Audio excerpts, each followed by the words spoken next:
Don't stop.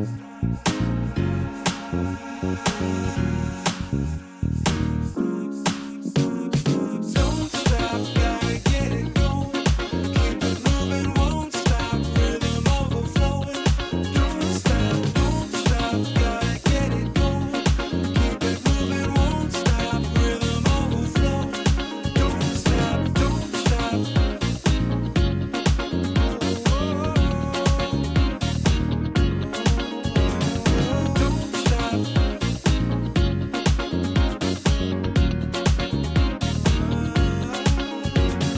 Don't stop.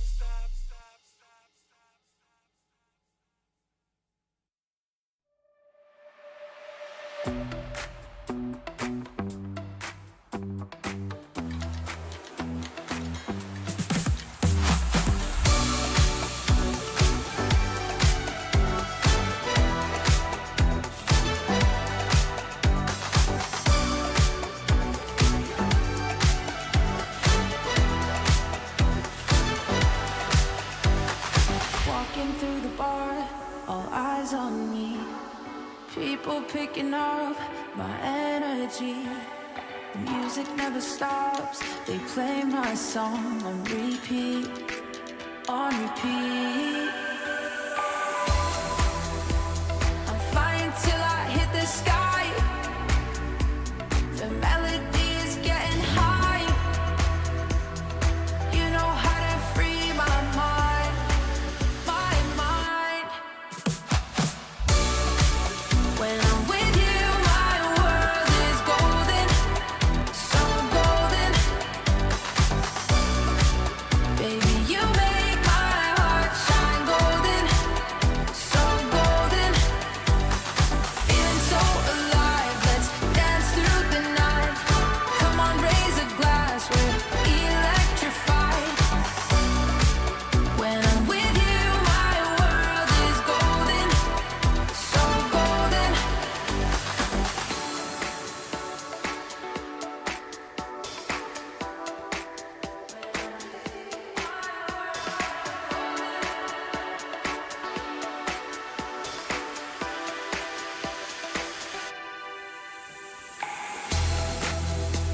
I'm flying till I hit the sky. The melody is getting high. You know how to free my mind, my mind.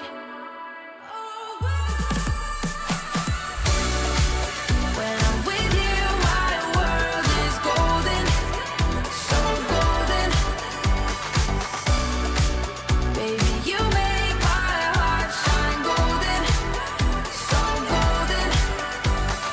Feeling so alive, let's dance through the night.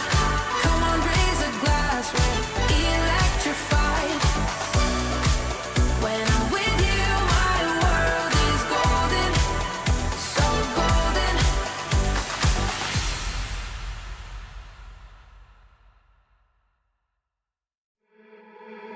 You got me thinking things I didn't mean to. You got me wanting things I never wanted. Is this the way you always get what you want? Alright, alright.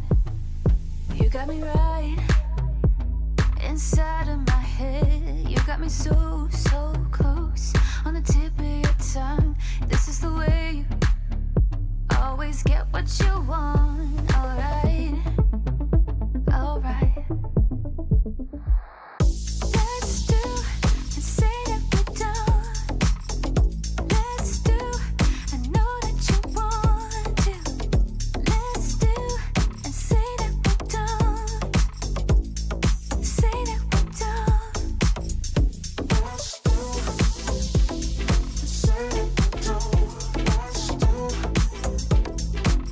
and say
I know that I want you, and I know that you want me back, and I know that you want me back. Let's do and say that we're done. Let's do, I know that you want to. Let's do and say that we're done. Say that we're done.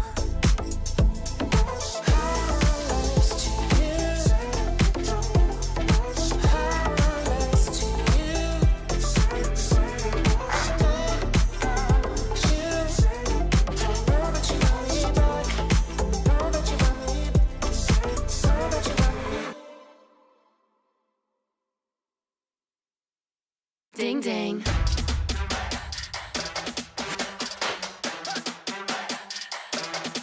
Ding ding.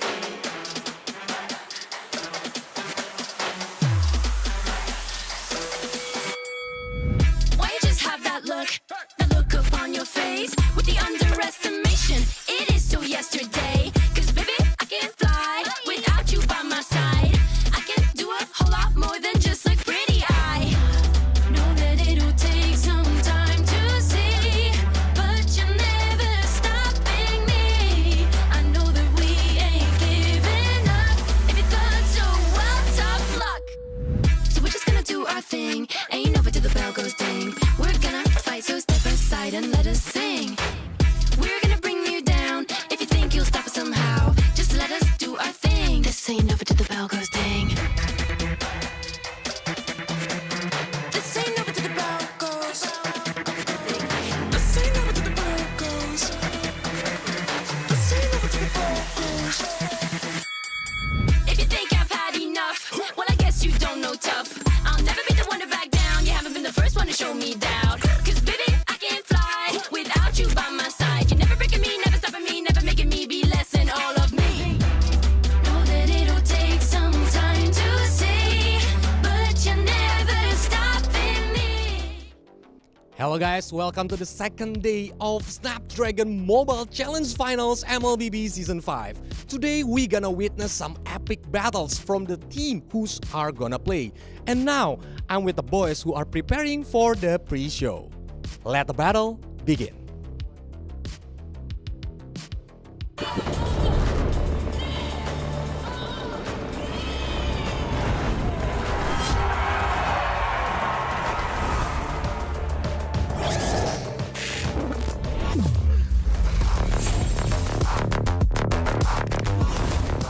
Looks like the players are ready. Here we go!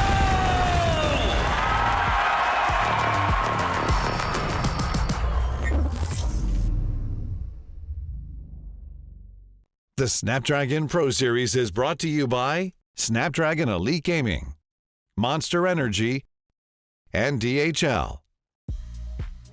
Alright, ladies and gentlemen, welcome to the Snapdragon Mobile Challenge Finals MLBB Season 5.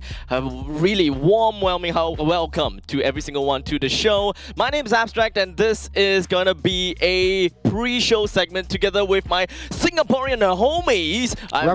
Represent! I've got Churros and I've got Aris, both of which are from the side of Stream B, Stream A and Stream C. How are you boys doing today? Man, can't complain. Honestly, loving the time in Kuala Lumpur this time around, especially Quill City Mall. I mean, everything is right here. You see the set? Amazing set, new Absolutely. set right here.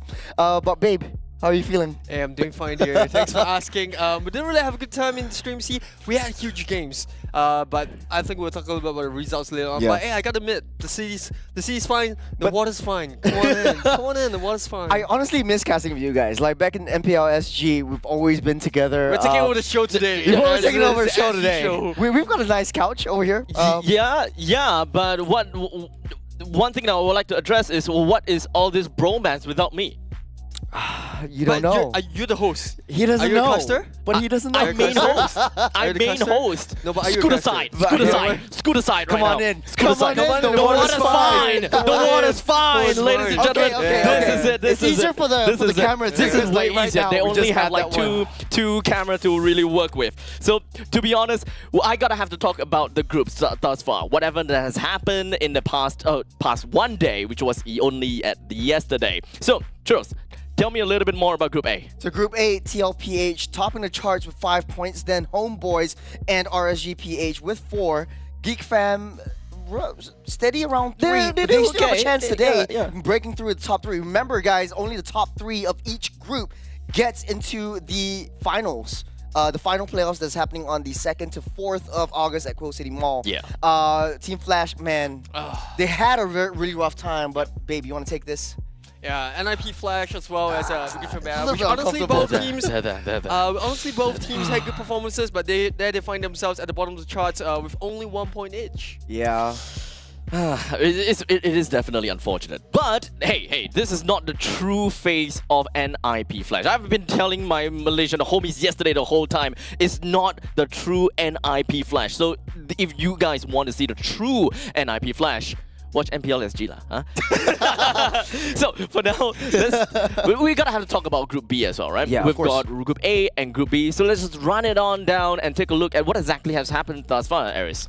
Yeah, so in Group B, definitely a little bit more exciting in terms of the games. A little bit of a run back to MSC Gauntlet. We got Fnatic owning all the way at the top Spicy. of the table with 6 points, tying it up with the Udurate Giants. Yeah. Still undefeated after 122 days. 122. If they win today, it'll be Tomorrow, 123. 123. 123. 1, 2, 3. One, two, And then we three. have the Falcon AP brand boys in the middle of the pack alongside with Smart Omega, 3 points each. And to round it off, two very unfortunate teams that have to be in this group is See You Soon as well as Rebellion in 0 points. Well, very, very difficult for See You Soon and Rebellion It's to tough, get it's tough. to the top 3 spots. They have a gauntlet to face. Man, Fnatic Onyx, Udurate Giants, they are having a match today. So this is honestly, we were talking to the boys from YRG, and they were saying like, hey, we already beat AP Bren. Fnatic Onyx is honestly the last hurdle that we need to face in our group to really make it through to the playoffs and have a really good number. I mean, but yeah. I mean, ultimately, it is what we want to see when it comes down to YRG versus FNOC. Is really just about the battle between the Sky Kings versus the Sky Prince.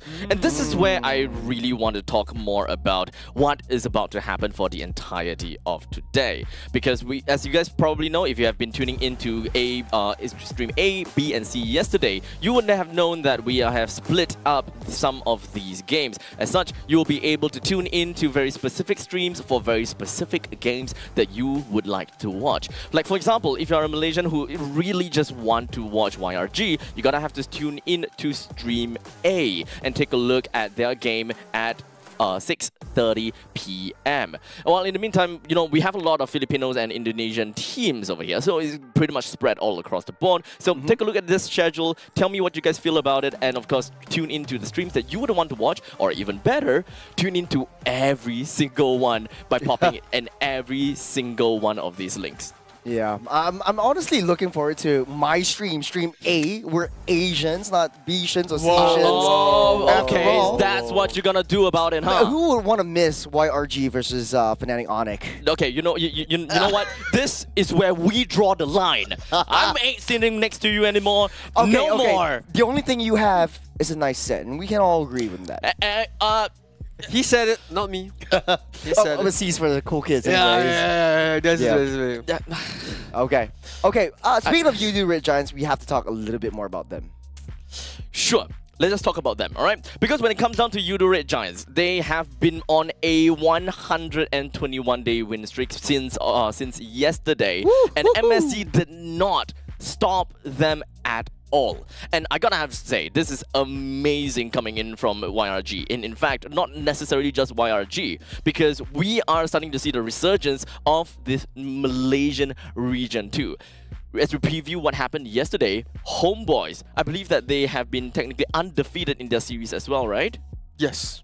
Yeah. I mean, you speak about the Malaysia region, and I think prior to yesterday's games, a lot of people looked at Homeboys and went, they have a bit of a roster change, and obviously the performances in MSC wasn't the best. But coming into day one, I think they were fantastic, right? Not exactly the cleanest of games, but the fact that they managed to overcome the demons and even managed to win their series against NIP Flash.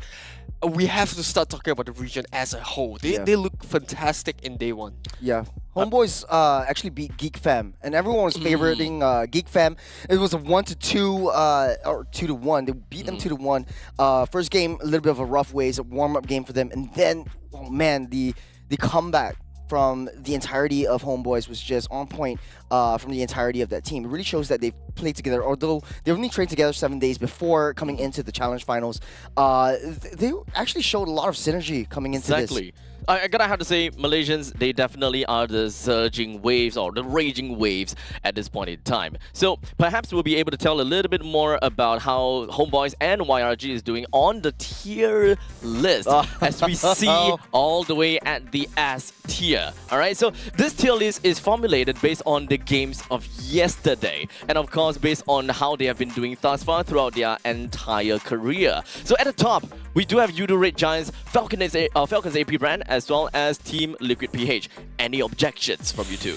No, I think it's unified across the board, right? And obviously, although Falcons AP brand lost to Yudu Red Giants, but they are still up there. They're still like, I can't see any other team other than these two kind of going head to head in the grand finals, which we'll talk a little bit more about later on. But Team Liquid PH, they are up there as well, undefeated in day one, and I think it's only rightfully so that these three teams are in the S tier. Well, that being said, they still have quite a bit of things to work out. Team Liquid PH actually gave a game over to the Bigatron Beta, the MDL teams. This is a B tier team, and rightly so, because I view them as the underdogs. After yesterday's performance, even though they lost against RSG PH, they actually, made Liquid PH, Team Liquid PH, have a tough time against them. Right. Now, with that covering S tier, we only have one team that is on A tier, and that is going to be Fnatic Onyx, the only one lone porcupine up here.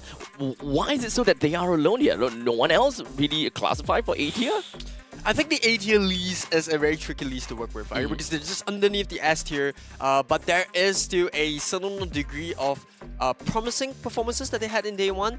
And this brings me back to B tier, right? What's that the A tier and the B tier part? As that Bigatron Beta and Homeboys, despite all kind of odds or this kind of by popular opinion, they've made the performance seen, right? They lost the games or they won the games by just a little bit, but it's promising, and that's why they're B tier. And I think for C tier and D tier, about the performances in yesterday's games, kind of speaks for itself. It's still too early for us to say anything, at least for the members in C tier and D tier. Let's be honest here, we see NIP Flash currently in D tier. Our hands are forced, okay? We're here in Kuala Lumpur, Malaysia. Man. We're all Singaporeans on the board. I think we all can agree that they don't belong in D tier, but we don't have a choice. They did the tier list without us before we arrived. Exactly. We don't have a choice yet. So. I think I remember they tied us up in a dark room. That's all I remember. You remember something? I don't remember anything. I just remember turning off the cameras and boom, I'm back here on the set. Like, that is definitely amazing stuff, because how do I not remember anything? Yeah. But okay, I do want to reference back to the MSC games that we have seen before from NIP Flash, since we are on that topic, right? They did fight against Homeboys before, and they came up victorious on top of Homeboys in a 3-2 fashion. And coming into the SPS 2024, we unfortunately didn't really see the best out of NIP Flash, with them losing 1-2 over to Homeboys. What exactly happened there? Well, I think it's the El Clasico, right? It's the MYSG rivalry, and true enough, they gave us a bit of a treat. In MSC, yes, NIP Flash came up on top of Homeboys in the quarterfinals, 3-2. But in yesterday's game, Homeboys actually did really, really well. And I think there was a little bit of an instability in NIP Flash draft coming in, or rather not the draft, but the roster coming into yesterday's game as well. We didn't see Diablo playing. It was actually Adimir that was playing the EXP lane. See. They brought in Owl into the goal lane, and not to say that it doesn't work out. It's just I think they have some issues that they have to kind of rough it out Really and just iron it out. So we could see the return of Diablo. That could provide a different result in day 2, hopefully for the better. They might stick to Adamium. We'll have to see. We'll have to see. Okay. Now, there is, of course, another game that deserves to be mentioned. Another case of rivalry match, all right? So we've got Fnatic Onyx all the way in the group stages of MSC 2024. They fought against See You Soon, and we all thought that, this is a classic game. FNOC, they're gonna making this a run in the park. But that clearly didn't happen, and Peter King definitely showed us exactly what See You Soon is entirely made of. And it does seem as though that when it comes down to SPS 2024, Fnatic Onyx took 2-0, a grand return, and of course the ascension of the Porcupines, the Sky Kings coming in against these Owls. Is it the lack of Peter King or the Filipinos in general? There's a lot of factors considering this specific series alone. Fnatic Onyx, they're in their redemption arc. They want to prove to everyone outside of everywhere. Yeah. Just they're still in the top spot. They are gunning their own, like the similar lineup that they had in MSC. See You Soon doesn't have MP to King, so a lot of people say, oh, no MP, no win. That might be one of the contributing factors, but it's still too early to say. But what I can say though is Fnatic Onyx really looks strong this time around. They've been playing together for years upon seasons, and this really shows that they won in dominating fashion anyways. They have definitely made a name for themselves, Fnatic Onyx, that is. And it is a sudden nosedive of Fnatic Onyx is way too sudden. So to be honest, I'm not too surprised that they are actually still a very good team, just that they haven't really had the best games, especially in MSC. So I would just count that off as a kind of like a one-time thing where not every day is a Sunday. Not every day is a Sunday. Yeah, exactly.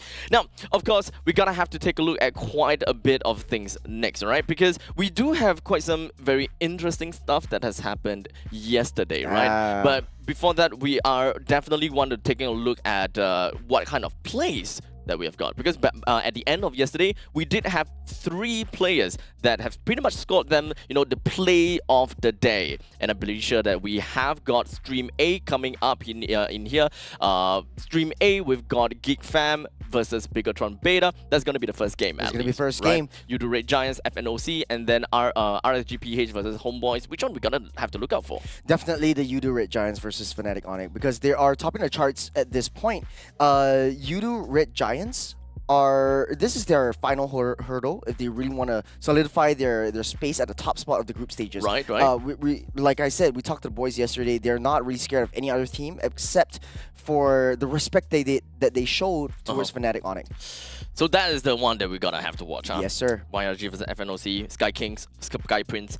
Kind of tough to beat. While Stream B, I gotta represent. I'm from Stream B on this very comfy couch, as you guys can see over here. Too comfortable, perhaps, but you know what? It's all great, fine, and dandy. We do have Homeboys versus Liquid Echo, the game that you all should be watching. But after that, we do have got Falcons AP Brand versus Smart Omega, and then afterwards with GeekFam ID versus Team Liquid Echo once again. So we've got a lot of Philippine teams that will be fighting here in Stream B, but most notably, Homeboys versus Liquid Echo. The Homeboys have pretty much been, they have been talking smack, right? And specifically, they did talk smack to RSGPH though, but they have pretty much self-proclaimed that they are the PH Slayers. So that is a title that's a bit contentious. Yeah. Controversial. I don't know if they want to really put themselves out there. Everyone's gonna. It's a bit of a pedestal, right? You have but to. But then again, arguably Malaysia is now the strongest region based on MSC international worldwide competition. Well, we have to hold that because it's still early to tell. It's still early to tell. But over on to Stream C, we have RGPH up against NIP Flash. Both teams looking good yesterday. Can't say the same for NIP Flash. No, I kind of received those words. And then follow up, we have See You Soon against Rebellion, and then we'll cap off the day with Bigatron Beta against NIP Flash.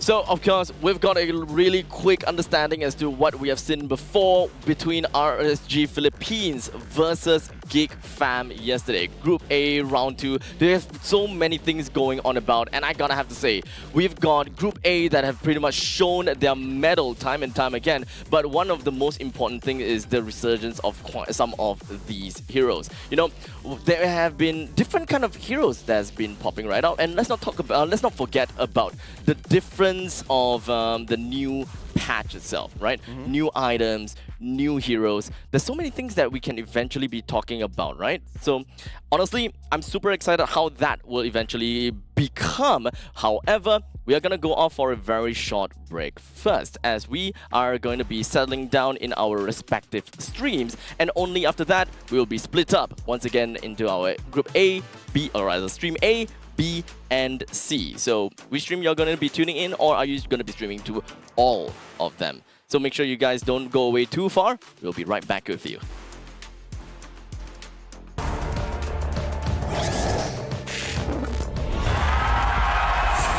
Here we go!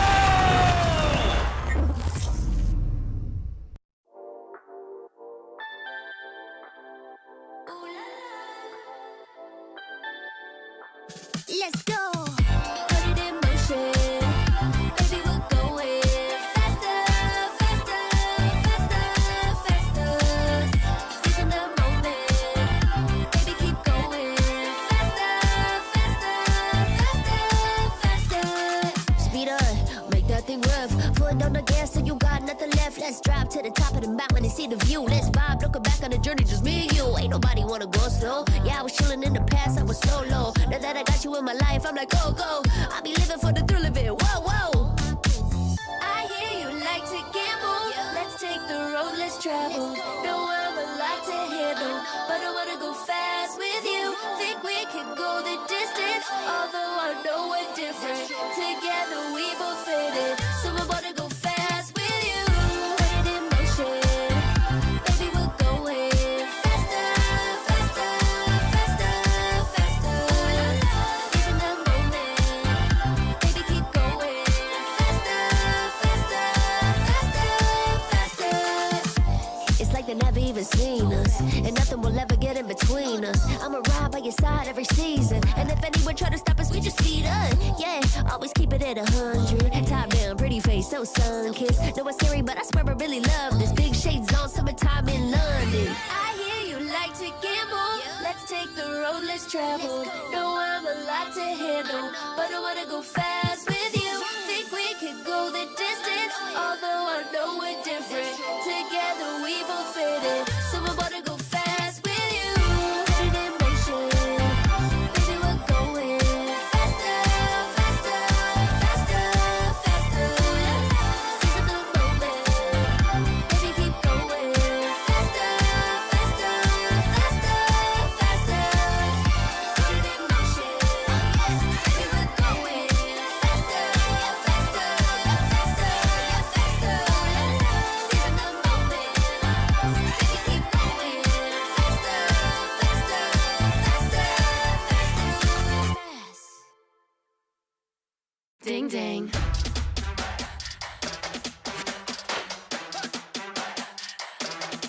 Ding ding.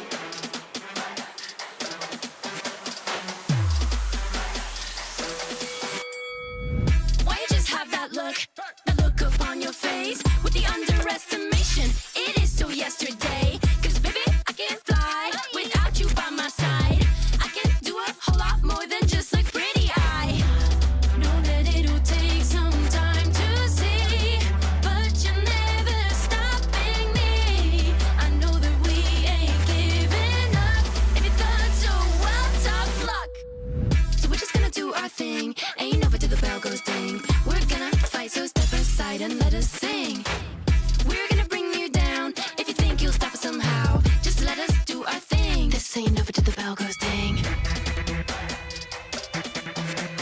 This ain't over till the bell goes.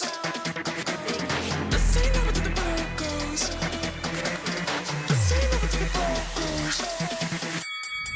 If you think I've had enough, well, I guess you don't know tough. I'll never be the one to back down. You haven't been the first one to show me doubt. 'Cause baby, I can't fly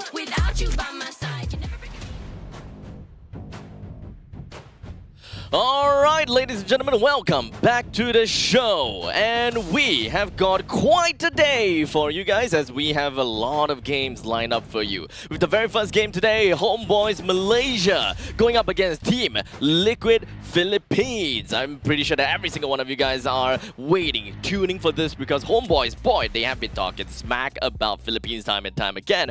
But you know what? What is the best way to instigate things by having a Malaysian here? It will be great if, okay, for now, I turn can out you're pretend. Filipino. Yeah, I can pretend. You're Filipino now. Komusta? Selamat pagi. Wait. Well, thank you, Stingray is Indonesian or was it Huh? I know selamat pagi means Selamat pagi is good morning good in morning. Indonesia. Yeah, in Indonesia. That Yeah. means in Tagalog is thank you, Stingray. There you go. There guys. you go. There You you learned go. something new every day. That's news to me right there. But of course, let's get all the formalities up in here. My name's Abstract. With me here is Sadafa as well as Eterna. Hello. We've got quite a show for you guys, and I'm super excited as we finally got Eterna back I'm on set abstract. with us. I'm abstract, sorry. I'm Abstract with me as well, so I got a little bit of a doppelganger thing going on about. But Eterna, how have you been doing? I've been good. I've been busy casting a lot of these events coming through, so I'm actually excited what will happen here at SPS. I'm considering whether or not we'll see something similar in terms of meta, because obviously a lot of things can change and a lot of things can happen in just the course of a few weeks or a few days even. Yeah, so I gotta have to say things have been great. The games itself has been amazing. Nothing short, nothing less, and they're very comparable to very high-tier international events. So to be honest, I just want to see the best out of Homeboys and Team Liquid Philippines. So without further ado, let's talk a little bit more about Homeboys.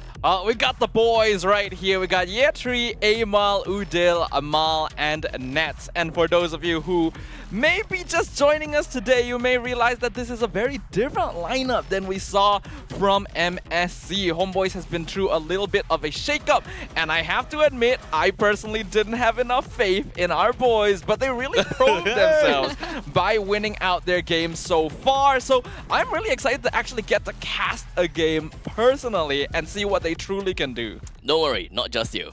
Not just you that thought about that. But Homeboys, they have definitely showed us what they are entirely made of. So maybe we'll be able to find out a little bit more. And I really hope that this interview will have Udil talk to us, perhaps. So let us just pass it over to the host upstairs and tell us a little bit more about what they are expecting out of this game.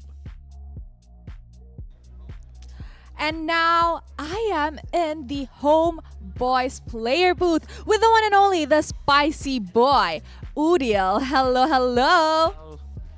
Okay, so how are you? It's now day 2 and yesterday, first day, you guys were amazing. Can I just say?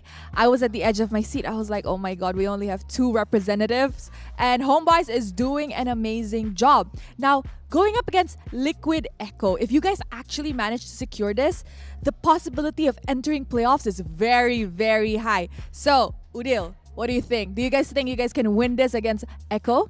Yeah, hopefully. Hopefully. Okay, which one of your teammates, let's do a little bit of a game. Which one of your teammates is the loudest? Loudest. Surprisingly, Mal is the loudest, even though he, macam pendiam kan, introvert. Tapi di in-game dia sangat berisik, guys. Oh, Mal is the noisiest? And he's quite new. Okay, so why is Mal the noisiest? Is he like the in-game leader, your shot caller, or is he just noisy? Yeah, because sometimes he buat decision, yeah. Dan second loudest aku rasa Nets. Oh, Nats is second. King of Semut, they say in Malaysia. Okay, so which one is the one who's very stubborn? Never listens to anything. Kita semua baik, guys. Kita semua tak ada yang tak patuh. Kita semua follow the rules. You follow the rules? I am. Sometimes? Often.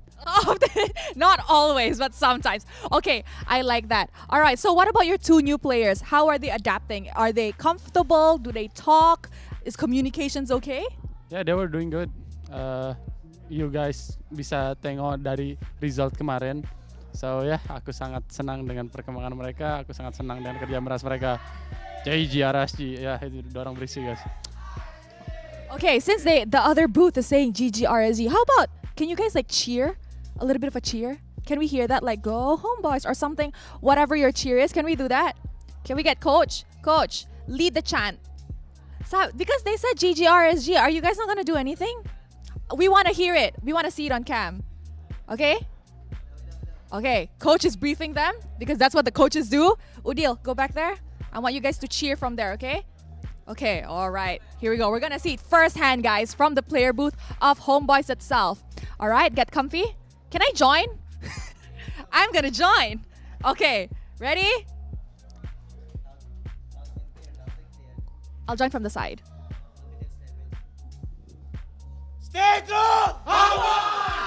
There we go. Stay true, Homeboys. It's now time to throw it to the casters to know what they think about this game.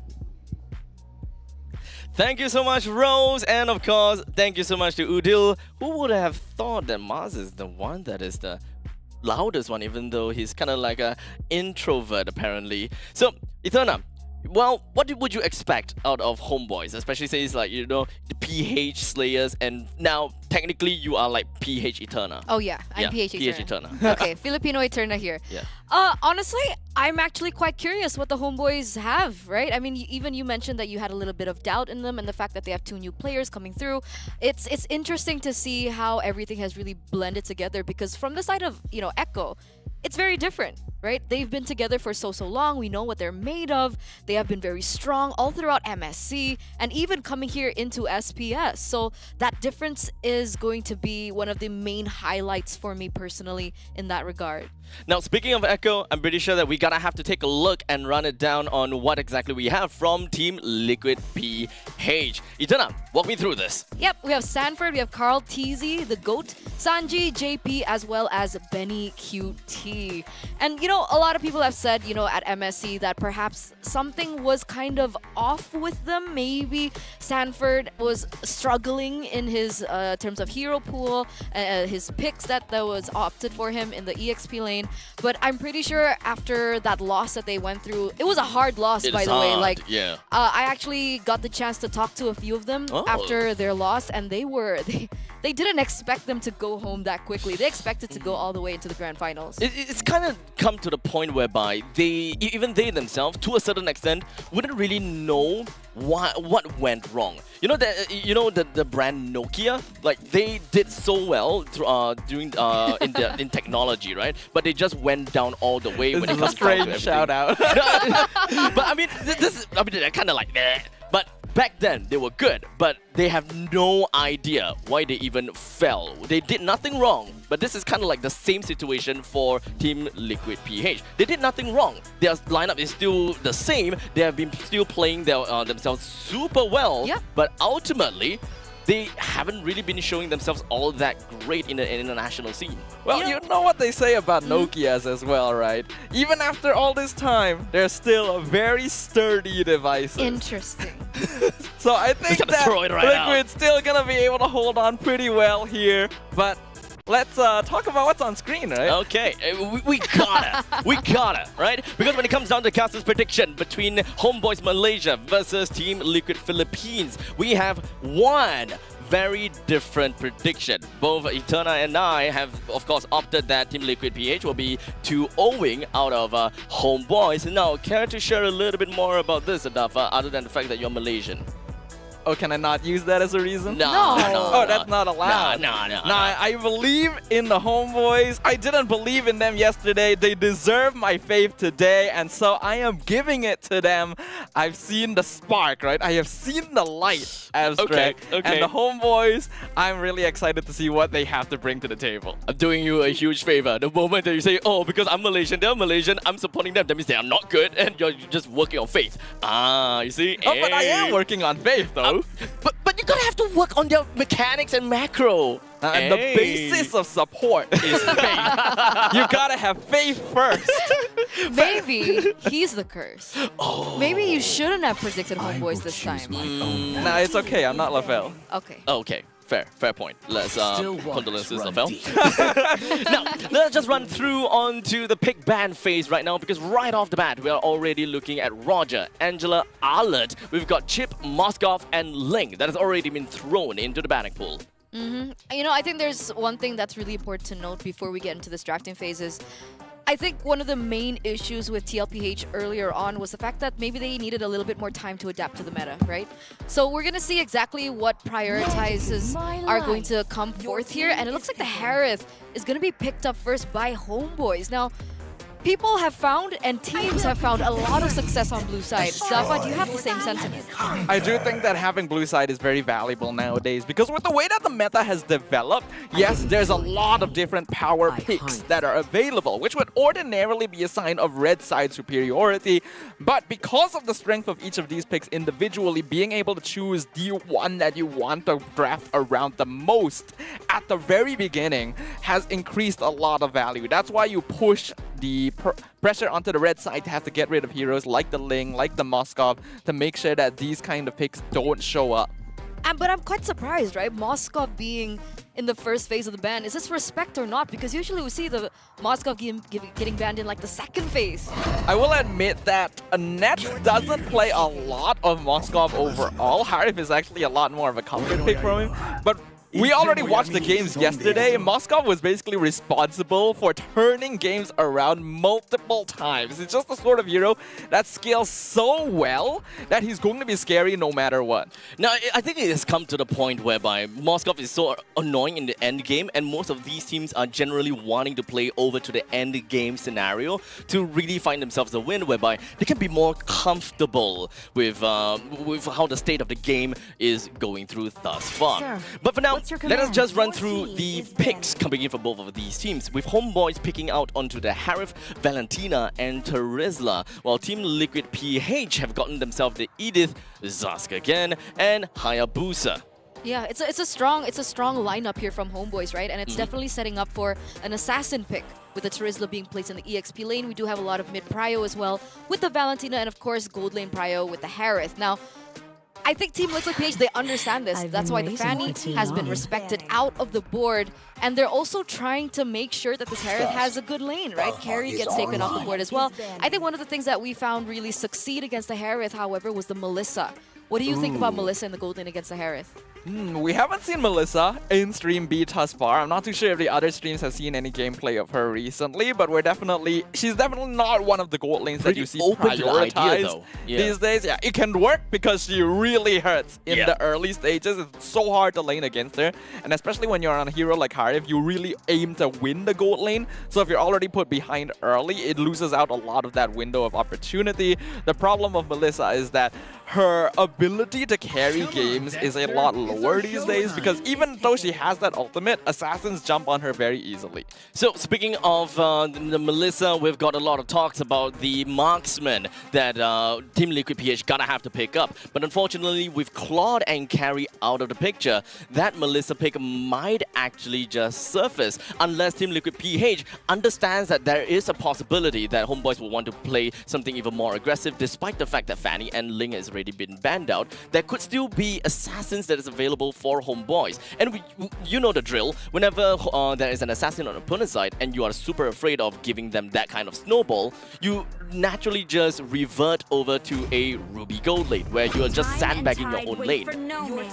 I don't really think it's going to be a Ruby gold lane here. I figured it would most likely be a Beatrix, because this is kind of the pocket pick for players like Benny QT. When you've run out of other marksmen, Beatrix is just always a good failsafe, and she's pretty strong in the early game as well, so actually able to put up a pretty solid 1v1 against Harith.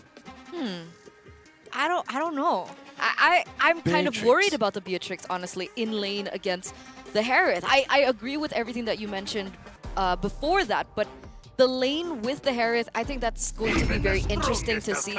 A player like Benny Cutie should have the experience to understand how that 1v1 works, but this is quite interesting, right? Bane. We've been seeing a lot of Bane really resurface into the meta and Akaja. Now that's really what I wanted to get to, right? The Beatrix needs proper setup for her to really pop off. I was thinking something like the Tigreal, but it was HB that was picking it up. So with the Kaja Beatrix, this is a combo that we've seen from way back when. I like this draft coming in.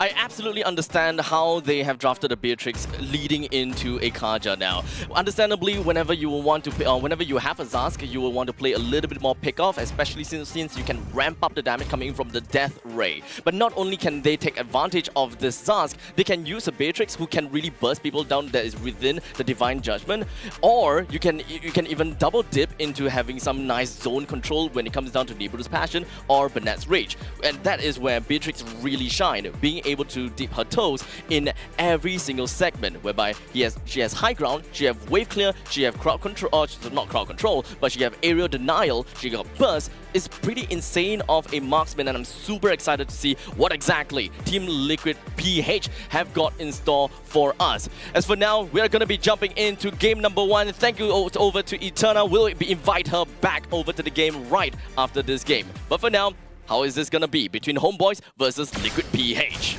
Ladies and gentlemen, hold on to your seats because we are gonna be jumping into game number 1. Homeboys up on the blue side versus a Liquid Philippines on the red.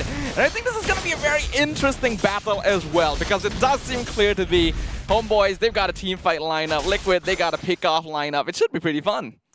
But it isn't fun indeed. Whenever we see a early game pause, it always leads into something fun.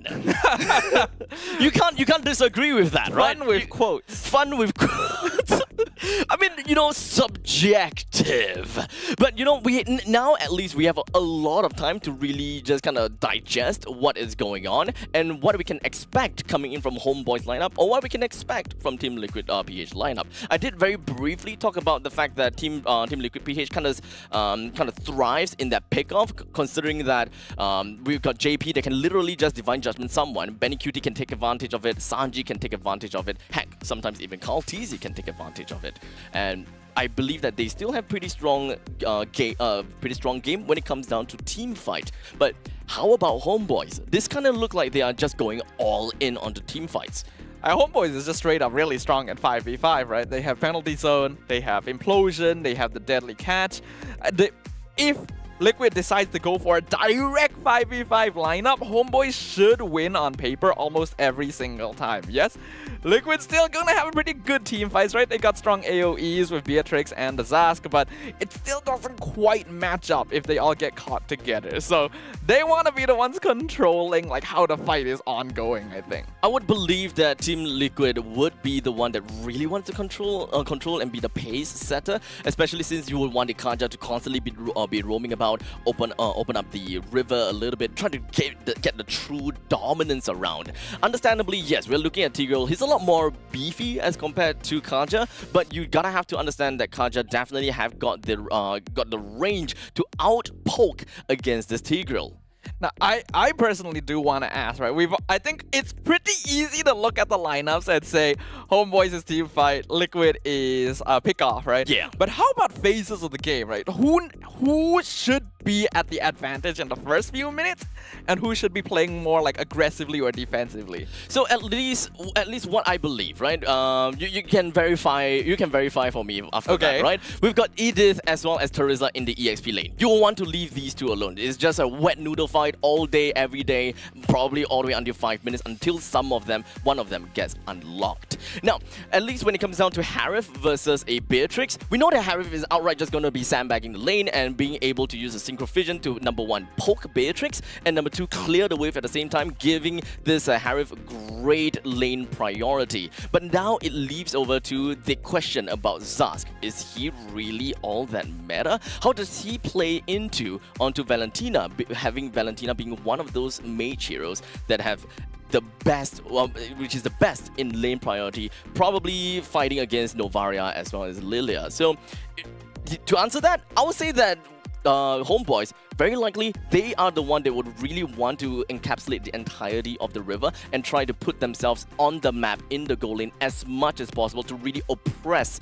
this Beatrix, to make sure Beatrix don't get the farm that they want. That does make sense to me, and I even remember back in the day, or maybe not quite as recently, but Homeboys used to be very well known for being kings of the river in MPL Kings NY. of They, the they river. really like playing those river fights and have a tendency to win out river fights as well, so if they're able to play around that phase, might be good for them. Of course, it's a different player lineup than those days, right? Yep. So I'm very interested to see what kind of identity this version of Homeboys will forge for themselves. I believe that all in all, Homeboys, as long as they play safe, right? They play safe, they gotta group themselves up together. The one thing that they would really be afraid of would be Sanford setting things up for the team. Otherwise, whenever you're just grouping up as 5, you're not afraid of Kaltizis, Ogi Shadowkill, you're not that afraid of Sanji when it comes down to the Dominator's Descent Staff Ray, because you would want to try to kind of cycle the damage between your front lines. You have Mal, you have Ye,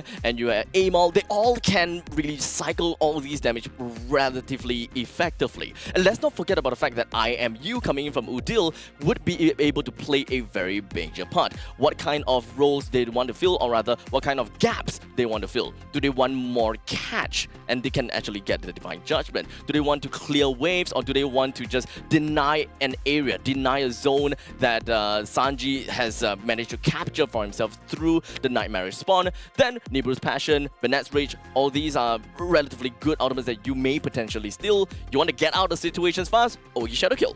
It is actually a really nice game for a Valentina, right? I feel like Udil has basically his pick.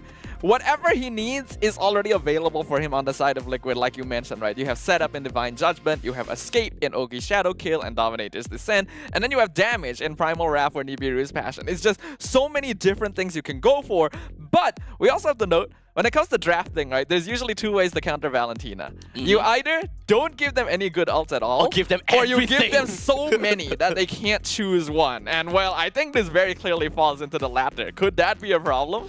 I would say that you probably would be pretty happy with the kind of ultimates that you're able to get, because yes, you are able to throw this Valentina with so much ultimate that you gotta have to force Udil to go kind of micromanage what are the ultimates, what are the things that I gotta have to do and really keep out for. So this actually makes Udil have a little bit of a difficult time to really understand right now what do I need. It forces them to be forces him to be a little bit greedy based on the situation and react based on that. So that is technically quote-unquote the bad thing. But the good thing, if he's really damn good with Valentina and waits for the right time, the justification will come in and he will be super gratified. Well, I guess we'll find out whether we will see that gratification here as we jump right into the land of Dawn and back to us again. Back to us again. Guys, you guys, it's okay. You know, we gotta let it simmer. Yes. Right? There's something like called a pressure marinating. cooker. Yeah, pressure cooking, cooker. You're marinating in the pressure cooker. Yeah. Hey. You gotta wait for the good things to come. Good things comes to those who wait. Yes. Hey. We're just kind of like fumbling the sentences one way or another, but it creates a very nice sentence altogether. Yeah, good things will come to those who wait, right? Yeah. If you guys waited for us to get things right, hey, you get the right answer. Hey, that's good, right?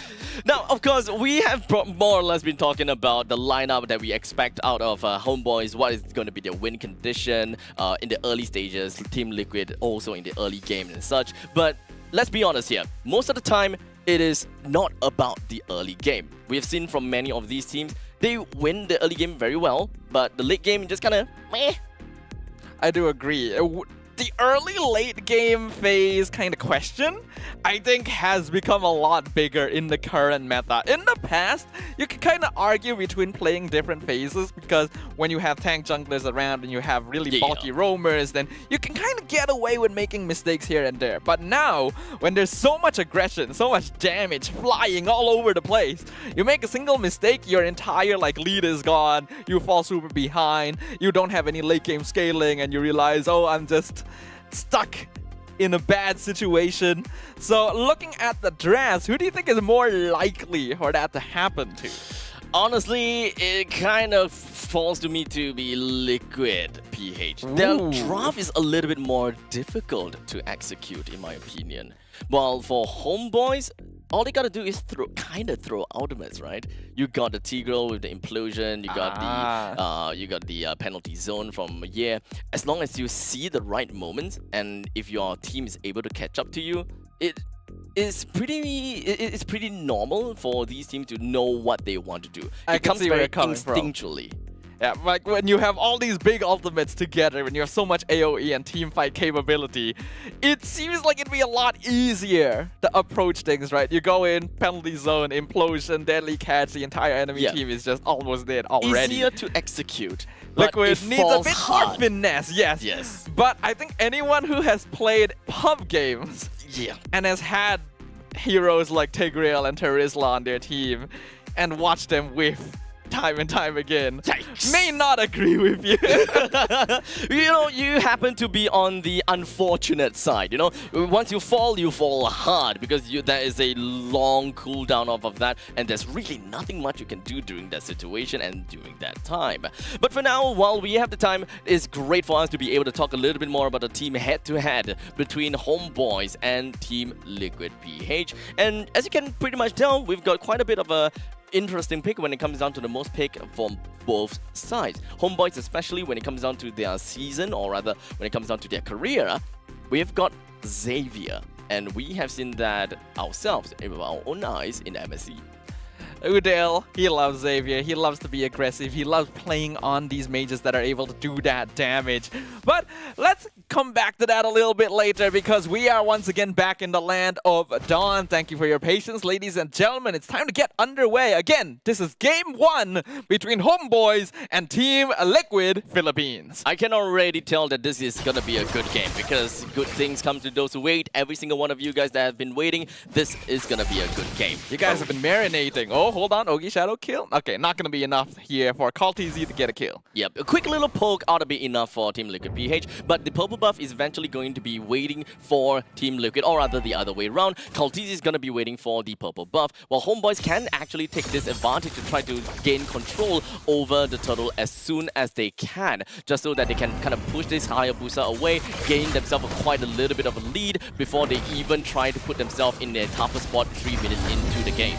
And the zoning seems to have worked, because Homeboys are able to secure the first turtle of the game with no contest from Liquid. We could actually even see on the map that Maul was pressuring Carl in his own jungle, so Hayabusa just couldn't approach the objective at all. Yeah, it's definitely great, especially since right now we're looking at the Kaja still stuck at level 3. So no threat coming from Kaja just yet. The pick of comp from Team Liquid is not quite available for their picking. So you're gonna have to let it cook a little bit more, as JP eventually made his way up to the top lane. Benny Cutie just reached level 4. So this is right when this is completely right, and it's going to the right way that I was expecting. Ooh, Flicker, Divine Judgment gonna find a Heart of Implosion a bit too late, but Zaman Force comes out. Nets, can he escape? No! Dominator's Descent finishes him off.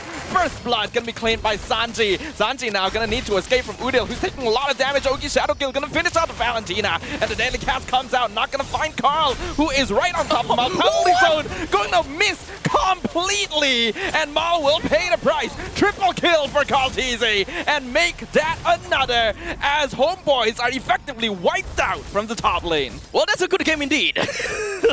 Unfortunately, when it comes down to Homeboys, they started that fight off, or rather, they got caught with their pants down. Team Liquid PH started off with a great flicker out from the side of JP, managing to even pop onto Nets and leaving Nets to a sliver of health. And I'm not too sure whether that was meant to be, but they left Nets alone for a longer period of time, making Nets think, I can just flicker away and I'll be safe and sound. But nope, that is where Sanji comes in and pop off the kill. And we gotta have to really zone in to see that Homeboys, they are trying to do something against Team Liquid PH, thinking that they can turn the tides around. They want to gain something. They want to go for trades, only to find out that they are in an utterly bad spot. So you know how I mentioned earlier that when you play pub games and you watch your teammates whiff their ultimates? Yeah, your curse came in a little bit too early for that. A little little bit sooner than I would have expected, but Homeboys, that was very messy, right? Liquid, they managed to take the fight exactly the way they wanted to. One by one, splitting it up, skirmishing, and Homeboys just couldn't find the 5v5, even though it was basically all players in the top lane. And now once again, penalty zone gonna be launched down, but Divine Judgment cancelled. JP gonna be the first one down. Deadly Catch not gonna stop the turtle being stolen by Karlteezy, as Homeboys now gonna be whittled down slowly. Already a double kill for the Hayabusa once again. So I gotta have to say that Team Liquid getting themselves the turtle and of course a good amount of kills as well is pretty much expected. But Homeboys themselves, they gotta have to really take this a lot more seriously, as due to the fact that hold on a second. Jumping back in, gets pulled by the Sacred Hammer, gonna actually take quite a lot of damage, but Quad Shadows are in position. He gets out, no problem at all. Now back to the topic whereby Homeboys, they had a great start with the first turtle being taken and JP definitely lower level, Benny Cutie at a lower level. Homeboys should have expected the oncoming assault coming from Team Liquid PH, but caught with their pants down is unfortunate, and now Team Liquid has already brought about a total of 3,500 gold lead. Udil trying to do some damage. Implosion going to be used here. Not going to be enough from Benny Cutie. JP going to get caught in a 1v3 situation. So a little bit of a plus for Homeboys. The Homeboys sitting on a breaking point. You can pretty much tell that they are definitely still in the game, but it's not going to be all that easy at all. The main priority that they're going to have to work with right now is to keep every single one of these turrets standing. The moment that you give Team Liquid the middle lane tier 1, you pretty much lose control of your side lane jungles, which is something that Hayabusa will make full use of very effectively. He will wipe out every single one of these waves. And down at the bottom, unfortunately, being able to get one. Up, and Udil got pulled as well. Divine Judgment. Already 2 players dead on the side of Homeboys, and the fight really just hasn't even began. Team Liquid effectively dismantling the front lines of the Homeboys. Team Liquid, they are doing God's favor for themselves. They went in for the proxy, ensuring that, you know what, you're not going to give it to me, I'm going to take it all for myself. I'll zone you out, take the tier 1s, and you can't do anything about it. And we can really see that. It feels like Homeboys are floundering in the water. Oh, what? Oh, I think that may have been... That was a crab claw cannon snipe. I didn't even see that. But Amal getting a cheeky kill onto Sanji in the mid lane. Maybe a misposition. Sanford gonna get scouted out, taking quite a lot of damage. Already down to half HP. Gonna pop the Primal Wrath, make use of that passive. Penalty zone finds 2 in the back line, but no follow-up. Amal gonna be able to secure the turtle with the Deadly Catch as Sanford is finally finished off. JP now left all by himself, and Homeboy secures their very own double kill in the hands of Udil. It's a very surprising outcome coming from the side of Team Liquid PH. I think Sanford himself also didn't realize or didn't expect why is he just not dealing damage. It's a full Wrath Primal Rage. He's going 1v1 against Udil, and Udil just walked away, went in for the kill onto him with completely unscathed. It's very questionable. Not too sure exactly what went on there, but regardless, Homeboy is the one that did manage to get themselves the third turtle, and they are encroaching into the later stages where the Lord eventually comes out. Karlteezy with the Sky Piercer proc gonna solidify the legendary streak by finishing off Udil, getting a little bit of vengeance for the double kill he got earlier, and this Hayabusa is a threat. 8-0-1. Karlteezy, clearly the carry of the implosion, gonna find JP before he gets the Divine Judgment. Maul gonna be able to walk away, never mind. Legendary from Karlteezy once again. Amal gonna be finished off by the nearest passion, and Liquid PH continues pushing forward, but Metz has popped his Zaman Force, doing quite a lot of damage, finishing off JP. In the meantime, Karlteezy in the back, looking for a Yetri. Snipe finds it! Sky Piercer procs once again, 10 kills for Karlteezy. It might not be the end for Karlteezy though. He didn't even manage to use his Ogi Shadow kill throughout the entirety of the fight. It only went off cooldown midway through. He was definitely looking for an angle to go in, but you know what? Might as well just clear some creep waves fast enough. Now, the fight in the middle lane definitely seemed a lot worse for the side of Homeboys. They threw in so many of their ultimates. They would use a single implosion on a one-man catch, but yet they didn't even manage to bring that one person down, or rather, it took quite some time, rather. Benny Cutie even have to expend the Nibu's Passion, but Nat's Rage, everything thrown right out. Great high ground, though, but Homeboys, they will still be able to close in the gaps once all of these ultimates has been depleted. Yeah, both teams do still have to be somewhat careful, but I do feel like, hold on, Flicker or Shatter gonna find the onward onto the Bane, right into Bennett's Rage, not enough to finish off Amal. Crawlteasy will put a stop to that. Legendary streak continues. JP dropping low. They won't be able to finish him off, but they do find Benny with the Zaman Force, and now JP gonna be chased down by Nets as well. In the meantime, Crawlteasy in 1v1 with Yetri in the backline, gonna get that win. Double kill for the Hayabusa once again, and a win from Udil on the sideline, but Crawlteasy is on a rampage. The Flicker misses! Nets does not get over the wall, and that's gonna be a maniac for Crawlteasy. He wants the Savage. Can he get it? That's a Savage there, ladies and gentlemen. Crawlteasy, the GOAT, he's still got it. Those people that are counting out Team Liquid PH, well, look at this game. We're only 9 minutes in, sub 10 minutes. We're looking at a Savage. This have effectively brought Team Liquid PH so high up on the economy ladder. And I'm pretty sure that they are way off curve now. Homeboys definitely will be afraid. They are afraid, and anyone would be afraid when they are faced against a 15-0 Hayabusa with Skypiercer as well. Crawlteasy, he has just been treating this game as his playground, and you can tell that Liquid Philippines just having a more comfortable, more finesse in the way they're taking their team fights, completely outmaneuvering Homeboys. I think their Homeboys at this point in time, they do have to expect this Lord marching in from the top lane. It's understandable that all of these outer turrets is going to be taken down by, hold on a second. Okay, not quite. It was close. I thought they might get caught, but it looks like Homeboys are able to retreat in time, though this is going to cost them basically all their external towers. No conceal from Team Liquid PH as well, but I guess that they are just taking their own sweet time since the Lord is still slowly marching in from the top lane. I think that Team Liquid, they want out of this Lord a lot. They want a lot more out of this Lord, right? Especially after getting a Savage. They know that they are on a lead, and they will want to play like as though they are having that amount of lead.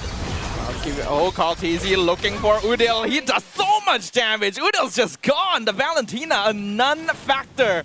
But so is the Lord. Homeboy is going to be able to take it out without taking too much damage to their top inhibitor. Will Liquid continue? I felt that Ogi Shadow kill was a little bit personal onto Udil. Maybe. Hold on. Personal. Flicker Divine Judgment gonna find one. That is Yetri. Penalty zone comes out. Whiffs once again. Deadly Cash not gonna do anything either. As Team Liquid are just pelting Homeboys from outside their base. Only Net surviving, being slowed down by the Nemeric spawn, doing a lot of damage. Oh, he gets the shutdown. The 16 kill shutdown. And we're going to miss run runners as well. Dominator's Descent gonna be stolen by Udil to zone the rest of Liquid away. But Sanford and JP aren't giving up on ending the game right now. There's still one minion left. They're looking to end this. They find Nets. Killing spree for Benny Cutie. Udil has to defend another couple of seconds before the rest of Homeboys comes up. A knife flicker Earth Shatter, but Udil is able to dash away. That's all three inhibitors dead. Renner's Apathy blocked by Yetri. Homeboys will live to fight another day, but what will it cost?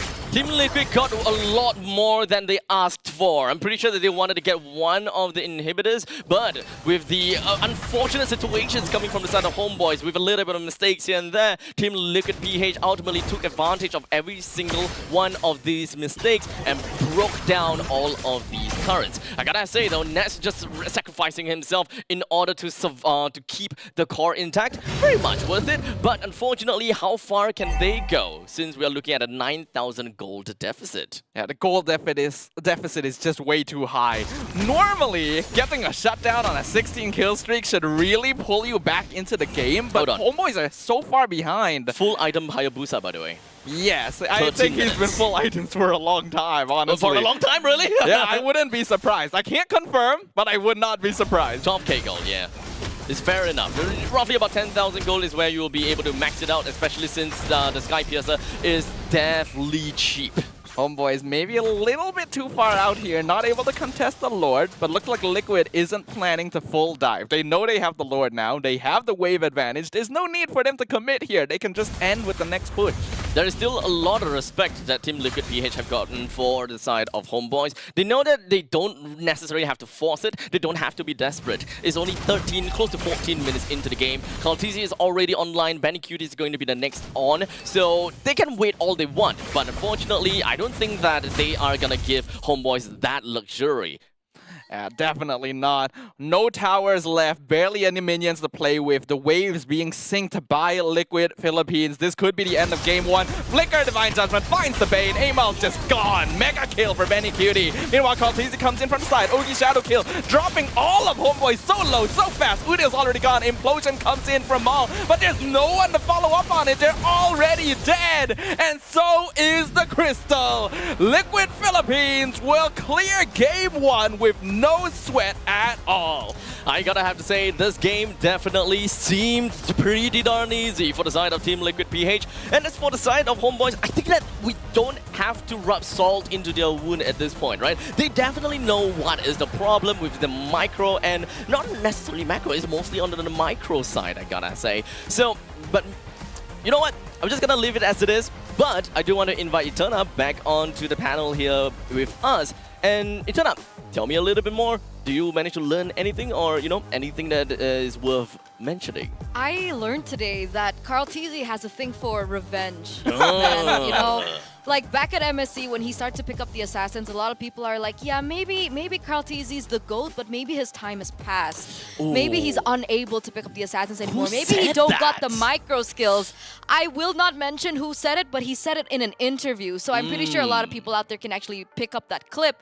But with this performance, what in the world? Carl Teasy, he is back. And he's the GOAT right here, 16-1-6.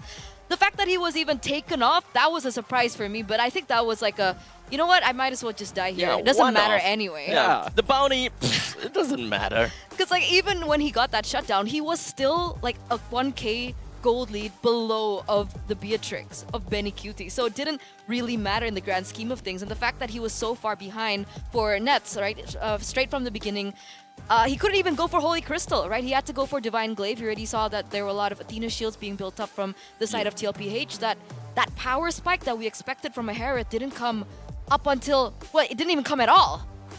I guess the Homeboys, self-proclaiming to be the PH Slayers, is unfortunately not exactly that well received for now, because to be honest, losing one round doesn't necessarily mean anything just yet. We still have a full best of 3 games to watch entirely.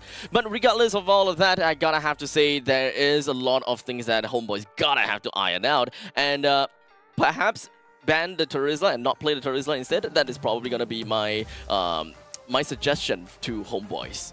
Yeah, it really didn't feel like Yetri had much of an impact that game, which does feel very unfortunate because usually this is a hero that can apply a lot more pressure, but I do feel like Homeboys ended up making a very big mistake in that first fight in the gold lane because both teams pulled their EXP laners to the opposite side of the map. That's basically committing to a full 5v5. Exactly, yeah. And you would think Homeboys should win in a 5v5, but Liquid was already halfway done with them by the time he arrived. Yeah. Now, one thing that I really want to consider about is the fact that Homeboys have already lost 2, right, up in the top lane, and there was still pretty much time for Year 3, Amal, and I think someone else. They could actually just kind of rotate down in the bottom lane, considering that there's already a lot of Team Liquid PH members up in the top. Macro game could have been utilized by Homeboys even more. Why do you guys think that that wasn't the case for Homeboys? Honestly, I feel like they have to go back to their fundamentals, right? They need to go back to understand what their winning condition with their composition was. Because going back to that game, the play that you guys mentioned earlier on in the gold lane, I think it was the first 3 minutes. Yeah. Why, right? Why? You have a really good full 5-man team composition, Exactly. but why are you playing into the win cons of TLPH instead? TLPH, they played that perfectly. They didn't commit to the first turtle. They understood that they didn't have most of their ultimates up. They couldn't go for the pickoffs. But then with that ignorance onto that neutral objective, they were able to translate it so well in that gold lane that ultimately led them to snowball. So for Homeboys, I don't necessarily think that the Terizla pick was bad because technically they drafted in a way that they had priority in all 3 of their lanes, right? The Valentina is, it's kind of a skill matchup, honestly. But, even gold lane, all of those lanes, priority to TLPH, to Homeboys, I just feel like they missed in terms of execution. quite physical, quite literally as well, unfortunately. But perhaps we'll be able to see Year 3 coming back again with a better performance. Let's just hope. Maybe he's just a little bit rusty. Haven't really quite gotten his coffee for the morning just yet. Because I know people without their coffee, they're super cranky. Huh? So, gotta have to give a congratulations over to Kaltizi. Very much recognized. I mean, he definitely needs this MVP after scoring a triple kill in the early game, followed by a Savage. This is the game for Kaltizi. I can't confirm, but I feel like there's a good chance this is the highest GPM we've seen here at Snapdragon. 977, close to 1K on a jungler is very impressive. Because nowadays we see games going a lot more quickly, a lot more fights happening, so you don't really see GPMs going this high anymore because people are more interested in fighting and getting kills. And Kaltizi, he was just given this game basically, right? From the very beginning, Hayabusa is the type of hero you cannot afford to give an early game lead to.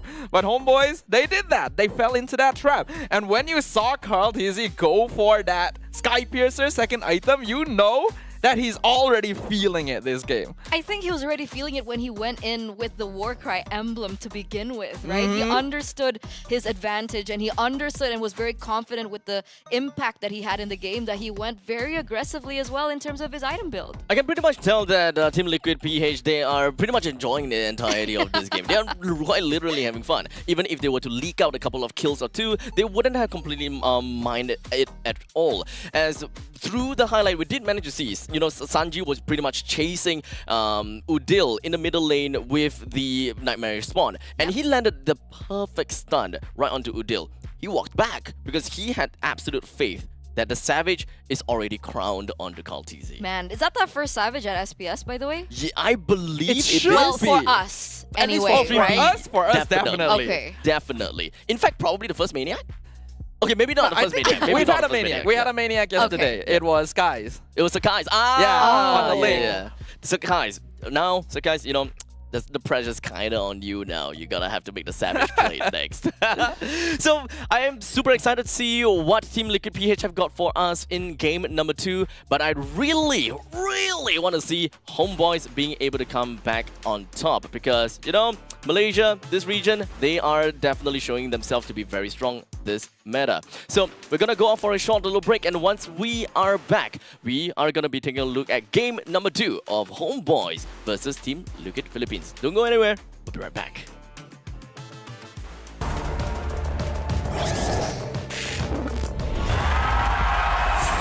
Here we go!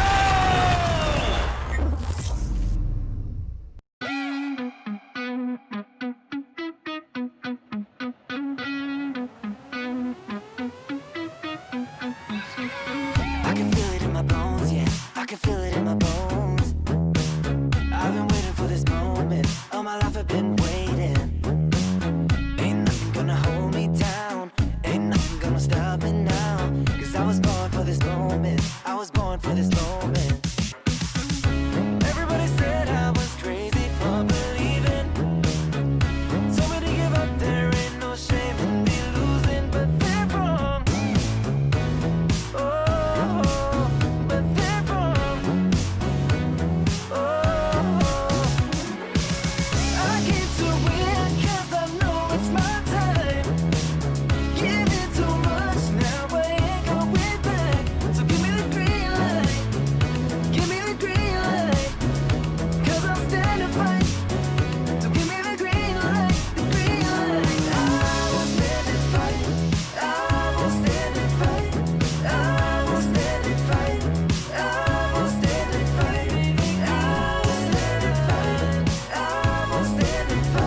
logic into atoms. Think you know it all, but then you let me get inside your head. Yeah. Steady jump design.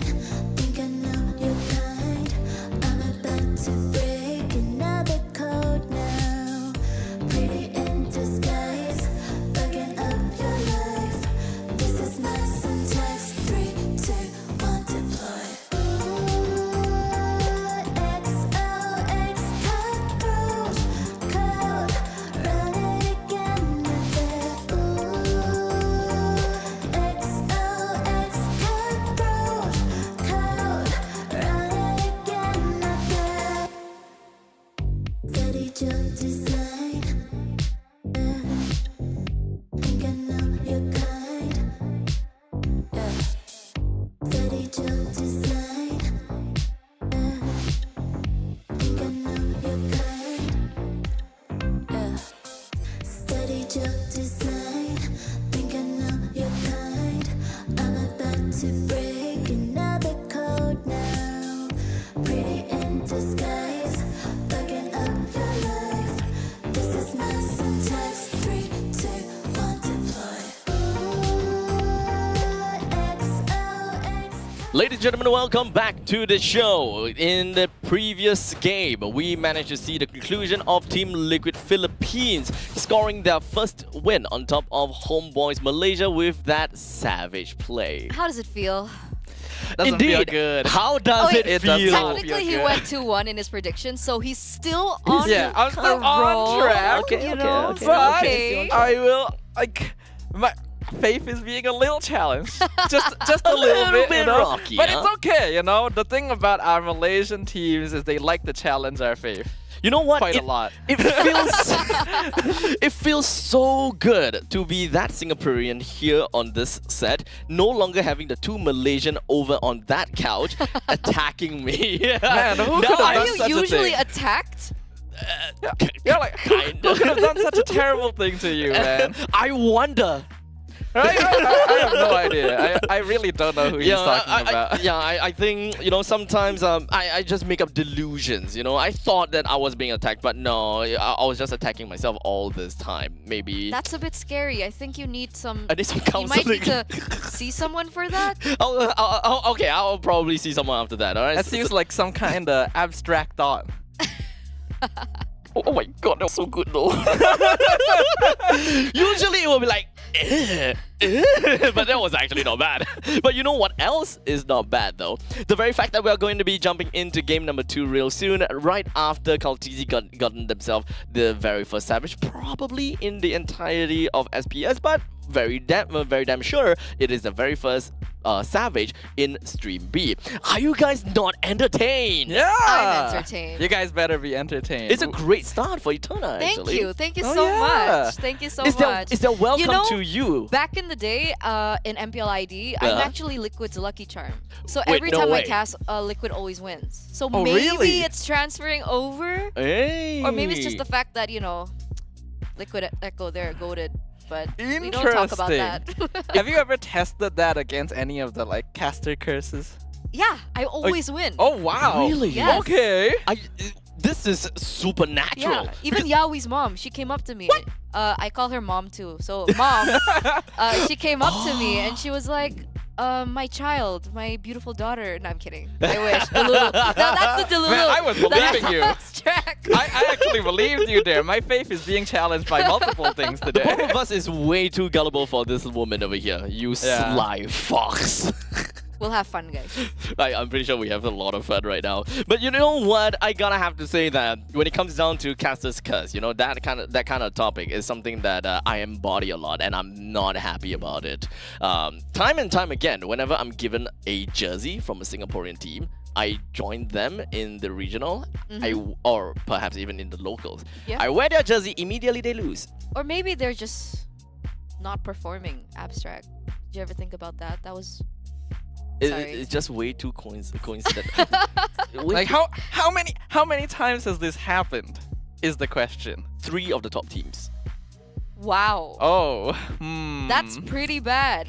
Maybe, okay, so for the teams out there, you know, just a mental note, don't give Abstract any jerseys. You can give me jerseys after a season. You just have to make sure he doesn't wear them. As long as he doesn't put them on, I you're like okay. them as my PJs. But okay. Maybe that's the problem. No, that's not. Okay, let's take a look a little bit more about this graphic that we have here. We've got most picked, most banned, and most banned by opponents. I would love to jump in from left to the right, but I think that the rightmost graphic is the one that I'm most interested, right? Most banned by opponents. We've got Chip, Juicin, Fanny, Roger, and Angela. Do you two have any, you know, thoughts about that?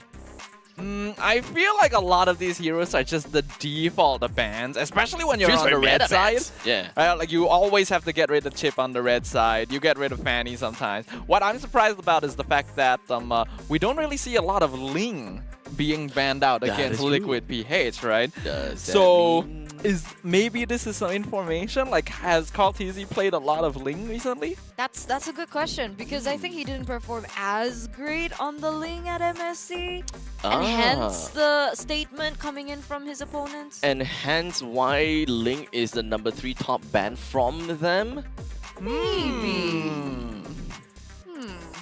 I would like to see something like that. You know, Kaltizi, you've gotten yourself the Hayabusa win, so let's be honest, you know, let's just try something out here. What But- I am surprised about, however, sorry, Abstract, to cut you off Go there, ahead, is go ahead. Jushin.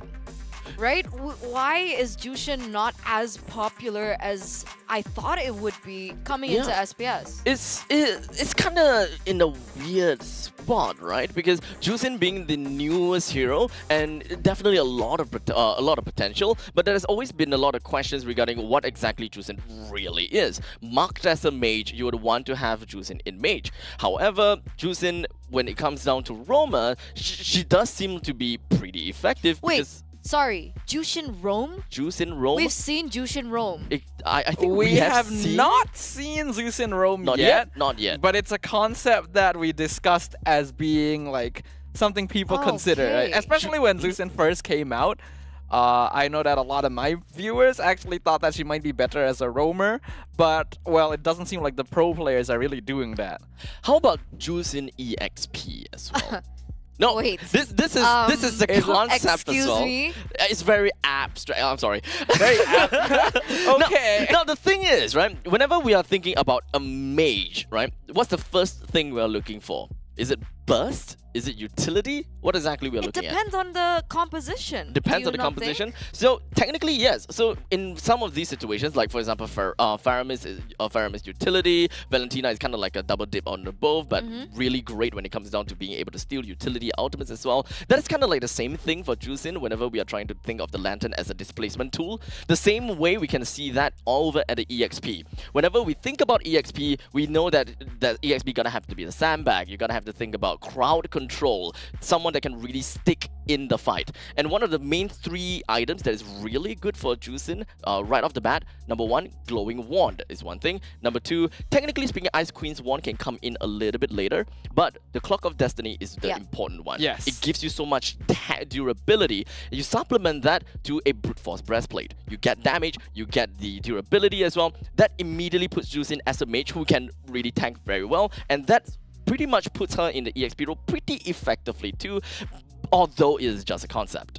Yeah, I do see the concept though, because like that's how like we were thinking: is she a roamer? Could she be good in EXP lane? Because a lot of us felt that Zeusyn in the mid lane was kind of lacking, right? She doesn't really have that wave clear. I agree. Wave clear is pretty bad with Jushin, but the best thing about the Jushin is that she doesn't have to clear the wave quickly.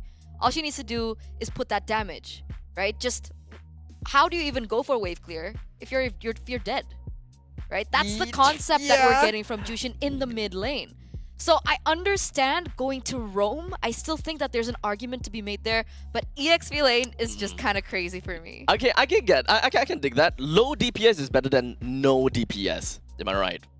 Yeah, but if you ask me personally, right, my thoughts about Zeusyn is that she was released in the wrong meta. Released in the wrong meta. Because if Zeusyn came out one patch earlier, I confirm she would be top pick or ban. Why? Because she's so good at dealing with tanks. She's so good at dealing with like slower frontline Like especially heroes. Fredrin, right? Yeah. Fredrin jungle, She's, like, you'll put a perfect Juicin in there. for dealing with like Fredrin, Baxia, heroes like that. But she just got released when Assassins became the thing. Fair. Which fair. dropped a lot of her utility. Absolutely, I can definitely agree with that. But now we're gonna be bringing us back into the draft between Team Liquid PH versus Homeboys. We're looking at a Moskov, Arlet, as well as a Zusk. Thank you. No more boring Zusk. While we're looking at a Chip and a Roger being thrown right into the banning pool. It's essentially just about the annoyingness of some of these heroes, except for Arlet, which is not something that I would have expected in one of the first few bans. I think typically you get rid of Arlet when you don't want to allow your opponent a hero that has playmaking ability but also sustain in the direct like 1v1 in lane, right? We unfortunately encountered a situation where Yetri really wasn't contributing very much in game number 1, even though Terizla usually plays a pretty crucial role. So I think they're taking away Arlet because the final slash is just going to be useful regardless. This is a very interesting ban, right? Because one of the this is an assassin meta.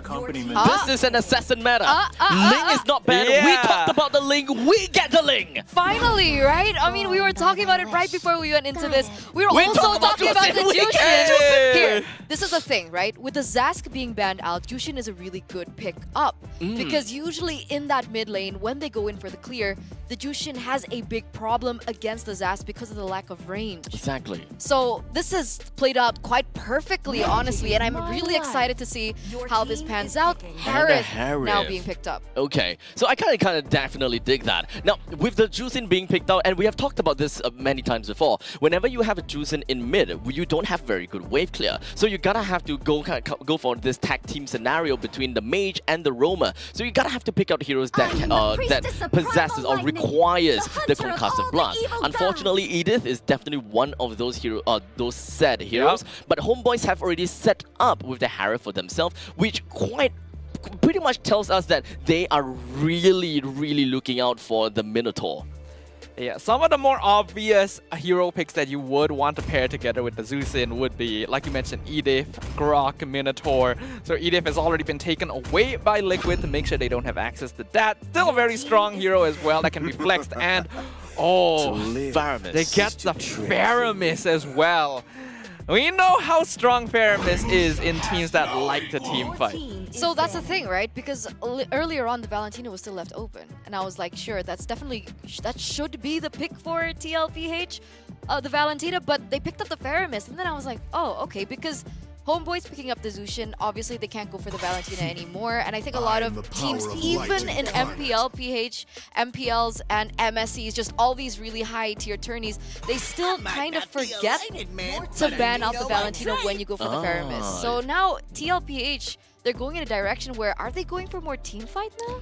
I was saying that this is kind of like a situation whereby they don't have to be too afraid of rushing into the face of Homeboys, especially since they're dealing with Juicin, they're dealing with Harith. They would want to close the gaps as fast as possible, and they are most likely also expecting this Minotaur from the side of Homeboys. So I won't be surprised that even they themselves not ban the Minotaur. But what I'm surprised is Homeboys themselves banning the Minotaur. If Homeboys themselves ban the Minotaur, it leads you to think that they may want a Grok instead. But looks like they went for Ruby, which is one of the heroes that Maul is a bit more comfortable playing. So maybe they're just going for a bit more of a pocket strat here. Okay.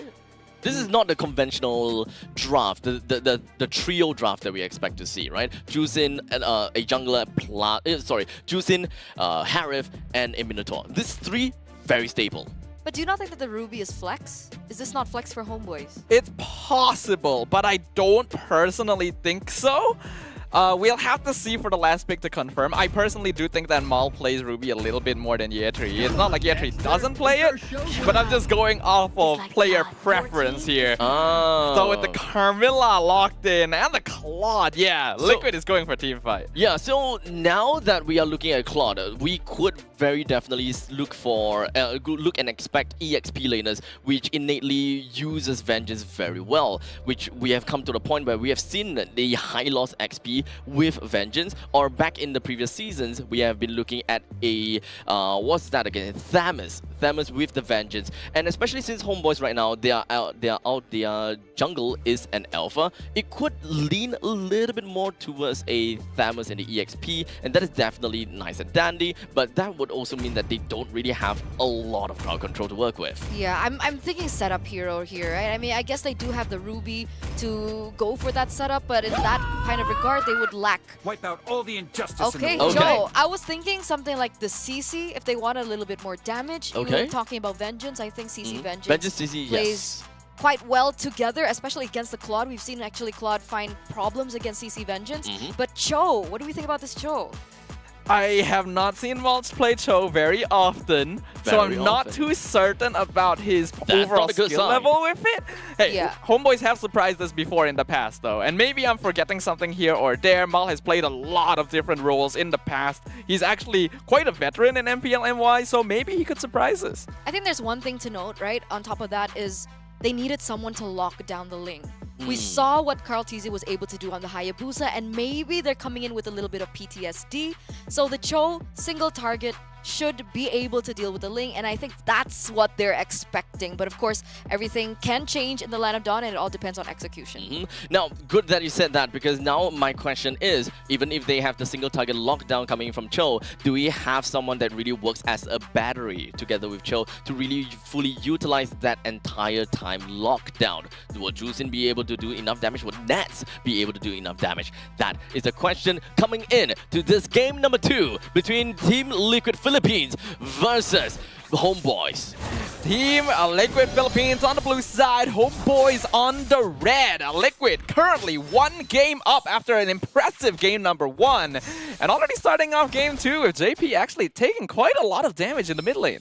Now, we always wanted to see and talk about the fact that whenever you have the Juicin, you want someone to be able to clear waves in the middle lane fast enough, and you're gonna have to expect that Mal and Udil will be the battery. While Udil completely just keeps on going on and on with the very annoying pokes, and Mal just focuses on the lanes. Mal going to be able to do quite a lot of poking already.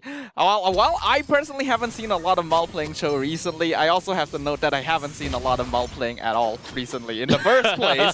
So my memory could not be what it used to be. And once again, we see JP getting pulled in. Alpha charge. First blood by Amal instantly. Tempest the Blaze being used by Carl Tizzy. Actually dropping Homeboys really low. And the immediate double for Carl Tizzy.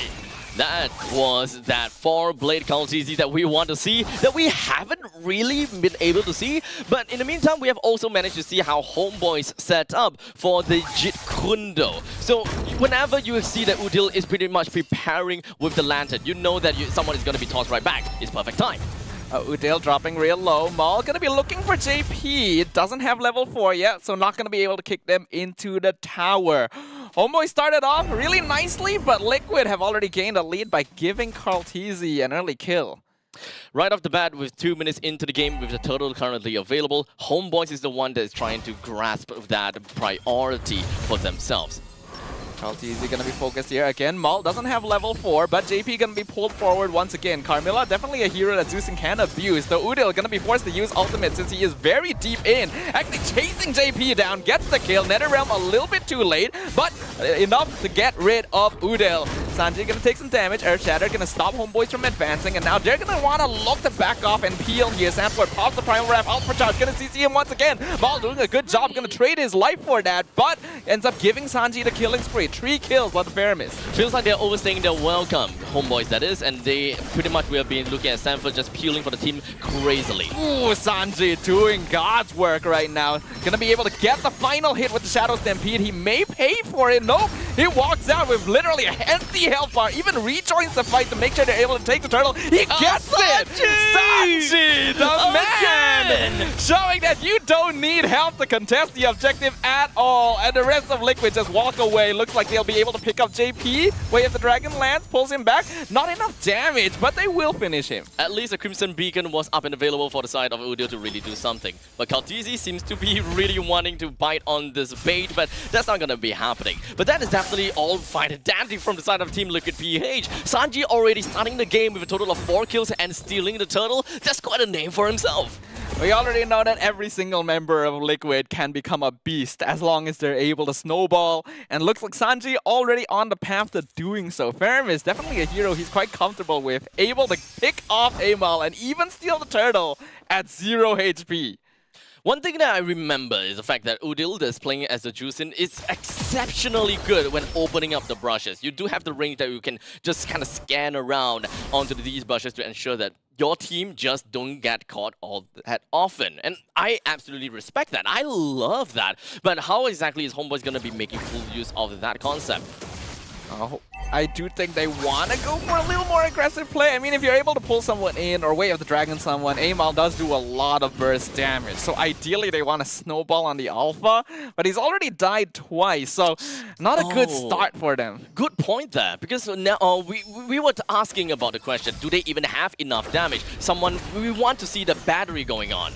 Maul gonna get pulled over the wall once again. Sanford gonna get I'm Offended over the wall as well. Nether Realm gonna be used. So is the Zeus and Kaltizi comes to join Alpha Charge. Amal not able to get over the wall, so he gets knocked up. It is absolute chaos here in the river, but Sanford gonna trade for Amal, and now Kaltizi gets free reign to jump into the back line. Gonna be able to dash away just barely. Yeah, Tree getting the movement speed, not enough to chase him down. He just dashes away, and Liquid come out on top again. This fight is a testament to how much damage Homeboys really have, and it's really tough for them to deal with. Even if Nets come in, he did drop the Zaman Force, but he can't even catch up to get any kills.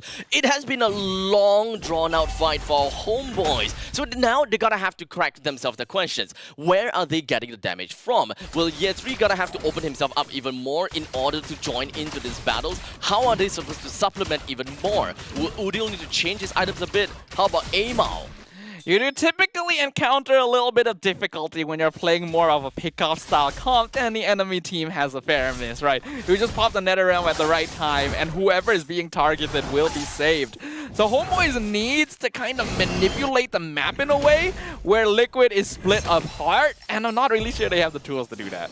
Now the next question, hold on a second. Yep. Sanford gonna get pulled in. Netherrealm gonna be used once again. Homeboy's not in a good position for this yet. Tree gonna be the first target, immediately picked off. Monster kill for Sanji. Ness in the front line with the Zaman Force doing some good damage, but is it going to be enough? Sanford gonna need to flicker out, but gets caught by the Way of the Dragon, and there's no more Netherrealm, so they will finally punish the Edith. Mal now has to run away. Benny gonna dash forward with the BMI, picks him off. Turtle now gonna be the target of Liquid. They are beautifully balancing aggro and juggling Homeboys as Amal gonna fall victim again. Turtle stolen by Kaltizi, and he gets a double kill on top of that. This man's greed knows no bounds. No. That fight just further solidified that the Juicin just doesn't deal enough damage at all. Yes, the Juicin is very annoying. You're constantly flying up, especially for the side of JP. He is on the receiving end. He's constantly flying into the sky, being slammed down, flying in the sky, slammed down. But we're talking about Camilla. Camilla is pretty tanky and even built up the Radiant armor. You are not in the slightest afraid of this Juicin. Nets gonna take some damage. Kaltizi targeting him. Tempest of Blades comes out. Netherrealm so that they can dive the tower. Godlike streak for Kaltizi. And Homeboy just disappears. It happens so quickly. Yeah, Tree not gonna make it in time to save them. Just gonna try to defend the tower. Uses I'm Offended to clear the wave. But he is stuck 1v4. Udil too far back to protect him. That's a free tower on top of 3 kills. The crit damage is definitely building up over to the side of Kaltizi with a single Finch Poise, or rather a single stab. Allows him to just take probably half HP away from Nets. Well, maybe that's an over-exaggeration, but you pretty much see that point. Team Liquid PH managing to take away the tier 1 in the middle lane, ensuring that Homeboys now will have a lot more issues to try to get themselves priority over the river, or perhaps even in their own buff. Amal, you're gonna have to watch out for this. A 6k net worth difference at 8 minutes is pretty big though. You can see Udil still being annoying. Oh, nice I'm Offended onto 2 members. Sanji dropping low, shut down on a Pyramis before the Netherrealm is available. Primal Wrath not gonna save Sanford. This is a chance for Homeboy. But look at the blazing to it! It is too so much damage. Benny Cutie just fillets the homeboys like they are the most delicious piece of meat they've ever seen. A double kill for Carl Teasy. He's looking for Udil. I don't think he'll jump for this. The job's already done. That was hands down just foresight coming in from Team Liquid PH. They understood that they can just throw Sanford, throw JP, let them peel everything, ensure their homeboys use everything in their arsenal just to bring these two BP men down. And once all of these ultimates, all of these skills has been depleted, especially when it comes down to the Way of the Dragon, as well as the Spear of Alpha, there's no one that can come in to really stop Benny Cutie and Kaltizi. 2 for 4 trade, very much worth it. And Kaltizi is jumping in again, wants to contest the purple buff right after getting the Lord. They'll get it too. Curse of Blood, zoning out homeboys. Flicker, Earth Shatter, Primal Wrath comes out, and Kaltizi just jumps straight in, blazing to a Nether Realm. Liquid is not being punished for this at all, but Sanji and Sanford will eventually get finished off. Carl, you probably don't want to go for this, sir. Health's a bit too low, but it's still a win for Liquid. Just play within your box. That is what homeboys gotta have to do at this point in time. You gotta have to supplement the lack of damage from your team by playing safe, defensive, and you gotta have to wave clear as much as possible. But unfortunately, that is the problem. If you want to play within of your turrets, you gotta have to be ready for all of these waves to be crashing in. Do you really have got the ability to be able to clear all these waves fast enough? You have Nats. Nats is not necessarily all that great in clearing waves aside from the Synchro Vision. You will want Amal as well as Year 3 to really pop off. As much as I want to see a sustained Year 3, I purely and I solely believe there must be some sort of risk involved in Ruby's itemization where he gotta have to build a tad bit more damage in order to clear these waves. The problem is there's just way too... Oh well, here goes Kaltizi again. Even Tempest of Blades forcing multiple resources out from the homeboys. Under their own tower, the threat that Liquid poses to the red base right now is huge. And we can see just how much of a net worth difference they have in total. Homeboys just have no items, and we can see that. I'm offended, pulls Sanji in, but he doesn't care. He's got NetherRealm, Blazing Duet, just dismantles the backline. Homeboys disintegrates like they're an ice cube melting in the sunlight, and Liquid are the ones shining down the light. The inhibitor is just gonna fall one by one. Homeboys can do nothing about this. They're trying their best. Call once again on top of net. Zaman Force used defensively. The last inhibitor gonna be taken out, and Tempest of Blades will finish off Maul on top of it. Homeboys can do nothing but watch as Liquid just runs into their house like it's their own. It has been a long time since I've seen Claude's Blazing Duet just run on by like a hot knife through butter. Homeboys, it's not like their composition is fragile or flimsy or anything. It's just this Claude is dealing a massive amount of damage. His current, he does have a current economy of about, let's see, 9.9 thousand gold alongside of Kaltizi with a total of 12,000 gold. That sets them up way above. Of course, being able to finish the Holy Trinity alongside of the Malefic Roar really gives Benny Cutie all of that damage output that he absolutely needs. Team Liquid PH, they are not afraid to do the same thing again by playing investments. Throw Sanford, throw JP right in the face of homeboys, let them take the bait, and then Benny Cutie is ready and raring to go together with Kaltizi. And they don't particularly mind losing players like Sanford either, because they are so rich at this point that it will still take the homeboys a long time to even whittle through their health bars, and all that is time given to Benny and Carl Teasy. Lord gonna be claimed easily. Homeboys unfortunately don't have a composition that can really push the map. I need everyone to remember, or not remember, but pay attention to the fact that we have a double remote boots coming in from the side of Team Liquid PH, namely Sanford as well as JP. They know that they want to funnel all of these gold over to Kaltizi and Benny Cutie. Sanford is really just there for a sandbag. You don't need any items from him. We just need Sanford as well as JP go in and unfortunately take all the damage for the team.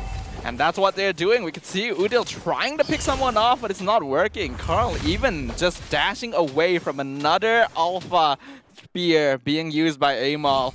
Liquid are basically just toying with the homeboys, and with the Lord now looking to push in, we could be witnessing the end of the series. Can homeboys defend this? We'll find out. Lord gonna take some damage, gonna try and pull it away, but homeboys really just don't have a solid enough front line to do so. Well, not gonna find anything yet. Tree gonna immediately engage. A nice catch, but NetherRealm gonna be used with the Blazing Duet to just again cut through the homeboys. Sanji and Sanford have already bit the bullet, but Liquid, they just clear it up. It's a wipeout. It's no problem at all. Triple kill again for Carl TZ on top of a monster kill by Benny. And we can see that Liquid is just too much for the homeboys. Oh, I see that. Winner crown fool coming in from Team Liquid PH. They know that they gotta have to make that move. Gotta say, that was a dominating performance from the side of Team Liquid PH, and it's really unfortunate from the side of homeboys. Their game plan is to play around turrets. They have experienced themselves. We have no damage. How are we supposed to kill these people? We throw everything over to JP. We threw everything over to Sanford. Where are we getting the resources to deal with the rest? That's my question over to Eterna as we welcome her back onto the show. Hi. Hi, welcome Wow. back. I'm back. That's Nah, not me, by the way. Just want to make yeah. that clear. I think that's Kadita. Yeah, that's Kadina. Yes, it But is. don't worry, you're more beautiful than her. Wow. Yeah. Well, I don't know about that, but I do know that our predictions are right today. Hey! Let's go. Yeah! Faith Okay, I did got not pulled. pay me In back. your face! I'm more like in my face. Well, that was indeed a very dominating performance from the was. side of Team Liquid PH. But if there was one thing that you guys could change from Homeboy's lineup, what is that one thing that you would suggest? Lineup. Yeah. So you mean the heroes? Yes. Oh, okay. Let's not get too spicy when it comes down to changing players, huh? Lineup. Let me check. Honestly, They what did you think? Because technically they had a great idea with everything, right? I just realized that when they picked up the Cho, it was not only just to try and shut down Carl TZ with the link, but also for that wave clear that was lacking from Zusin. So, what would you change? Maybe they could have considered going for the Minotaur instead, because they were the ones who banned it when they had first pick in the second phase. They could have started second phase like going Minotaur. I kind of understand the Ruby Cho, good amount of CC, good lockdown, wave clear like you mentioned, but I do still feel like something was missing. Personally, I would say that the Alpha has gotta go. Oh, yeah. The Alpha's gotta go. I believe that yes, the Roger was banned. Roger would have been the perfect candidate over to their team, especially since that they are lacking of damage and they couldn't execute anyone at all. So, for now, we're just going to be jumping right in to take a look at Team Liquid PH, as I believe that Rose is upstairs ready to interview the players. Take it away, Rose. Thank you to our casters, and right now I'm with the one and only GOAT of TLPH, Carl TZ. Very nice hire, Savage, just now. That was really, really good. Okay, Carl, I'm going to be very honest. I've been reading comments online, especially in the Filipino community group, and a lot of people have been saying that Carl's hands aren't as fast anymore and he cannot play Assassin. Yet we all witnessed an amazing game from Haya and Ling. So Carl, what do you have to say to the people who said you're washed out, your Assassin ain't good no more? Ano lang, tuloy lang kayo sa pagbabash kasi sobrang laking motivation yung binibigay niya sa akin. Tapos ganyan-ganyan din yung sinasabi niya sa akin nung tank jungler pa lang eh. So tignan lang natin kung ano mangyayari. Ooh, he said, you know what? If y'all want to bash him, just keep on bashing him, because what you guys are doing is technically motivating him to do so much better. Because this is exactly what everybody was saying when the utility jungler meta came out. Everybody was looking down at him, yet look guys, he's still performing at his best. Okay, Carl, later on you guys will be meeting Geek Fam. Yesterday y'all played 2 matches, today 2 more matches. If I'm not mistaken, if you guys win against Geek Fam, the potential to enter playoffs is already very, very high. So let me ask you, who do you want to meet in the playoffs that you think will be a very, very good challenge? Gusto ko po sana sabihin SRG na agad, pero feel ko may nakukulangan pa ako sa performance ko. Siguro ano na lang po muna, Bren po, kasi parang gusto rin po namin pumawi sa MSC. All right, so he said, as much as he wants to say Selangor Red Giants, he feels as if his performance is not up to par yet or as high as how he expects it to be. However, he does want to meet Bren again because he wants to get a little bit of a revenge from what happened in MSC. Okay, so talking about MSC muna ha, let's talk about MSC for a little while. You said you want to get your revenge on Bren. If you get your revenge on Bren, do you think you'll be ready for Selangor Red Giants? Siguro po konti kasi parang yung SRG po talaga yung pinakamalakas ngayon eh. Alright, he said if he does win against Bren, that will boost up the team's morale, and hopefully once they meet Selangor Red Giants, they will be more ready as it is currently one of the strongest teams right now. Alright, Carl, since you all only have one match break, I'm gonna let you off now. Casters, what do you guys think about what happened in this best of 3 series? Did Carl TZ's Assassin still amaze you?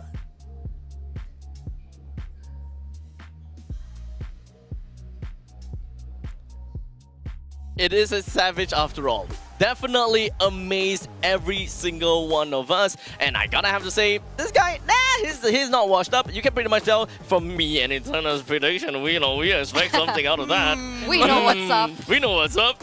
Okay, fine, but Eyes on Sadafa. hey, I can still lay claim to the fact that even after all of this, the GOAT himself still thinks he's not quite ready for the Giants. But that's the mindset that you need. Yeah, that's the mindset I'm not that saying you it's a need bad to improve, mindset. I'm right? just saying, hey, we have something, you know?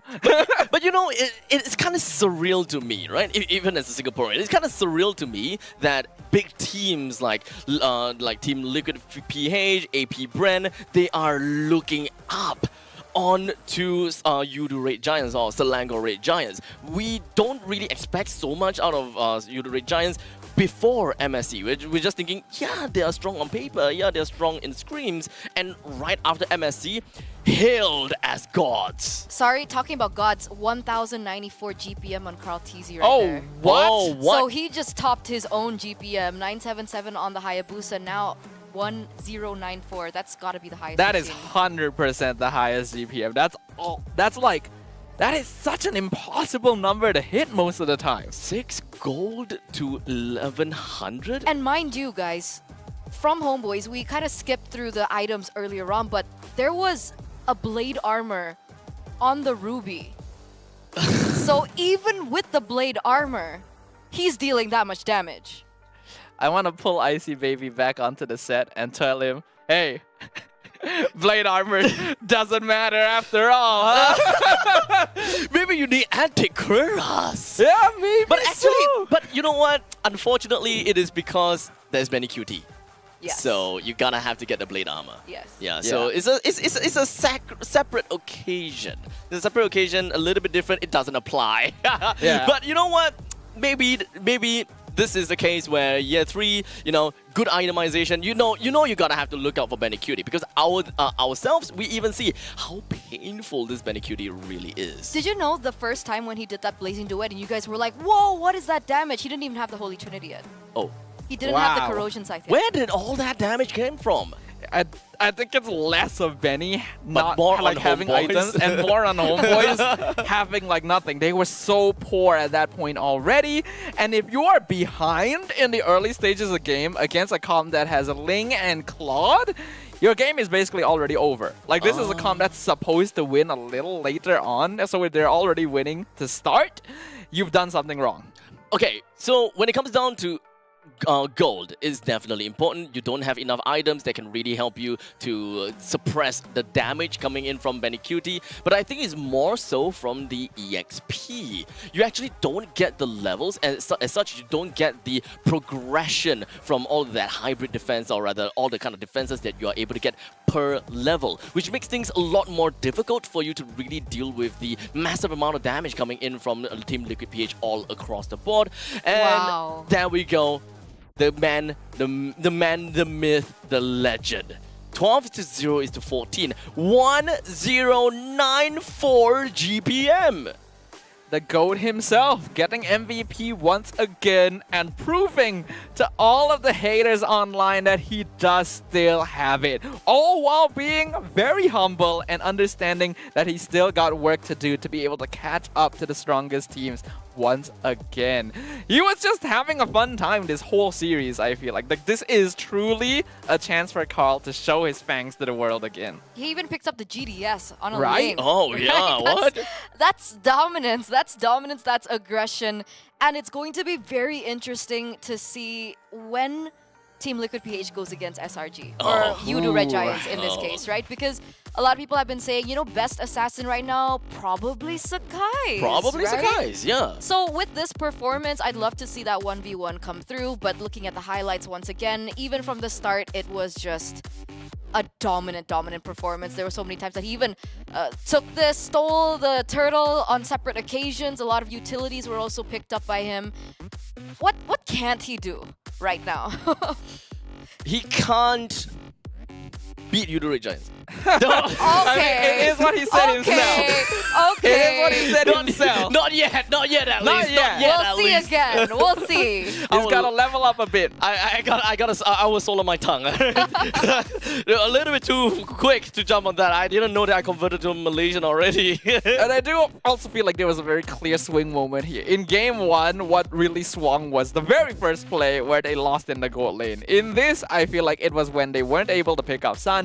The and pivotal then he part, finished off Amal and stole the turtle for himself. That was crazy. That Momentum was. just instantly swings. If not for this GPM and KDA from Carl, I'm pretty sure Sanji would be up here. But everyone on Liquid was doing a great job. And I do feel like from this, we can tell that Homeboys has a lot of work to do. This is a very new lineup for Homeboys, so it's understandable, but it's still a bit disappointing. I gotta have to say, they definitely did a lot better in game number 2. It doesn't necessarily mean that their micro wasn't all that great in game 2. Game 1, definitely, we can see the gaps and the lapses. But game number 2, it feels a lot more of draft limitations than a lot more on what they didn't manage to do. I agree. That's why I really wanted to ask the question. Like, you guys are a lot more experienced, perhaps in the EXP lane. What do you think about the Edith and the Ruby matchup? When it comes down to Ruby versus Edith matchup, it's pretty much still a ragdoll game. But So- Ruby is still a lot better once he picks up that War Axe, Bloodlust Axe. Once you get a Bloodlust Axe onto the Ruby, Ruby is pretty much free roaming. You don't have to care about the Edith at all. Especially since I believe that the Edith pick up a flicker. So Sanford, he's not there to win the lanes against Ruby. So yeah, he's not there to win the lanes against Sanford, so all he needs to do is just kind of like go around and he wants to clear the way fast and start to be in the battles as much as possible, which suggests that they are a team, they want to play all in together as a 5-man trio, but in the meantime, as much as possible, if they are able to catch out someone, they will go for it. Okay, because like I was thinking about it, right? From game number 1, I felt like, honestly, Homeboys, they had a good draft. They had good lanes to work with. Three right? lanes but of even priority. then, they were dominated by TLPH. In the second game, I actually have a bit of a difference in opinion. I don't think that they played as much of a factor in game number 2 as they should have in game number 1.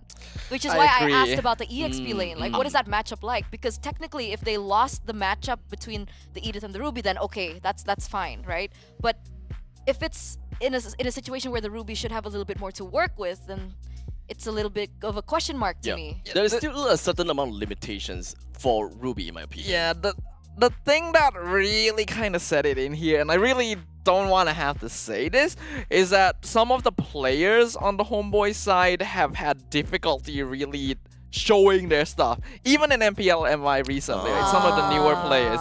Okay. I don't want to bit of like stage do any fright. sort of call out. It's not really even stage fright.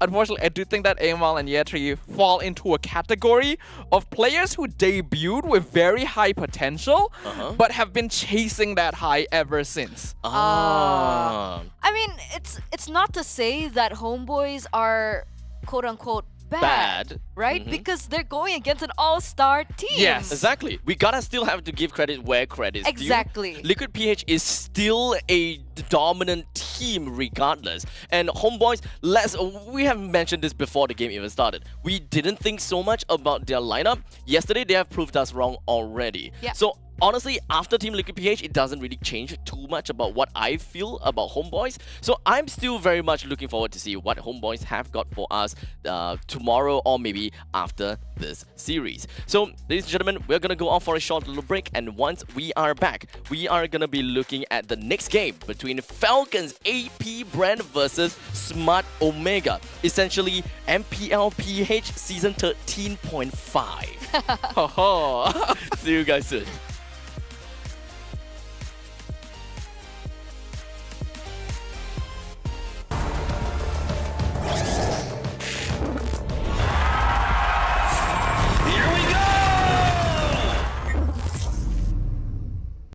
Hey guys, this is Rose, and right now I am over at the player lounge with the one and only Miss Mara Aquino. Hi everybody, salamat patang langgar, Malaysia. Oh, I learned some words. Salamat patang means good afternoon. Okay, I like that. She said salamat patang. She said even langgar from, I'm pretty sure it's Toda Langgar. Okay, you got some stuff down. So, Mara, how is Malaysia treating you? How are you enjoying it so far? You know what? I'm enjoying it, and the players are also enjoying it. A lot of the players who haven't been in Malaysia love sambal. Your sambal with nasi lemak, right? Nasi lemak. Yes. Now, speaking of nasi lemak, have you had nasi lemak before?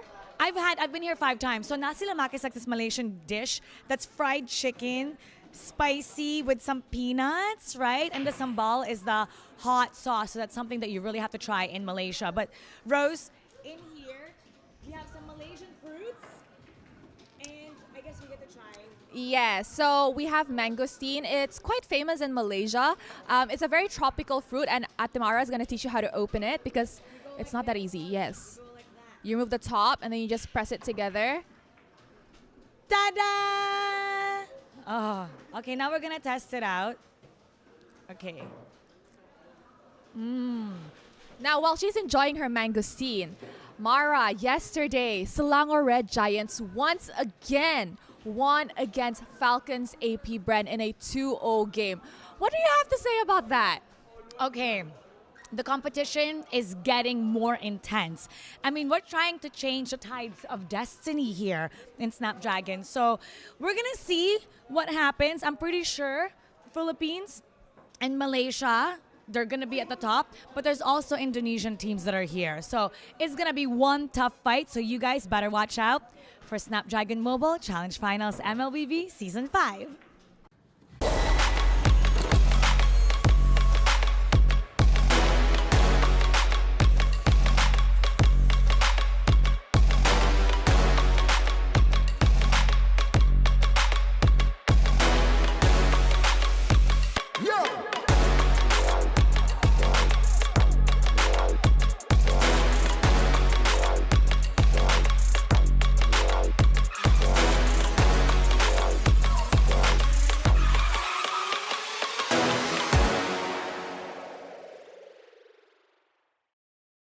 The Snapdragon Pro Series is brought to you by Snapdragon Elite Gaming, Monster Energy, and DHL.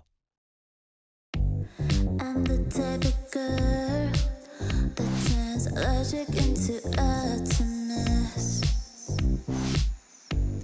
Think you know it all, but then you let me get inside your head. Yeah.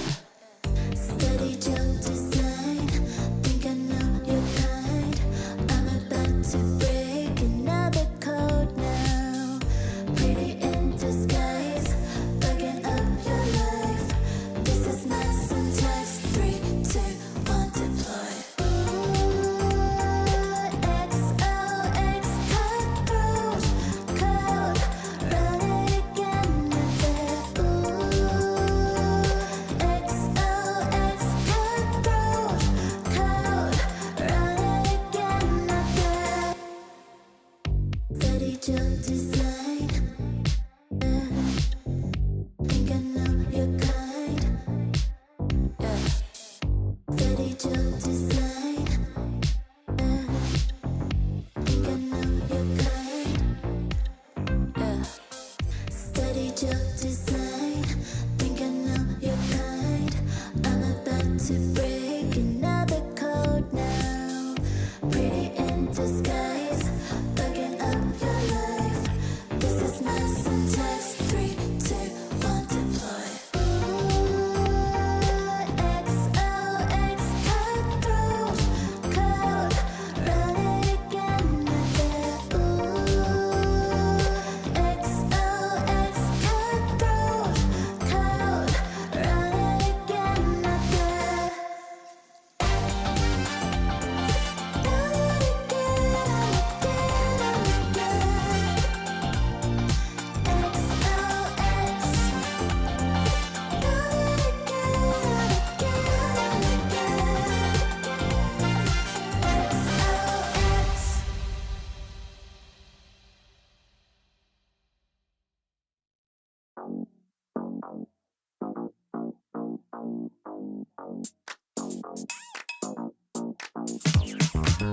cutie, dressed up and I'm glistening. I'm the gift, don't wrap me like it's Christmas. Once I'm yours, you'll know what you've been missing. Feeling like we should get into mischief. Listen, you've been looking like you're down on your luck. Need a girl like me to come through, lift you up. Hold me in your hand, I like when you touch me. Keep me around or you might get lucky. I'ma keep you with the good mood. Keep you up all night. Never, never around you. Baby, this is so vibe. Got me dancing like a soul train. Laughing the whole time. Got me singing in the shower. Baby, are you all mine? Baby, I'm your four-leaf clover. Your rabbit's foot, your charm bracelet, horseshoe. Baby, I'm your good, good omen. You wanna keep me with you. Keep me with you. Yeah, it's not hard to see. There's a pattern forming when you got me.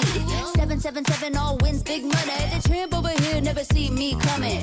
I was in your back pocket the whole time. A quiet power, a silent gold mine, a big old confidence boost. You never delude. Just know that you'll be winning cause I'm with you in the building.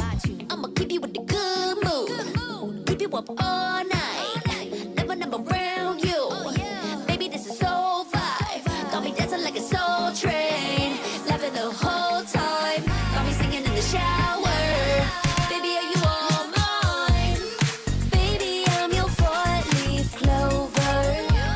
Your rabbit's foot, your charm bracelet, horseshoe.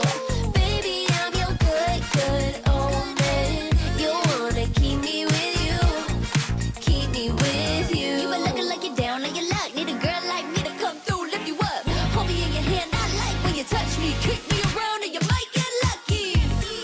Baby, I'm your four-leaf clover. Your rabbit's foot, your charm bracelet, horseshoe. Baby, I'm your good, good omen. Yeah, you wanna keep me with you. Oh yeah, keep me with you. You waited all night for me to come back. Why'd you think that it's not alright? Told you that I'm not that type. Didn't mean to get you so excited. Tried to tell you not to fall in love. Why you always hit me uninvited? Was hoping you would get the picture. I've had enough. Now it's time for me to turn around. Thought you knew what this was. Yeah, I am superstar.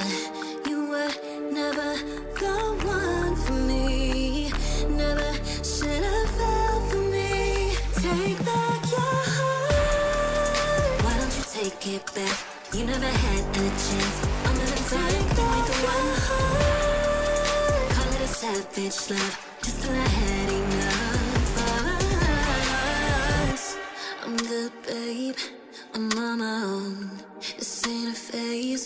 Just let me go. Told you that I'm not that type.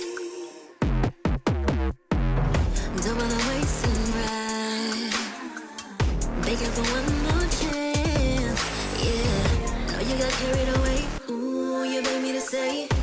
You've been messing with greatness, space to stay in your place. I was looking to play, then you got in the way. All the love that we made got me stuck on your brain. Got no time to stay here and say goodbye. Yeah, I am superstar. You were never the one for me. Never should have fell for me. Take back your heart. Why don't you take it back? You never had a chance. I'm gonna take back the one heart. Call it a savage love. Just till I had enough of us.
in the strip clubs that you work for. You a beast type of hoe you get murked for. I can tell a lot about a girl on the first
Give it more, give it more, give it more right now, right now. Give it more, give it more, give it way more, way more. Yeah, we give it all that we got. Measuring what's in our pockets, then we give it a lot. Cause we've been hustling for years, now we up at the top. And no, it's still not enough, so we ain't gonna stop. Cause that's full throttle, zoom, zoom, hop, skip, jump. Gotta eat it up, but the goal is lunch. I'm the big dude, so I never duck, duck. Just keep my head up and yeah, we go. Hey guys, it's Rose and I am still with Few and Kyle TZ from Falcon AP brand, and right now we will be doing a segment of comfy seats.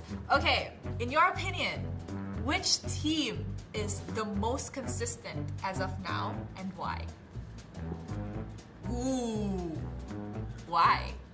Because they dominate Malaysia server than the MSC. Is it easy server? No, because they win streak that. Yes. What about Few? Same. Same. Same reasoning too? Yeah, I think they're the most consistent because of their undefeated record. Wow. Okay. Who has the best logo? AP brand.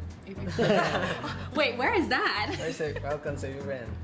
For me, Team Liquid. Everyone is saying Liquid. I'm a fan of Team Liquid before they even enter ML. Okay. Kyle? I think Liquid. Liquid too? Yeah, because they have a horse. Liquid needs to start giving the players free jerseys. Okay, which player looks good wearing their team jersey?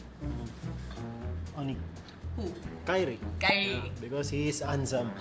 Because he's Anything he wears, he's good. Oh, it's the face that brings it. Kyle. Yeah, I think Liquid. Sanford. 2 point for Sanford too. Good. So, good face. Good face. Which team do you think can cook the best? Geek Fam. Why? Why Geek Fam? Because Baloy likes to eat. And he eats a lot because the food is good. Baloy is my friend. For me, the Giants. Why Red Giants? Kyle? Because Because? Yums always eat a lot. You sure Yums eat a lot? Yeah, because I see him eats a lot in buffet in Riyadh. What does he He always eat steak. in Riyadh? Yes. Really? Yeah. But do you think he can cook though? Cook? Yeah, I think so. You think so? He can cook. So if like example, there's an international potluck where all the players and all the teams have to cook their own food. We will eat together. You're gonna eat Yum's cooking and you're going to eat Baloy's cooking. Yes. You think you're safe. Yeah, I'm safe because I think Baloy knows Philippine cuisine and Indonesia cuisine well. You won't get food poisoning. No, because Malaysian food is good. Okay. So you trust Yums and you trust Baloy. Trust them. So that is it for comfy seats. Thank you so much to Fuel and Kyle TZ. Thank you. Thank you, Rose, and of course, welcome to welcome to the show back in Stream B, where we are going to be featuring these two teams coming up next: Falcons AP brand versus Smart Omega. And now for the second series of today, I have Icy Baby as well as Adolpha joining me on this our version of Comfy Seats. In fact, I do want to take a short little snippet of her Comfy Seat because the last question was actually pretty interesting. I want to ask that question to you guys now. Out of all the talents, whose cooking would you eat? Amy. Okay. Gideon's girlfriend. Okay. It's cooking. She's not a talent though. She's a talent technically. If I were to my choose a eyes. talent, I'll Okay. choose anyone else but But anyone but Starfast. Oh, yeah, Oh. that's correct. I would That is actually not eat his correct. food. Okay. I would say the same. I would choose anyone but me. I was waiting for some good old fight going on here, and then we'll go back to the talent room and like fight. But No, okay. I agree. Oh, but Rafa. No, I agree. No, I don't care about that. Whose food do you want? Whose food do I want, huh? Ah. Your food. Why? I hope that you learn how to make some Malaysian chicken rice. Oh, crap. Back to that again, huh? I gotta call it back, sir. I gotta call I it back. do not want to call that back. So let's talk about AP Brand's lineup right now. What do we have over here? So I see. Well, we have Flap TZ, Kyle TZ, Phil, Ogwen, as well as Super Marco, the all-star team, was in the grand finals of MSC. We've seen them day one as well. They're doing absolutely well, very, very consistent thus far. But of course, they are here to win it and to prove them grounds, right? Like, who would have thought, like, they didn't really do too well in MPLPH, but still, when they went to MSC, they still qualified all the way to the grand finals here. So I feel like this is going to be a very, very interesting series to talk about here, even though they lost the match against SRG, recently as well. But again, it's still not too late, right? There's still a redemption arc that's going to be happening. Exactly. Now, Falcons AP brand, they are a team that we have definitely seen for the longest time ever, and they have, of course, made a resurgence and have been made quite a name for themselves right after Team Liquid Philippines have gotten a name for themselves. So it has been jumping pretty fast as to who have been the title winners, championship winners, so on and so forth. The question always is, how long Udo Red Giants will keep their title. But for now, we do have a quick little video coming up for you guys all the way upstairs. So I believe that we've got something very interesting prepared for you guys. Check it out. Falcons AP brand are in such a great mood right now. In fact, we're gonna do a voice hero impersonation. We're gonna be starting off with Flap. Flap, what's your favorite one? The southern seas are my domain. I know that one. Can you guess? Type it down below. The southern seas are my domain. Who is it? Her. It's Odette. Oh, Odette, it's... It's Kadita. Kadita. It's Kadita. It's Kadita. Okay, did you guys get that right? We can put that in the bloopers. Womp womp. Okay, Kyle, what's yours? Madali lang sa akin, Pilipino to. Ay, that's the Tagalog version. Who is that? Suntok para sa suntok. Suntok para sa suntok. Can you do the motions? Suntok para sa suntok. Guess that. Who is it? Pakito. Pakito. Suntok para sa suntok. All right, Fla. Oh, all right, Few. Sir, what's your command? Sir, what's your command? That seems to be a popular one, Few. Okay, who is it? Fanny. Fanny. You're so funny. You're so funny. All right, Ogwen. Who said there's no shortcut in life? I literally invented one. Who is that? Chip. Chip. Okay. You can guess it to see who they're talking about. Super Marco. This is your super voice line. What is it? What's your name, boy? What's your name, boy? Who is that one? Balmond. Balmond. Balmond. Okay, did you guys get it all right? Because they're having so much fun right now with the voice line. We want to see how ready they are for the next match. So we're going to do a little bit of cheer. Few, you're going to lead it. All right, are you guys ready? Falcons are here. AP Bren lang, umalakas!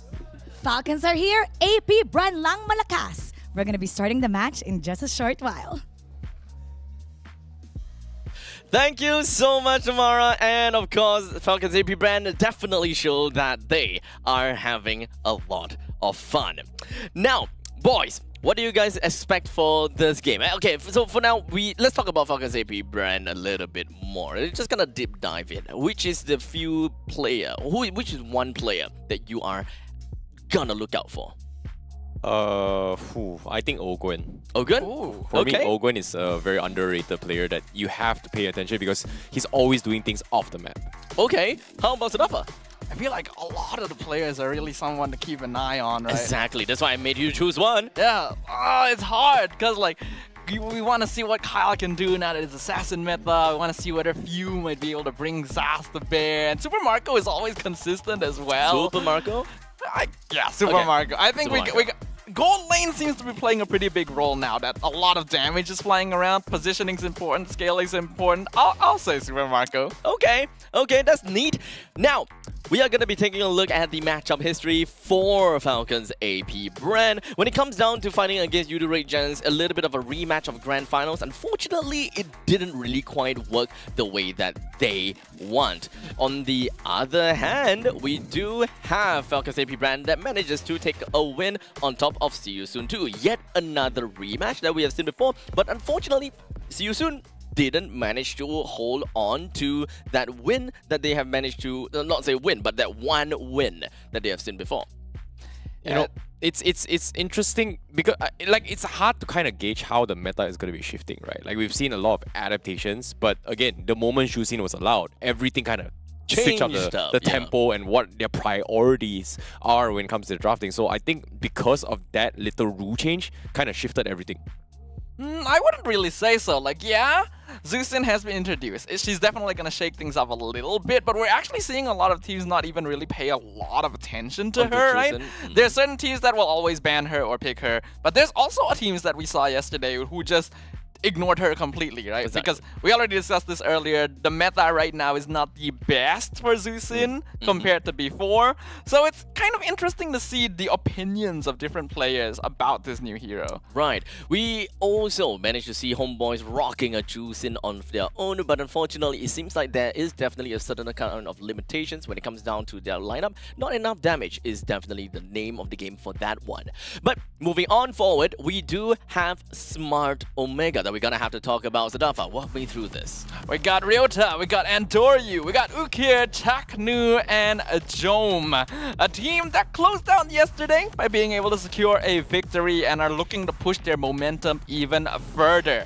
I've seen that their gameplay, a little bit on the safer side, a bit more disciplined, but there are moments of brilliance, and a lot of it comes from the master of all trades himself, Jome in the gold lane. The moniker that we have for him now. Yeah, Jome is literally the guy that does it all, right? Like, he's playing on the gold laner, but he feels like he needs to open up the map, he needs to set up for ganks, he needs to set up for kills, he needs to farm, he needs to kill people, he needs to start a fight, he needs to shots call. I think he's just everything, man. And of course, once again, we do have more content in store for you guys about Smart Omega now. What exactly do we have? Let's tune in and take a look at that. The players from Smart Omega are in good spirits. In fact, we're gonna play a little game, and it's called Hero Impersonation Voice Line. Now, Ryota is gonna go first. What's your favorite voice line from MLBB? I will choose my own path. Yeah, yes, you will. And who is that? Arlot. Arlot. So the people that's watching right now, you can comment down below if you can guess it right, who they're doing. All right, Andoryu, your turn. Sir, what's your command? Sir, what's your command? Type it down below if you can guess. Who is it? Fanny. Fanny. Okay. All right. Ikaw naman. With conviction, all right? Voice line. To live is to trick the reaper. Do it again, do it again, do it again. Okay, can you guys guess that? Type it down below. Who is that? Faramis. Faramis. I thought you were having a little bit of a seizure there. Okay, Chaknu, your turn. Welcome to my castle, my friend. Welcome to my castle, my friend. Who is it? Grak. Grok. Ah, one of your favorites. Okay, you better make this good. You're the last one. With conviction, Jome. Come on, Dexter. It's your showtime. It's your show. It is your show time. Who is it? Tell everybody. Claude. Claude. Okay, there you go. See, they're in good spirits. So we want to see how ready you are for the next match. We want to hear a cheer. Chaknu, you're gonna lead it. Bagong shot. Omega. Omega is ready to go. We'll see you later. Thank you so much, Mara and Faramis. Yeah, I don't think You know, he does for that a part, second, right? I thought it was like one of the Transformer series, like Johnson skin or something like that. It was like, Ah. I am Optimum Pride. Optimum Pride. Optimum Pride? Optimum Pride. Yeah, Optimum Pride. I'm pretty sure that you guys know exactly which video we are referencing. But due to safety concerns, we will not go through the entire voice line. But of course, same question to you guys. Which one are you guys looking out for? I mean, we already know, right? It is gonna be Jome, Jome. okay. He seems to be the one that's really setting the stage. The audacity for of Omega, me to ask that right? question, huh? I don't think I need to ask IC even for that one, huh? Yep, Now, obviously. The audacity of me, my bad. Now, let's jump in over to the drop. Is to trick Hey, there's the line. Ooh, oh, he was laughing! Oh, it's laughing. He's laughing! That's what that was. It's not. Yeah, Okay. it's not. But okay, at least he got it pretty much right. He knew that there was a laughter before. Okay, fair enough. Okay, it's like production immediately tells us that, you know, this is the sound. We've got Roger, Faramis, and Zask that has been banned by Falcon's AP brand. While in the meantime, for Smart Omega, we have got Chip and Ling thrown into the batting pool, so still quite a lot that's currently open. I'm glad to not see Zask anymore because Zask is so boring. Hayabusa is still available, but what else is still available?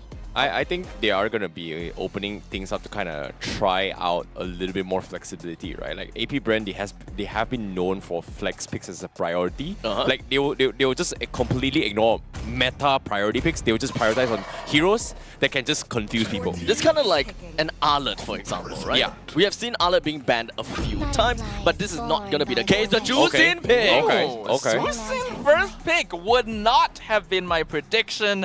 I would have maybe thought that it'd be something like an Assassin or like a Valentina, but yeah, they locked it in straight away. They knew they wanted Zeus in. Few is the man after all. I really want to see this variation that Few has got in store for us. This guy, Few, the best mage around. I gotta have to give it to him. How exactly is this gonna spin around with what Juicin it can bring over to their lineup? Well, in the meantime, Smart Omega have gotten themselves the Moskov as well as the Julian. Nothing too necessarily out of the ordinary. It's just, you know, typical Moskov things. Go over to the ending game kind of thing, while Julian pretty much paves the way through the early game. No, I really like how Falcon's AB brand's drafting styles and priorities. They always set goals on what they want to achieve throughout the entire tournaments, right? Like, we know for a fact that there are rumors that there are going to be buffs towards heroes like Jusin, etc., which is preparing themselves for the playoffs. And currently, we don't really have a lot of competitive Jusin data. And right now, I feel like they're just okay with just trying this out, knowing that, hey, it might be good, it might not be good. Let's just try it out and then hope it is going to be better when the patch comes in. I don't really feel like the gusto that we saw from that quick pick is more of an experiment, right? It feels like they know if they were something. testing something out, there'd be a bit of hesitation. They slapped that down straight away. I feel like we went into this with the intention of picking Zusin. We banned in such a way to avoid heroes that would make Zusin's life difficult, like Zask, like Faramis, even giving that extra HP with Netherrealm. And now you've added Ruby and Minotaur, who both offer additional crowd control. This is a massive setup for an upcoming Harif pick from the side of Falcon's AP brand. Remember how we were talking right about the previous game? We want to see a hero when it comes down to Aroma that is able to clear waves fast enough if the Jusin is being picked in the middle lane. Minotaur comes in pretty effectively, and the problem in the previous game is the fact that Alpha just doesn't deal enough damage. So we will want to see Assassins being picked up from Falcon AP brand, and I think Smart Omega picked up on that, immediately banning out onto the Hayabusa, and if they so want to ensure that they should deny ban the Fanny, right? Harif and Fanny, yes, that will be good. But unfortunately, it comes to the point whereby it's an either-or situation now. I have a very, very wild curveball that I'm about to throw right now. Okay. Like, knowing that AP brand has a tendency to be flex, right? Like, oh, this, it could be here, it could be here. I feel like just based off Jusin's leaderboard, there are a couple of Jusin players that play it on the jungle role. So I'm not sure they were going to go for it, but just putting out there. Just putting out there. Just putting That out there for could now. be a probability. Yeah. I mean, when it comes down to experimentations and when it comes down to flexibility, there are definitely things that we don't expect and people pull it off. Like back then, we don't even know that Carmilla can play in the jungle, and boom, Carmilla's in the jungle. That It is worked true. out pretty decently. There are always possibilities. One thing we do know is that they did actually ban the Fanny, so continuing to make sure that no free assassins are gonna be given over. The Zeus in jungle seems a little bit out there, Yeah. but yeah, I could maybe see it being possible, though it does add a bit of a limitation where you require damage from another source to really be able to clear the jungle a bit more comfortably. You know, based on this bans, I'm really surprised Smart Omega hasn't opted to kind of ban off Marco's power picks, or maybe even some of the power S-tiered ones like Harif as well in this particular, or even the... Yeah, actually, I think it's a Harif pretty is a must pick from must Falcon's pick AP right now at for this right now. Falcon. It's a direct setup for a Harif, but now the main question is, if we know that a Harif is likely going to be in for Falcon's AP brand being the probably best in slot, what's going to be the jungle that is the best in slot now? Ooh. Putting in consideration that Harif is going in.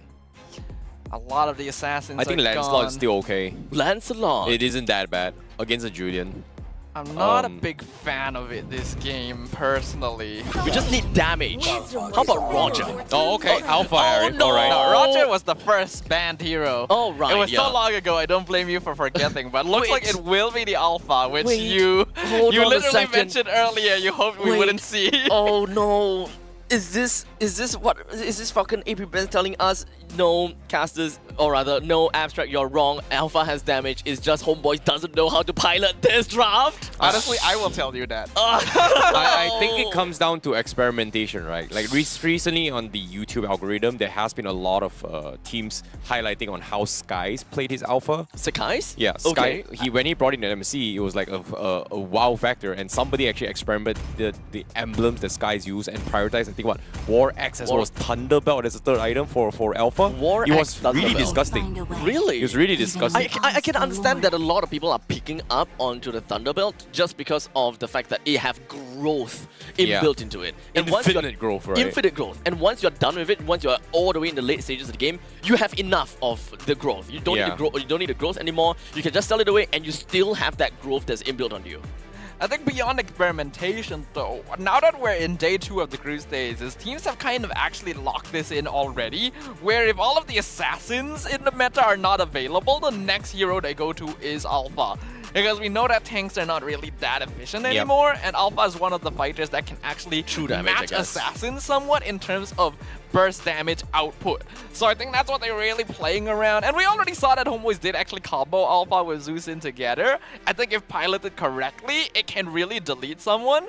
So AP Brand should give us a good show. I really hope to see how the AP brand will be able to do make use of this draft. And well, I love to be proven wrong, but maybe just don't prove me wrong until too badly, alright? So let us just jump right in and take a look at the match number 2. Game number 1 between Falcon's AP brand versus Smart Omega. Well, we are going to be seeing a little bit interesting match here because this is going to be the Julian versus Alpha.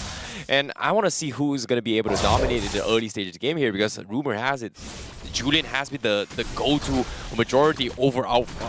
Like, Julian just straight up has a stronger early game comparatively. Again, he is the only hero that has access to his full kit at level 3, which means that his time is accelerated compared to others. Chaknu could be in trouble though. Grok, definitely one of those heroes that can be weak to Zeusin.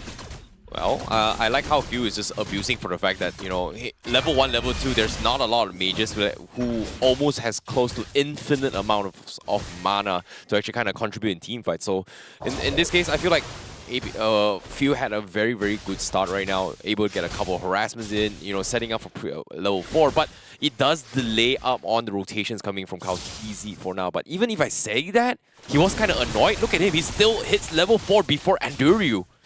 Yeah, I mean, we know that Alpha farms very quickly. That's another factor of why he is a hero that gets picked up pretty often. His damage output works on heroes, works on jungle camps as well. He can definitely match assassins in a meta where if all the assassins are gone, he's a pretty obvious choice. And I do think that AP Brand want to be the team that are starting to set things up early on. We already know that Alpha and Harif are the type of heroes that will end up falling off a little bit once you get to the late stages. And Jomon the Moskov has already turned games around for Omega before. This is so unlucky of Anduryu. He's actually 1 creep behind Kaltizi just because of the fact he wasn't able to steal the 1 creep up top. And because of this, Kaltizi is going to be hitting his level 5 very, very soon here. And the moment he hits it, we are going to see a huge power spike where Smart Omega is not going to be able to do too much. But as soon as I say this here, Chaknu, he does have his 4 first here. Few already looking to try and zone him up. Pulls him back here. He might be a little bit of trouble here. Chaknu forced to use the wall charge aggressively. And now here to counterplay with him in Nose Rage. He won't be the first one to fall. First blood in the hands of Falcon's AP Brand. But Few, look at him. He drags another one. A double kill for Few right from the get-go. I think that was kind of a messy fright from Smart Omega there. Chaknu used his wall charge to try and get a pick off. Unfortunately, because he collided with the wall so far away, it didn't really do anything in terms of CC to Flapteasy. And then Smart Omega tried to follow up on that when there really was no setup to really use, which resulted in them getting picked off. 2 kills to AP Brand. Turtle lost. And, well, it's kind of already going what we expected the early game to be. Could you really blame him though, considering that Few was the one that, you know, dragged him out right as soon as his immune came out, He could right? have used wall charge in the other direction. Okay, fair enough, fair enough. Fair enough. Hold on, top lane? Okay, he's fine. Top side though, Super Marco. You know, he's going to be having a good time here. Smart Omega makes another attempt up top, but again, you know, they're just playing very passively here. This kind of reminds me of how Smart Omega is playing yesterday as well. Just play as defensively here, try to drag this game as long as possible, but as soon as I say this, Anduryu, he's going to get caught out.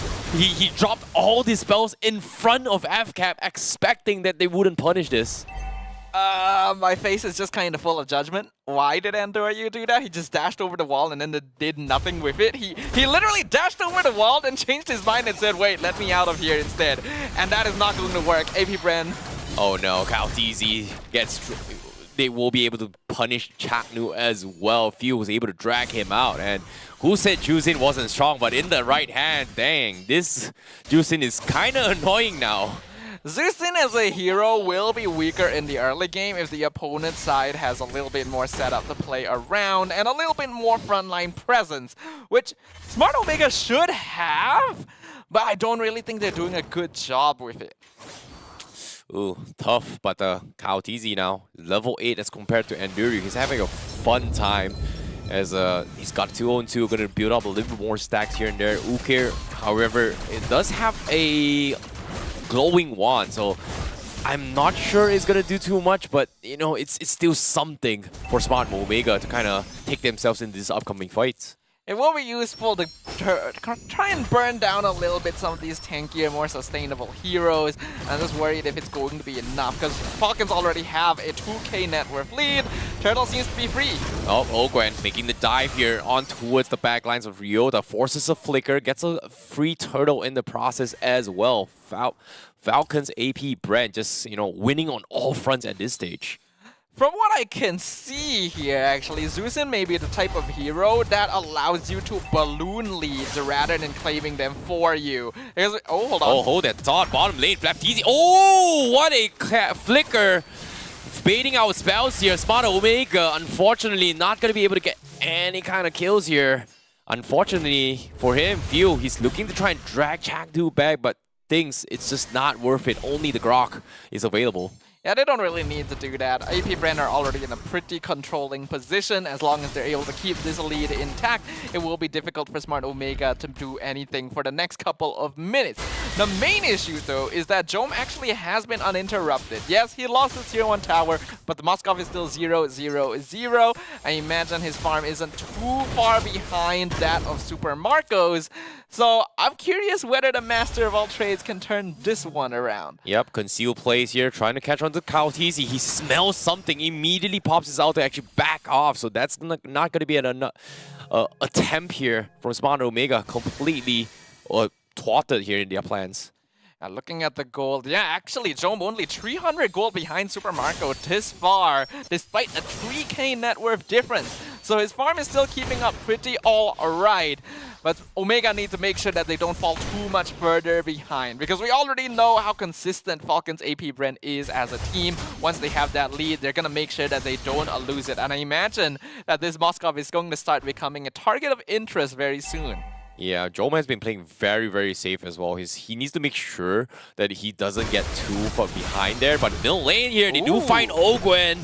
That's going to be a very big catch. However, Few is going to be able to drag them back to try and extend the fight. Flapteezy is here to try and pull him back here. Few looking for his 1v1s on the sides. Meanwhile, the back lines as well. Super Marco is able to find another one. Just like that, F-Cap just dissected the front and the back lines of Smart Omega.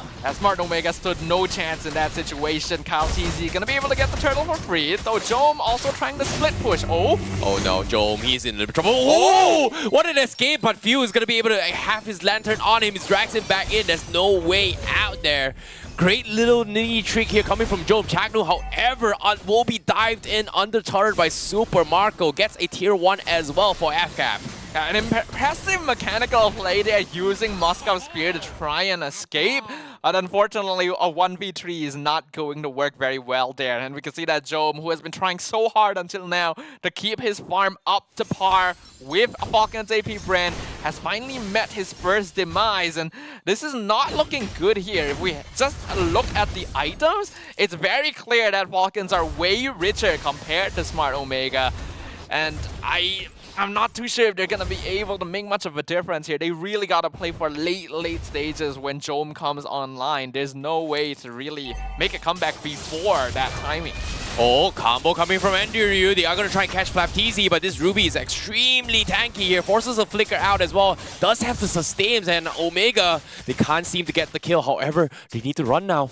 Falcons, they're coming from the back lines. Look at this. Few, he's going to be able to corner Endiryu. He's looking to try and punish this here. Jome looking to TP away. Guess what? He's going to be able to escape and narrowly as well. Jome, he gets out, but Endiryu, he's going to be the black sheep for Smart Omega. FCAP, they will be able to find one only, but still, what an escape from Jome. That is actually insane. I'm kind of surprised Flap didn't choose to check the left brush. He just checked the right brush and then figured, like, I guess he just disappeared. He just stopped searching. It's kind of strange.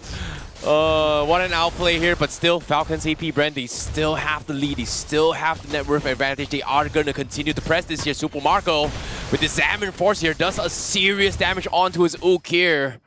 And unfortunately to say, there's nothing much Omega can do at this stage. Even the Purple Bow is going to be stolen away, but for now, They use the purple buff. They are going to try and attempt this here. Ooh. Super Marco uses the Purify. He's going to get chain stunned here. But can he survive? Yes, he will with the help of Kautizi. The rest of the members of AFCAP is here to back him up. Meanwhile, Phil solo fighting on his own in the back lines. He gets a kill on Andiru. Now he's going to try and extend the fight. Chaknu, can he get out? No, he cannot. And he's going to be the next to fall. Jom does have the turret here, but he needs to make a survival attempt here. Purify comes in. He's going to get chain CC'd, and he is also going to be the next to fall. And just like that, Falcons AP Brand completely shuts down Smart Omega.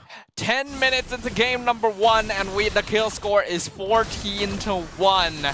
Falcons AP Brand in full control, and despite the potential scaling in Moscow, I really don't see a path back into this game anymore. Falcons are just superior in terms of their control, in terms of their engagement, in their angles. They have Smart Omega beat in almost every factor, and this game in particular, the draft is really pushing that as well. This Susin, normally a hero that has been having trouble so far in Snapdragon, we are seeing it being played to its full potential. Now with the Lord crashing in as well, and there's such a huge lead. Smart Omega, they've got to try everything they can. Chaknu already using the wall charge to try and extend this fight, but middle lane here, Kautizi is able to drag Ryota out of comfort, and they will be able to burst him down. Smart Omega down a member, but as of now, can they continue to do so? Because AFCAP, they look stronger than ever.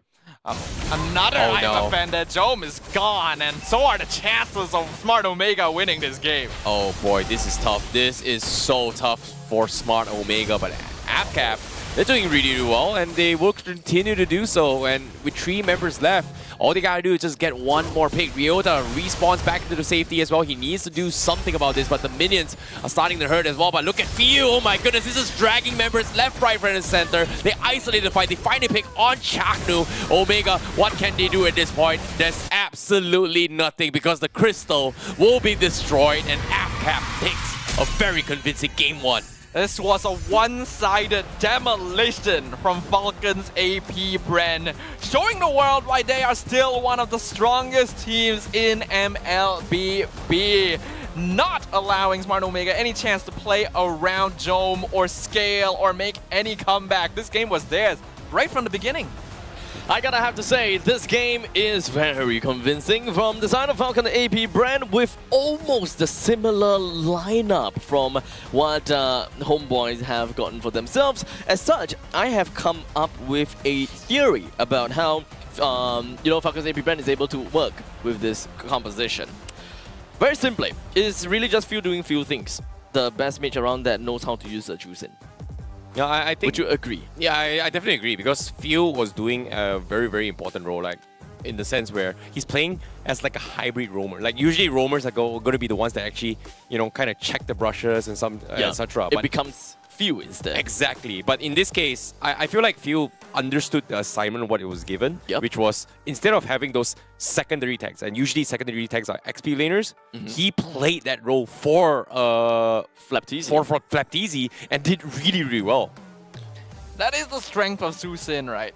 As a hero, she trades her ability to wave clear and dish out high damage in the early game for just a presence that's hard to get rid of once you get into the late stages. And when you add on that her ability to CC by pulling someone out of the safety of their backlines, you can see why this hero is actually something that's worth respecting. We just gotta make sure you have the correct setup and the correct player to use her.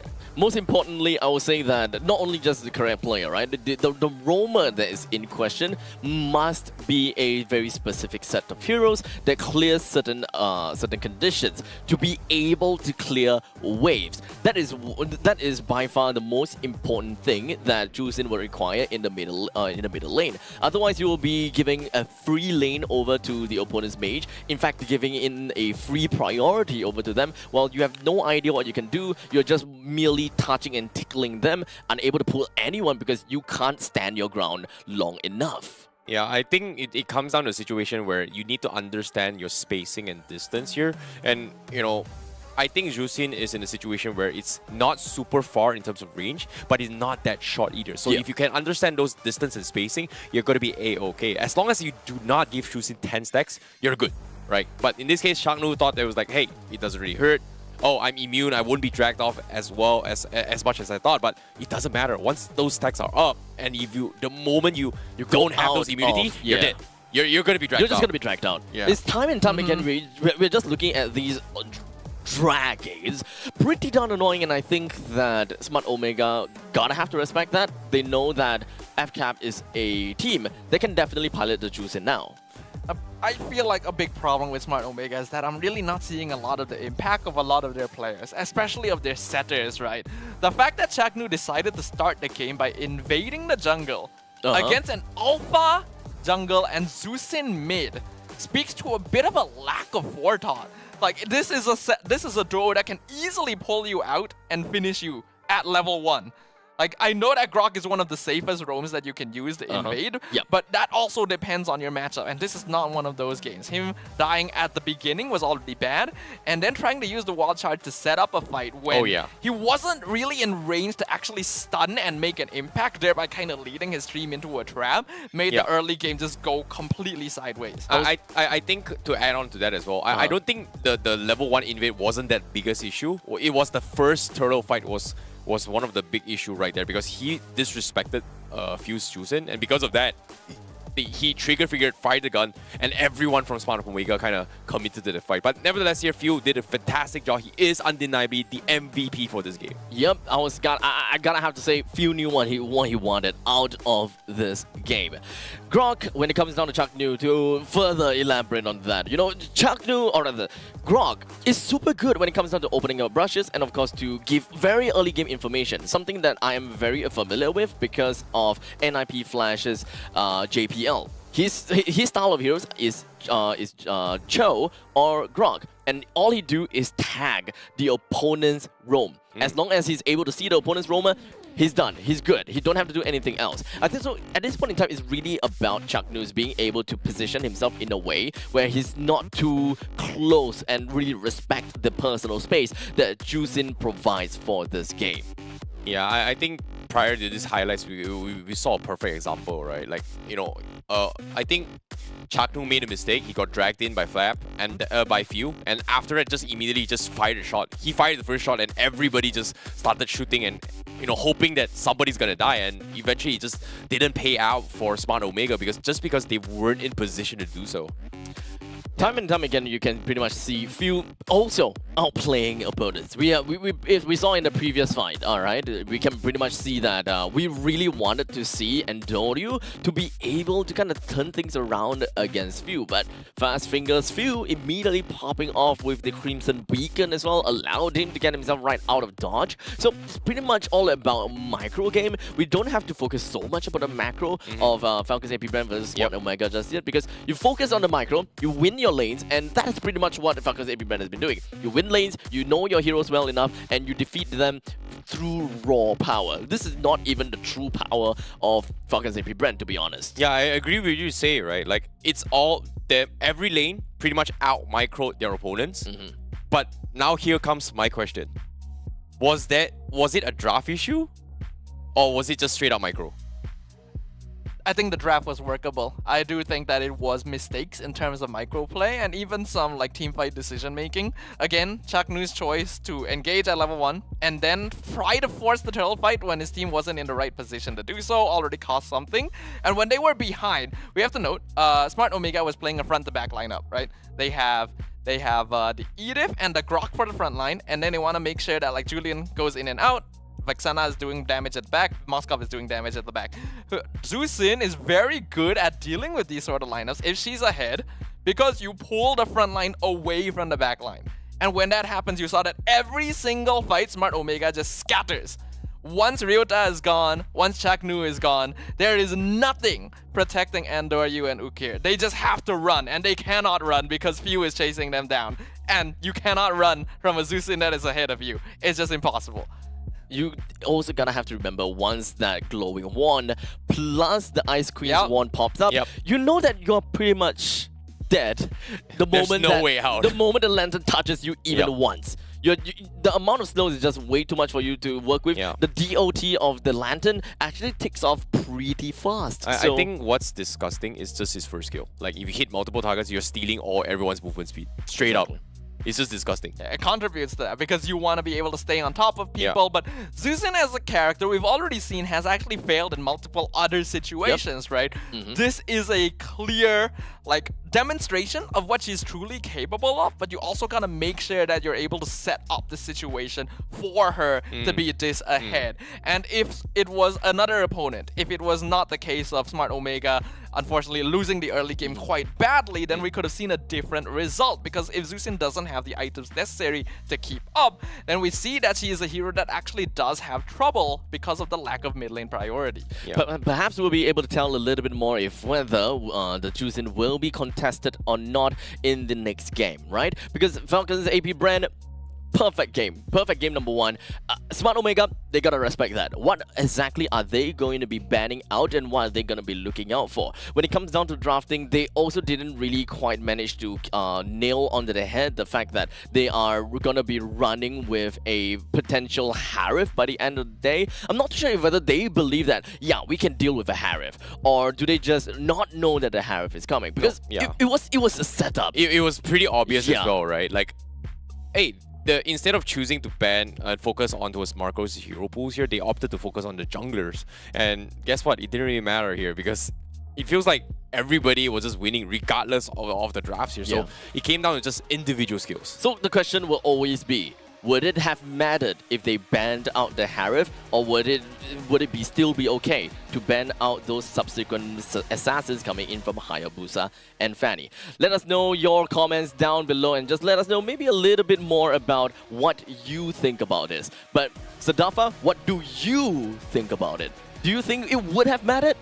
It would not have mattered. It I would not. I actually do agree they should have banned Hayabusa and Fanny. Okay, guys, stop fighting. Stop fighting. There's no fighting here. I'm Stop agreeing. fighting, because Like, why? We are going to be taking a little bit short break here to kind of resolve this behind the scenes as we jump into this short break.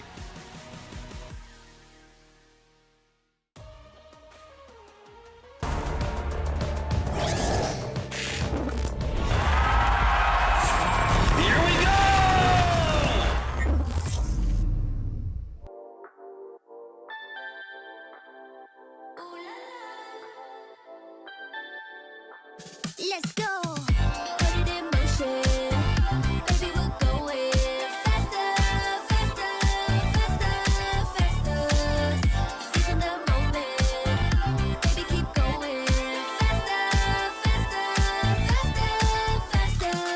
Speed up, make that thing rough. Foot on the gas till you got nothing left. Let's drive to the top of the mountain and see the view. Let's vibe, looking back on the journey, just me and you. Ain't nobody wanna go slow. Yeah, I was chilling in the past, I was solo. Now that I got you in my life, I'm like, go, go. I be living for the thrill of it, whoa, whoa. I hear you like to gamble. Let's take the road, let's travel. Know I'm a lot to handle, but I wanna go fast with you. Think we can go the distance, although I know we're different. Together we both fit it, so I wanna go fast with you. Put it in motion. Baby, we're going faster, faster, faster, faster. Seizing the moment.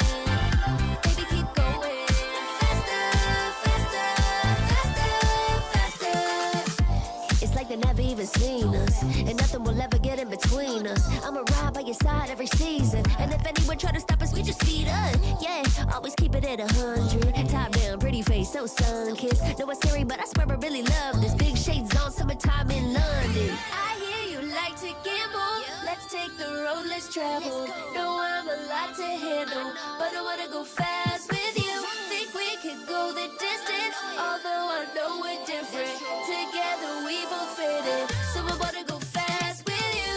Put it in motion. Baby, we're going faster, faster, faster, faster. Seizing the moment. Baby, keep going faster. And welcome back to the show, ladies and gentlemen. And with game number one concluding, Falcons AP brand gaining themselves that game number one victory over Smart Omega in a very dominating, convincing fashion. I gotta have to say, I am surprised with the fact that the composition did work. So, continuing out from what we have left out just now, I guess it's time for us to fight now, lah. I thought you guys resolved this. Hello. We could continue. Would you consider it a fight though? I think it was more of a discussion. We can make it a fight. Oh, you want it to be a fight? I like the SGMY thing. Alright. I think I'm gonna stand up and You wanna swap go? seats You wanna with go? You, probably. You wanna go, my brother? Let's go. Throw hands. I need to change my shirt. Here it goes black and white and just stand in the middle. Rock, paper, scissors. Ready? Okay. Understand the rules? 3, 2, 1, fight. Rock, paper, scissors, shoot. Damn. Okay. Okay. Singapore wins. Shush. Let him celebrate. For now. Because you guys can celebrate all your Yudu Red Giants and stuff lah. Huh? Hey, dude. And NIP Flash is doing well. Hey, NIP Flash just completely destroyed RGPH just now. Yeah. So honestly, I am super excited for that. I'm very, very excited for that. They are back, baby. Yeah, I think Aries was just so kind of disappointed behind the scenes. Yesterday. Like, no, just now as well. Just He was now? like, you know what? I'm so disappointed yesterday and today. That's the NIP Flash he was doing. Exactly. Yeah. But for now, let's take a look at the caster's prediction. It does seem like we all across the board believe that, of course, Falcons AP Brand will get ourselves a 2-0 victory in favor of them, right? Now, we also have got the drafting. Will we be able to see that respect over to the side of Jusin? Will Smart Omega understand that Few is a man that cannot be given freedom? Well, there is the possibility, now that they're on blue side, for them to first pick Zusin themselves instead, right? Like, do you Would think... they? Would they? That is the question, right? Because, like, I think Okir did play it once, or maybe I'm remembering incorrectly. But I don't think it went very well.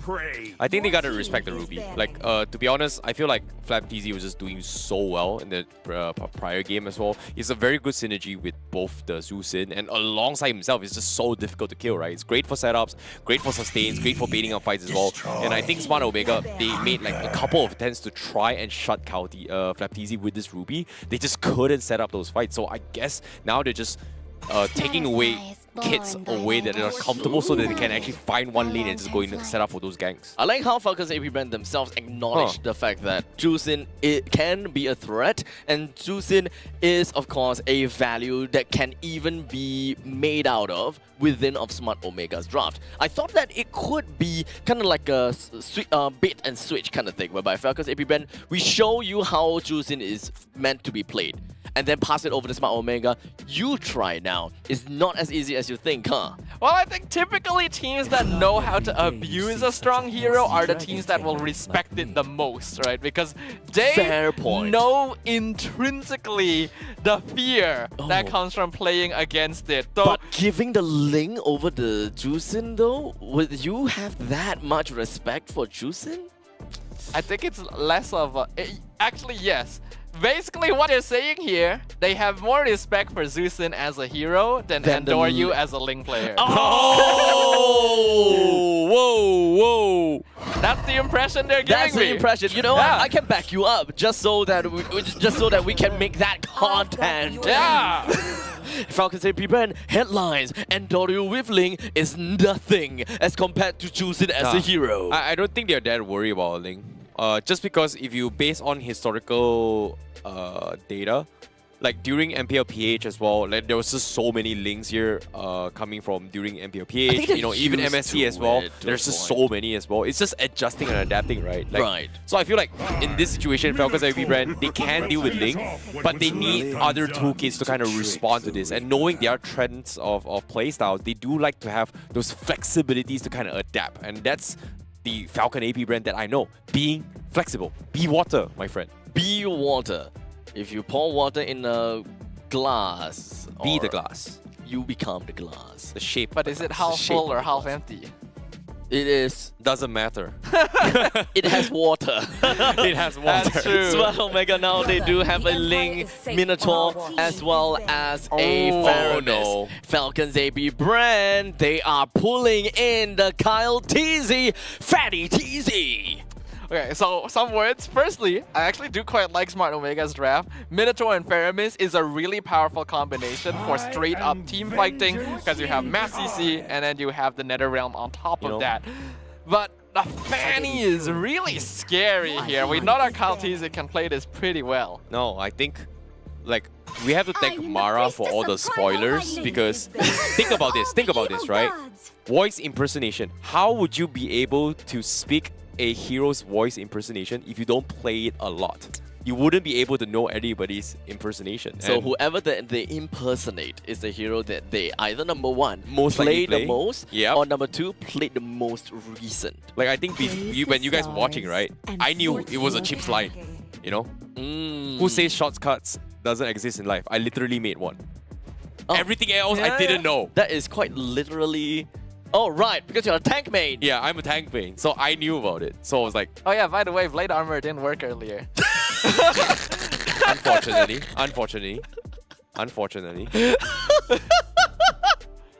But for now, we do not have any other heroes that really show that there is a need for Falcon's AP brand to build that for now. Because, I mean, if we are looking at a Claude, for example, that could definitely still be a probability because Claude, when it comes down to the Blazing Duet, it's still very basic attack based. But, I mean, you're not really looking out for the retaliation per se because Demon Hunter Sword, you kind of get the HP back out of that retaliation. Not too big of a deal. But oh, okay. What do you have for me? Okay, so if you have 2 lifesteal items, Blade Armor, if you can sustain the initial burst, Blade Armor still is stronger. But usually you need Heart's Claws to be able to counter the full combo of the Blade Armor. You need all that much? Yes, it's that much. Because I if you can see that being sustain the through case. it, if let's say I have Dominance Eyes, I have Anti-Cuirass and a Blade Armor, it's very difficult for any marksman to actually survive the retaliation. Understandable. I know that Vengeance is pretty scary. Okay, this is a Blade Armor game, ladies and gentlemen. It sure This is a Blade Armor game. You got Ling and Claude. This is when you do want to have that Blade Armor. And we have seen this composition work pretty well for multiple teams before. You would think that, hey, Ling, Claude, both game heroes shouldn't work together. They do. Hylos XP? Oh, Hilda!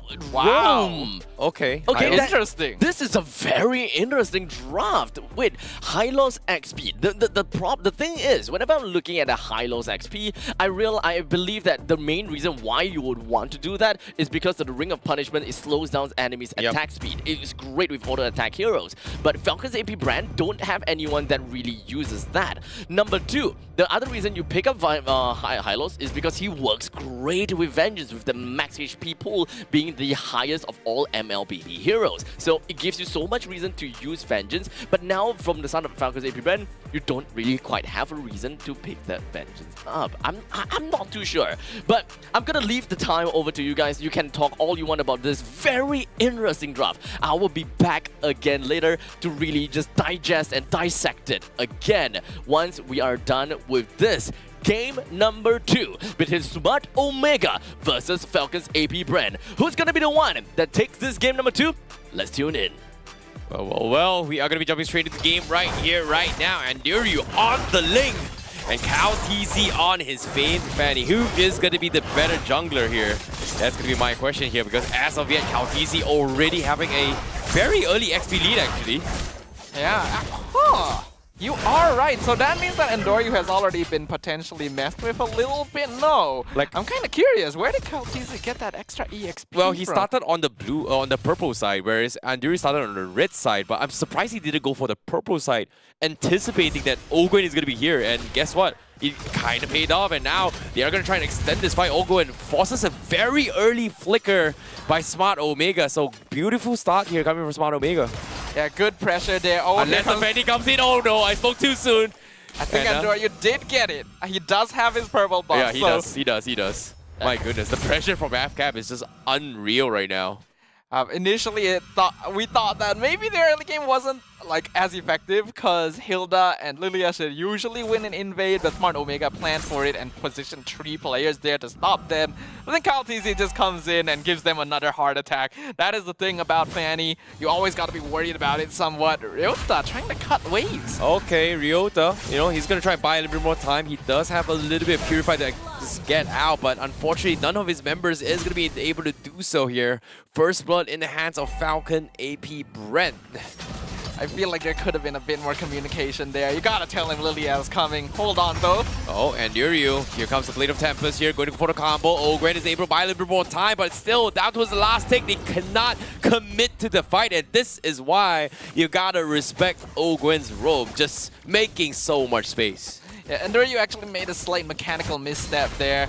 Oh, well, hold on before we continue. Wait, what is going on? We're just having fights after fights. Yep, it's just the wrist lock. He's fine. Okay, back to that. Yeah, and Ryu made a mechanical mistake. He actually missed the dash on one of his swords, which made him a little bit slower in outputting damage. I think if he landed that, he could have gotten an extra 1 or 2 auto attacks out, and that would have been enough to finish off Ogwen. Oh, now here comes the cables coming in from Kyle TZ. He's looking to try and catch someone. Unfortunately for Smart Omega, they do have the Nether Realm available for Ook here, so probably they are going to play this a little bit carefully unless, well, in this case, Ogwen, oh my goodness, you annoying Lil Hilda. He is going to try and delay Anduri further as he tries to harass his way through. Smart Omega, they've got 3 men. Do they want to actually finish him off? Yes, they do. Retribution has been used. Ogwen forces another flicker to get out to safety. He needs to run. Do they punish this? Yes, they do. And Falcons finally loses a member, but at the same time here, Kyle TZ already in the turtle, trying to contest this.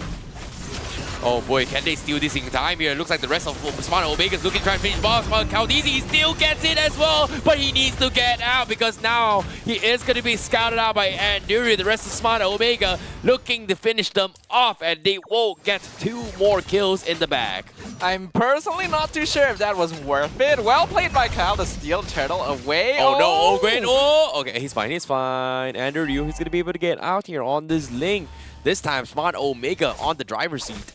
This is one of those situations where Ogun wished he took Execute instead of. That would have actually gotten the kill. But yeah, I do feel like AP Brand made a slight mistake trying to force that. Yes, Kyle was able to steal the turtle away, but it was really well-timed Minwen Fury to catch him midway because he knew that would potentially be coming. And then they were able to punish. So Smart Omega with a slight lead here, but if we look at the farm in total, actually, the net worth isn't all that much different. Yep, and again, Ogwen continue to just punish and endure you, and there's nothing really much Smart Omega can do. Like, what do? Do you send your mid lane to back up? Do you send the Minotaur to back up? Because neither or, this is nothing much he can do. And now Kaltizi, he's going to try and run ham up top to get a couple kills here, and in this case, not going to be able to find one for now. I think Falcons basically just want to spend this early game being a little bit annoying. They weren't really able to get the snowball they were hoping for, so now they're just kind of gonna fly around Smart Omega, a bit like that mosquito you can never really catch, and try to disrupt their gameplay by forcing rotations.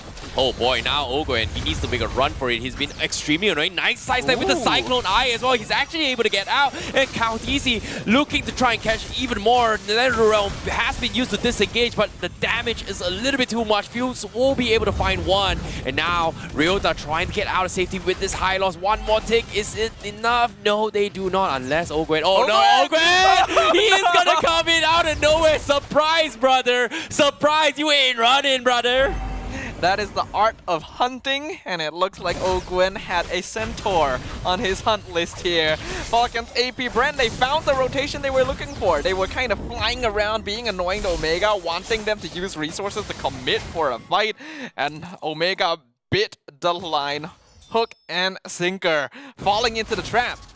Oh, well, speaking of a trap here, Smart Omega, they're full-on aggression despite that devastating loss. They are going to try and pull Ogwen once more. Can he get out? He's got the protection and the shield so far. He forces the Tempest of Blades and no value. And just like that, Smart Omega has to back off.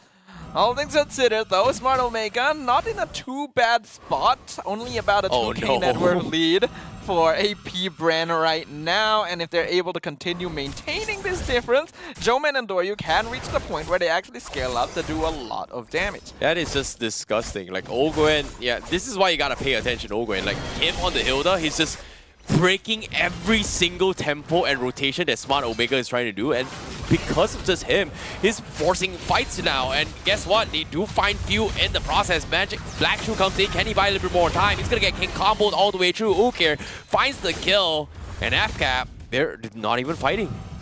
Yeah, we can see good macro sense here from Falcon's AP. Brande try to save Few, realize that, yeah, we're probably not going to be able to save Few. Instead, they send Kaltizi to bot lane to split push, get a free tower, get the wave pushed in. Ogwin continues annoying Andoryu, and basically forcing Smart Omega to be the ones dancing to their tune. Oh my god, Andoryu getting completely bullied out here. Now he's going to be forced to recall back into base, and Ogwin continues his stalk here as he continues to stalk Andoryu for the longest of time, and it feels like they have a very, very serious love-hate stalking relationship right now.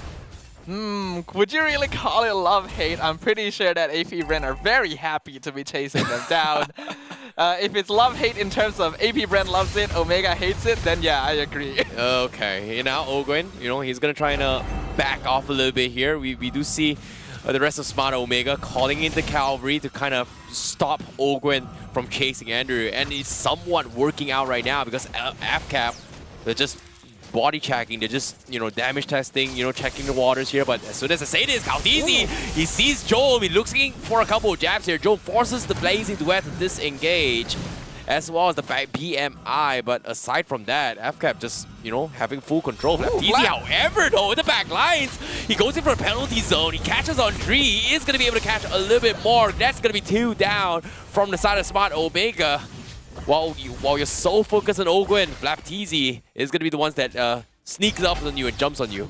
Oh, even Andoryu going to be forced back here. Could be in trouble. No, he should be fine. Ogwin, I'm here. How are you? Andoryu feels like a tennis ball right now. But yes, I think this is fine. Personally speaking, Omega needs to be slowing it down. They're already finding themselves behind. I don't really think they need to be forcing fights. They can actually afford to give up objectives here and there, and instead try to widen the map to give Jome and Andoryu a bit more space to farm.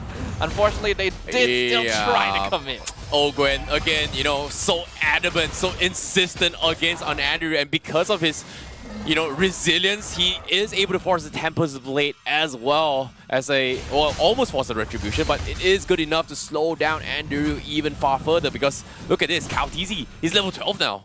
Kaltizi very comfortable. He did get picked off once, but otherwise this game has been in his control, and AP Bren just get a free tier 1. You could see that Smart Omega, because of repeated engagements where they really didn't have to, they find themselves now at enough of a disadvantage that AP Bren can just poke down their structures. Yeah, but speaking of which, the timing! Kaltizi! This guy, he sees the future! Like, how does he know? He actually timed that perfectly. Like, that was perfect! He knew exactly when Andoryu wanted to jump down to take the jungle camp. Goodness, that is some foresight coming in from Kaltizi. He knew exactly what Andoryu was about to do, and now Kaltizi through the middle turret from behind. Ukir just get completely assassinated, and he got in and got out. Smart Omega just did not see that coming at all. I see here why Fanny is getting banned so frequently. Such a dangerous hero, but they're still continuing. Yep, Andoryu now looking to go for the Tempest Blade, but instead of continuing, he actually backed off to help his teammates now. And Flapteezy is still surviving with the Body Smith armor, and he's not even dead. He was able to set up a fight, and with the Nether Realm, Smart Omega backs out, and FCAP says, we are out of here as well. Omega are so far behind. You can tell that they just have no money, no items at all because of how long they were doing damage, and Flap just didn't feel it. Falcon's AP Bren are clearly in a place of comfort. This is a draft that usually has some trouble keeping up once you get to the mid to late game, but if you're well ahead, then that is not a concern at all. That is so much Lord advantage too. Here he comes, Kaltizi baiting a couple of reactions here. Smart Omega getting a little bit angsty to go trigger figure. Few forces a very early Black Shoe, but now Andoryu, they force the fight. Temple Blaze comes in, connects onto 2. He's going to try and finish off Few. No Black Shoe means he is going to go down. And now here comes the BMI from Jome as well. He's doing decent amount of damage. Falcons, they still survive the damage output. They flip the scripts and double kill now for Flapteezy. Just like that in one fell swoop. Smart Omega tried to take advantage of Few not having his ultimate. They did pick him off, but it cost them 4 deaths in exchange, which really isn't worth it. Yep, speaking of worth it right now, to force another Nether Realm coming in, even the tier 3 will fall. Smart Omega just has no answer at this point. We have to note as well, the reason Few used his black shoes there, he was tanking the tower so the minion wouldn't die so that they could finish it off. He wasn't quite able to hit it, but that's the reason he used it, and that's the reason Omega decided to jump on him. So, unfortunately, the goal lead is still way too much for Omega to try and make a big difference at this stage. Unfortunately, with the heroes that they have, they're not very good at finding pickoffs or punishing AP Brent's positioning. They have to counter-engage. So they really need to slow down and look at this from a more strategic perspective. Well, speaking of strategic here, seems like Omega still hoping that Jome is going to be able to be the master of everything right now, because as of yet, he is just under-farmed. And they need more farm up on Joe before they can make a bounce back. Meanwhile, Falcon's already making quick work on this Lord. Smart choice of Omega not to try and contest this. Kyle TZ will be able to get that. Unfortunately, with only 1.5 inhibitors at best standing, it's going to be very difficult for Smart Omega to defend this. They really got to plan their cooldowns correctly, or they're going to find themselves in a heap of trouble. Because again, look at the items. Look at how much difference there is in terms of what Falcons has. Even a Queen's Wings for Kyle TZ. You only get that on Fanny when you're this confident. And there's good reason to be. They've got Queen's Wing up on Flap TZ as well. He's going to be very, very tanky and difficult to kill off. And now with the Lord crashing in, they are going to have to drop everything here. Smart Omega slowly mowing it down. The Lord will come down, but Flap TZ, well, looks like they are going to play it safe. Objective is going to be key here. Kautizi making quick work on all the minions. And Smart Omega, they're able to defend as well. Falcon, they just don't want to commit. It's not worth it. Good discipline from AP Brand. I do personally feel like there was a possibility they could have muscled it in, but they do respect Omega's ability to counter-engage as a big 5-man death ball. Because if they all get caught in the Minuan Fury and the Netherrealm comes out, they actually do have a chance of being picked off at this stage, and they cannot afford to give that lead away. So instead, they use the Lord as a way to secure every structure and then reposition to return once they've hit their true item spikes, which are maxed out. Because all of their players are only about 1 or 2 items away from hitting that. And once that happens, they know that they can just whittle down Omega without much fight. Oh boy. FCAP, they've got all the space around Wogue right now. And it feels like there's nothing really much Smart Omega can do. But I'm really surprised that FCAP did not just, jump the gun right here, like, considering the amount of lead they have. Unless Ogwen says he just wants to be a little bit more personal, because right now, he's taking a little bit too much damage. Andrew is trying to fight back, but he gets two-shotted by Super Marco as soon as he gets out of the iframe. NetherRealm has been used, but not used for Andrew, because right now, FCAP is collapsing onto this. Unstoppable for Super Marco. Mega kill for Flap TZ. They will pick them all one by one, and only Ukir is left, but the crystal is done. FCAP 2-0. AP Brand thought they might have to wait for the next Lord to finish things off, but they found their window of opportunity and caught Smart Omega with their pants down. Another easy victory, another clean sweep for day 2 of the group stages as Falcons AP Brand demonstrate their superiority. They definitely broke through like an Olympic diver and brought Smart Omega down in one fell swoop. It's really unfortunate for Smart Omega though, but there definitely is a lot of questions that we may have in mind when it comes down to the drafting in this very case, right? I mean, when it comes down to Falcons AP Brand, more or less, we have a very good idea why specific heroes are picked up for over here. Lilia basically does Lilia things, right? With lane priority and such, and having a Hilda onto their side basically is just outright telling us that, yeah, I'm just gonna screw with Endorio. I know, I'm just killing him. To be honest, I think Ogwen just loves Endorio this entire game. Like, he was just He's just having stalking fun. you. Like maybe it's just Outright having like fun. I don't know, is it personal vendetta or is it a stalker thing? But damn, he never let I don't Andrew think out so. at all. You ask Oakwen, he's gonna tell you it's not personal, it's Nah, just he- business. He's probably just, he's probably This is my just saying, job. you know, I pick it because I want to play. I want to play Hilda. That's all. They just want to play it. Honestly, honestly, could have been anything. Yeah, it could be the case as well for the Hylos, to be honest, because I've pretty much stated the reason why this Hylos just technically doesn't work in this lineup in the previous, right, before the game even started. So perhaps we can kind of talk a little bit about why the Hylos was picked later, as we do have a quick little interview with Flapteasy. So let's move on over upstairs and hear him out.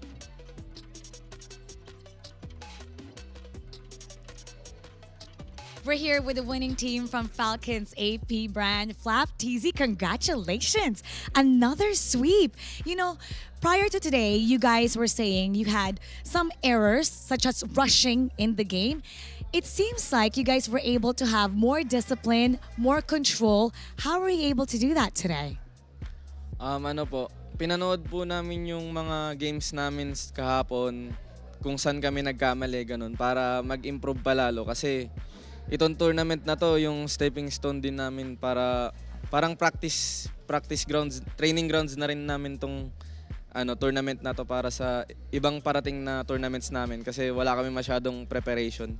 Kaya ginagawa po namin yung best namin tsaka nire-review po namin ng maayos yung mga mali namin para maayos namin sa susunod na mga laban. Flap says that this tournament is like a stepping stone for preparation for all the future tournaments that they're gonna do because they're not able to have as much practice. So they're making sure that everything is perfect by watching the previous games and communicating even more to make sure that they don't have the same errors. Now, you're facing a fellow Filipino team. Would you say that the fast games today is because you're used to what you're seeing, considering that you play with them in the MPL? Because in the first series, it was around 11 minutes. This one is under 14. So do you find that it's easier playing a Filipino team? Feel ko po parang same lang sa ibang teams na na nakakalaban namin.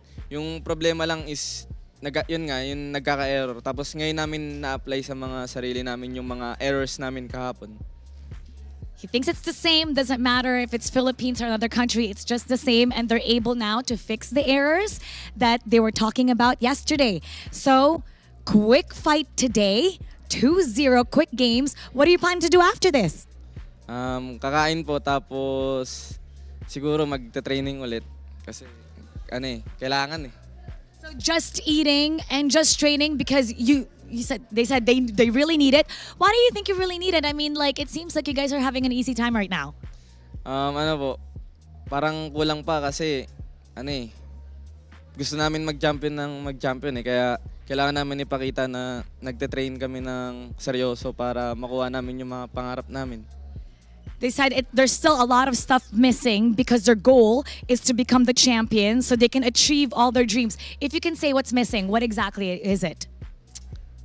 Siguro yung missing sa amin is yung pag-build up pa ng chemistry at parang sa pag-understand din ng game. Feel ko parang kulang pa kasi kahit naman mag-champion, kulang pa rin eh. It's to build the chemistry, and they feel like even though they've been champions before, there's still something missing. There's still a lot of improvement to do with the team. It doesn't matter how many tournaments have they've done. Now, all the AP brand fans, they're watching you right now. What do you have to say to them? Sa lahat ng sumusuporta sa amin, maraming salamat at sana wag kayo magsawang suportahan kami at hindi na ako mantatrash to kasi malas eh. Kahit pansin nyo nung pagtuwing nantatrash to ako, minamalas tayo guys. Kaya humble God muna tayo ngayon. Feet on the ground muna. He's saying thank you to all their supporters, and he's not gonna trash talk anymore because he finds that every time he trash talks, they have bad luck. So now he's gonna be the humble flap with feet on the ground. Congratulations! And I noticed that you're winning when you don't trash talk. We'll see. We'll see you tomorrow. Predict ko 2-0 kami sa SRG. Ayun, baliktad bala. And yesterday he predicted it's gonna be 2-0, but it was the other way around. Well, good luck for your game tomorrow, and go ahead, practice, and eat. We're gonna break it down for you. We're gonna go back to our casters. It's your turn. Thank you so much, Mara. Thank you so much, FlapTZ. And I was honestly a little bit hoping for a little bit of a spicy trash talk. I'm not gonna lie, shout out to Mara, because whenever Mara has an interview, everybody wants to talk to Mara. Like, they want to spill the beans every single. Like, look at how Flap was just so comfortable They're just very sharing open everything. and sharing Uh-huh. with, yeah. He just kept Love it. going. I know for a really long set. Usually it's kind of like one word answer, or when they say thank you, just like, okay, thank you. Yeah. But he wants to continue. The like, let sentences me were just- so long, I was starting to worry if Mara would be able to remember them to translate, but turns out she's fine. You're talking about Mara Yeah. after all. The one I and shouldn't have only worried. The Mara audacity Aquino. of you. I know, right? I don't need to be concerned. But back to kind of the main the question, right? What do you guys think? Starting from Sadafa, why do you think is the reason of bringing in this high loss? We take apart from the fact that the ring of punishment and the vengeance part. So the reason they went for the high-lows here, even though it doesn't quite have the same efficiency as if you were going against more like normal attack-based teams, is because they want to have an extra tanky hero because they are playing Ling and Claude. And then you'll ask me, but other teams play Ling and Claude and they don't need a tank like high-lows in the EXP lane. That is specifically because of Smart Omega's playstyle, where they want to play safe, they want to delay, they want to take control of fights by making sure their front line is very bulky to create space for Jome. It's not really the go-to strategy, but it is their style. Is it kind of like the same case where we saw for Falcons and Prevent in game? Team Liquid, right? Team Liquid Philippines, whereby they just throw Sanford away and just let you soak everything, and then the jungler and the goal laner just rushes right in afterwards. Just peel for everyone. Is that the kind of the same case? In some ways, yes, but also not really. Yeah, and nevertheless here, we are going to be talking about the MVP of that match as well. It's going to be Super Marco, 5-0-7. And to be honest, his Harif is just having the freest lane thus far because he was able to get a couple of solo kills. And I think, in particular, like, 2 shots with the Xamarin Force, and we saw Andiri just got completely demolished. Is more or less what we can expect from a Harif.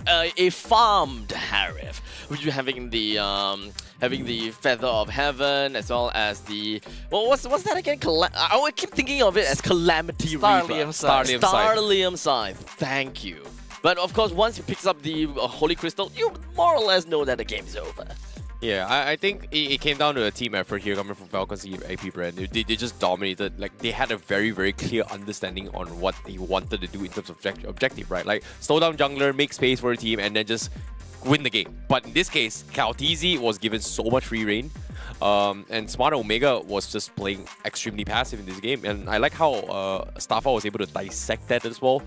Like, the idea is just make space, pray for the late game, and then hope Jome is able to scale the game. Right. And it just didn't work out. The problem with a strategy like this is that it's very obvious to your opponents what you're doing as well. Yeah. Because if we can read it, you can be sure the coach on the other side is going to be able to read it. And when you add on to that the information from game 1, where they know Smart Omega isn't very active in the early game, you see them pick Fanny, Hilda, Lilia, and just go for invades over and over again, as we can see in the highlights. It honestly feels like free real estate for Falcons AP brand. Wherever that they go, they have free reign and they can go to wherever they want to go. So very good point about that. Whenever they are trying to go for a fight, it's somewhere in the northern jungle or the southern jungle, or perhaps even somewhere close to the tier 1s in the middle lane. Falcons AP brand showed no mercy at all over to Smart Omega, and they truly showed the reason why they are the top contenders in MPLPH, while they are keeping Smart Omega rooted in the middle of the pack. It's a cutthroat. place, MPLPH, we know that they've been one of the strongest, or basically the strongest region for a very, very long time. So it's clear that the teams that have been able to stand on top of this region are always going to be threats that are reckoned with. Smart Omega, I did like that they shifted their gameplay and drafted game number 2, picking up heroes like Ling and Claude, which have already been proven to work well together, and supplementing them with Minotaur and Fermis. Like, straight up, I actually did really like their draft there. And while the high-lows may not have made the most sense, I personally was okay with it.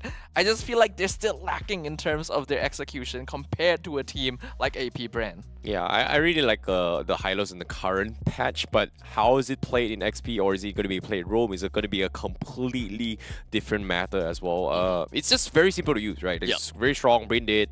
You know, if you play your cards, you do your job right, everything's going to be A-okay. So that's something that I think I will see a little bit more, hope to see a little bit more, but of course now it's always Jusin, Zaz. Sorry to say, it's only going to be these two right now. There is only a very specific reason why you want to pick up high-lows. Unlike for Jusin and Zask, they can compromise the not compromise. They can be the core fundamentals of what a team essentially would be. They can be the core 3 that makes up a team. While for high-lows, you can't exactly use him to make up a team. He comes in nice as a beefy tank, but you'll mostly want to look at high-lows only because his kit is very specific for very specific applications. You want to slow down the marksman. You want to be able to really stick onto someone and deal a lot of damage through the ring of punishment, while you are also just burning people at the same time, having your molten essence. It's kind of like having a free ice queen once, right? Like, yes. I think that's the biggest function of ice what. queen's wand. Yeah. The best part about having a high-lows in this situation is that it will do a lot of damage over time. It's like a free ice queen one for your team. So instead of having mages that forces themselves to use Ice Queen one, you can get a little bit more flexible by going for like Glowing one as a priority, Blood Wings as a priority, Holy Crystal as a priority, and just ignore the Ice Queen ones completely, and then just allowing a high-lows to be there and do the exact job for you. Yeah, I agree. I do actually kind of like the high-lows in a way because it does complement their strategy. If there's one thing that I don't like about the high-lows pick, it's not about the choice of the hero itself, it's the mindset behind it. It's the choice that they decided to go with high-lows as kind of a safe option to make sure that their Ling and Claude would be able to farm because they can hide behind him. Play not to lose. Yes. Yeah. Exactly. Understand. Now, of course, with that all said and done, we have pretty much concluded the second series of the day relatively early, if you ask me. I'm looking at my hand with no watch, but don't worry, I got you. Yeah, you got me. I'm just gonna look at that. Perfect. Now, with that all said, FCAP versus Smart Omega, that is a closed chapter. While we have got the next game upcoming for you guys, and this is a spicy one. We've got the Geek Fam ID versus Team Liquid Philippines. Essentially, you can pretty much expect Boloyski bringing darkness over to Philippines. How's that gonna work out? Ladies and gentlemen, don't go away or don't run away. We'll be right back with you guys with the final series of the day.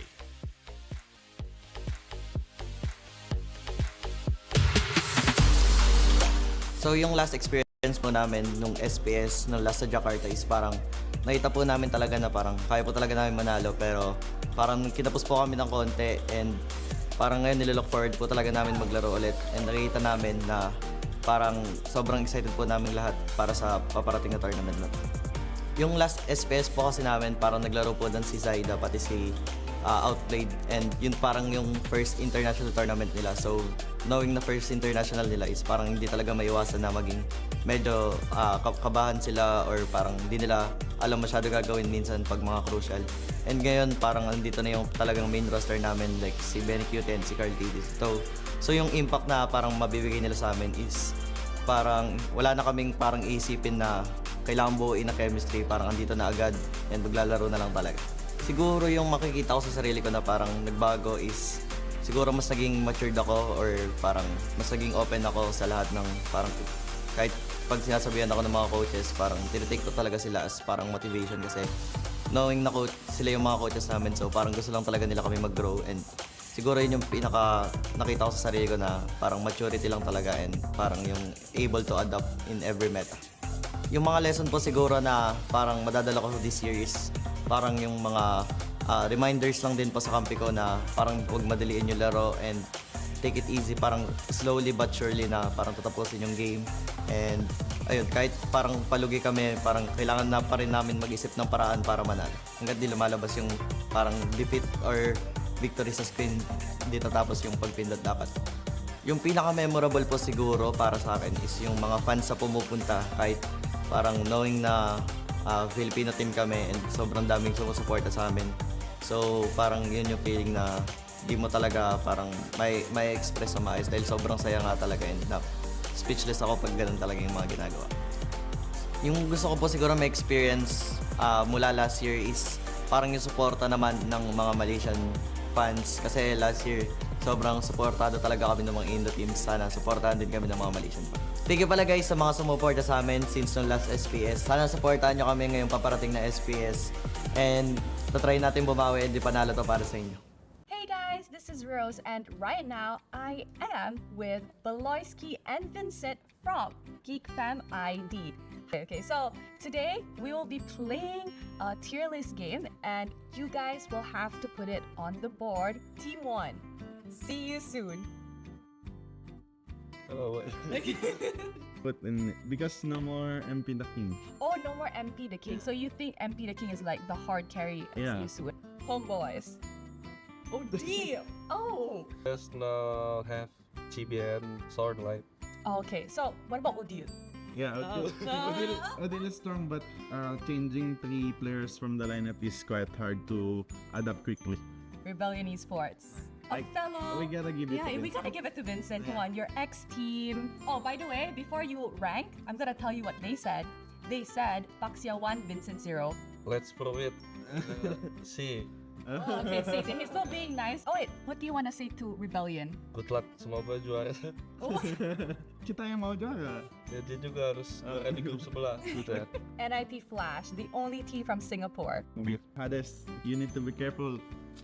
Why Team Liquid PH and S? Because I think they will be mad because losing in MSC. They want to revenge in here. They want blood. Yeah, they want that. Oh, Phonetic on it. Same again.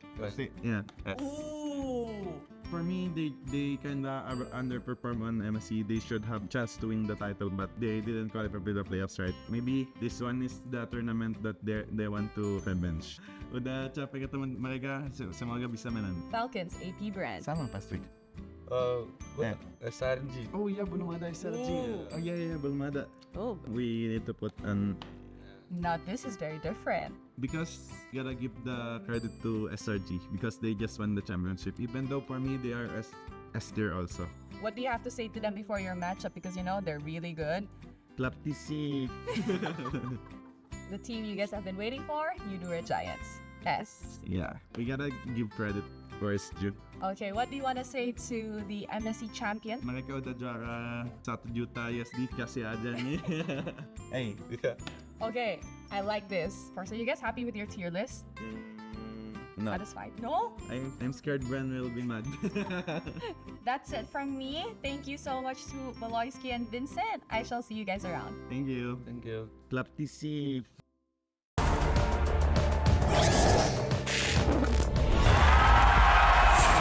Here we go!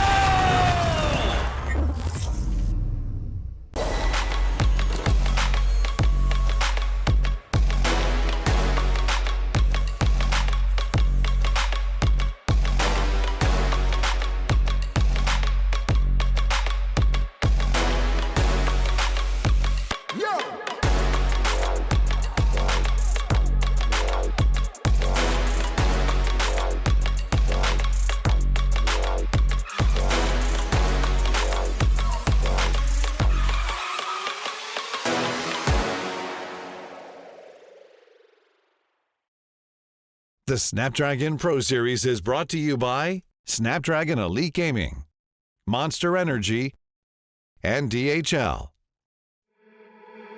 You got me thinking things I didn't mean to. You got me wanting things I never wanted. Is this the way you always get what you want? Alright, alright.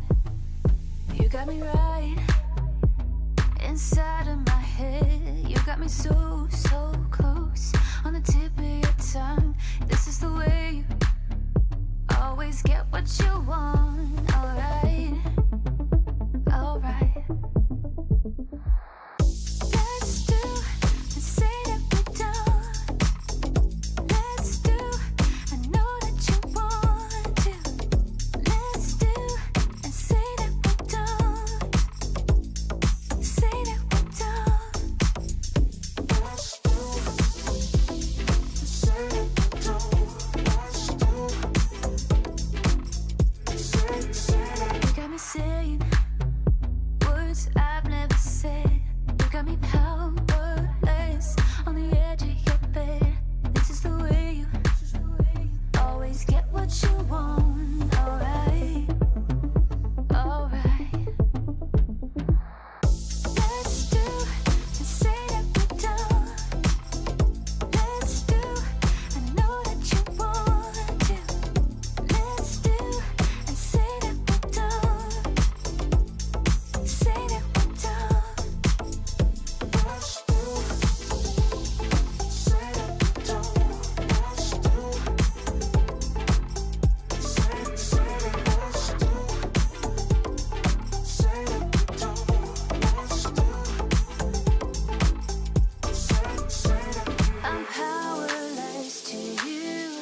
cutie, dressed up and I'm glistening. I'm the gift, don't wrap me like it's Christmas. Want some of yours, you'll know what you've been missing. Feeling like we should get into mischief. Listen, you've been looking like you're down on your luck. Need a girl like me to come through, lift you up. Hold me in your hand, I like when you touch me. Keep me around or you might get lucky. I'ma keep you with the good mood. Keep you up all night.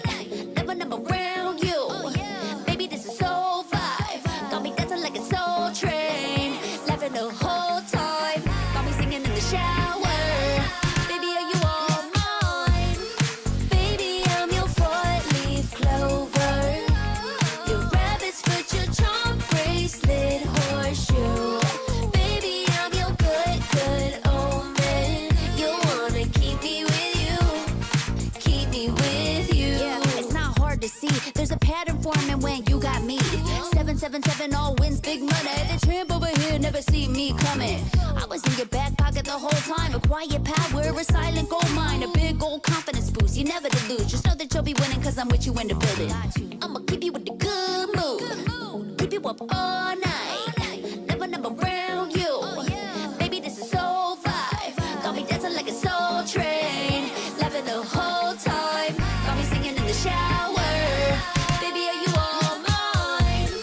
Baby, I'm your four-leaf clover.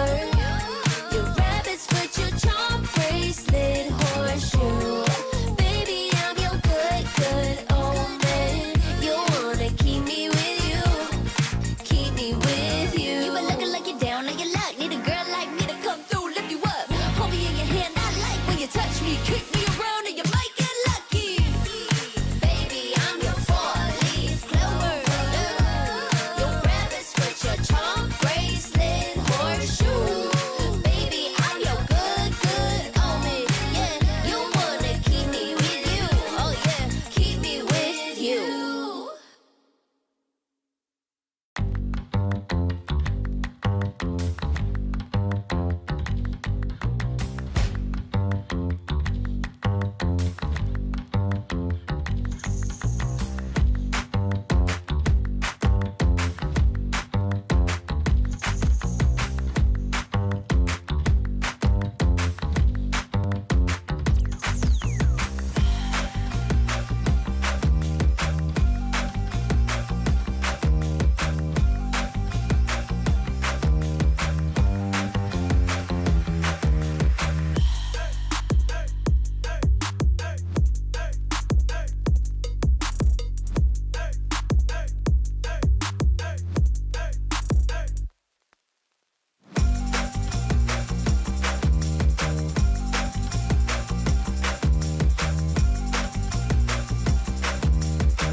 VIP.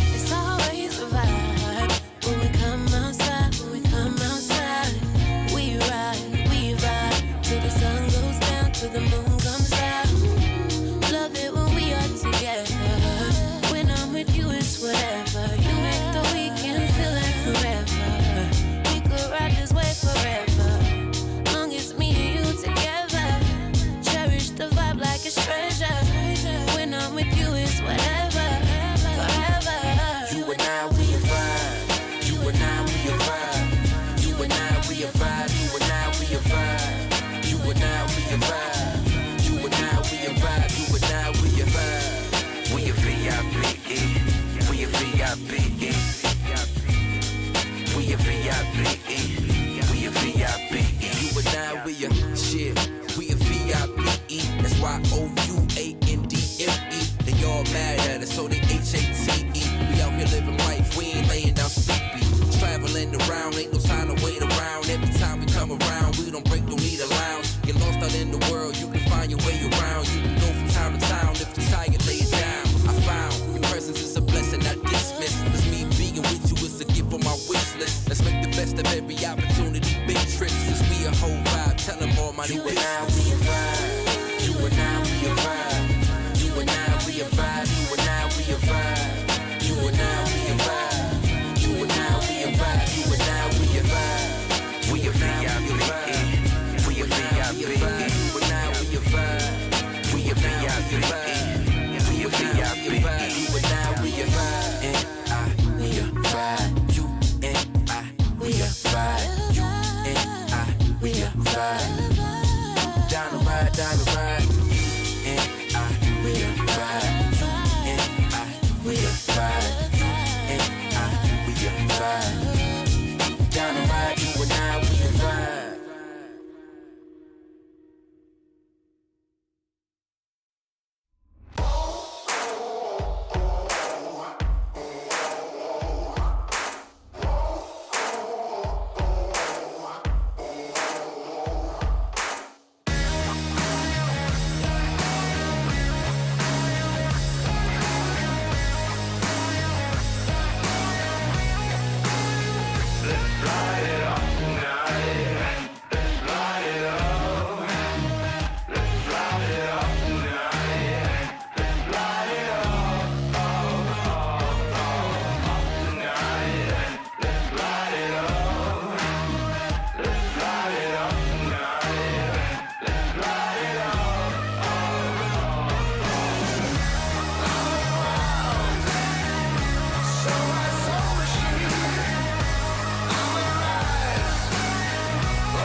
Let's go.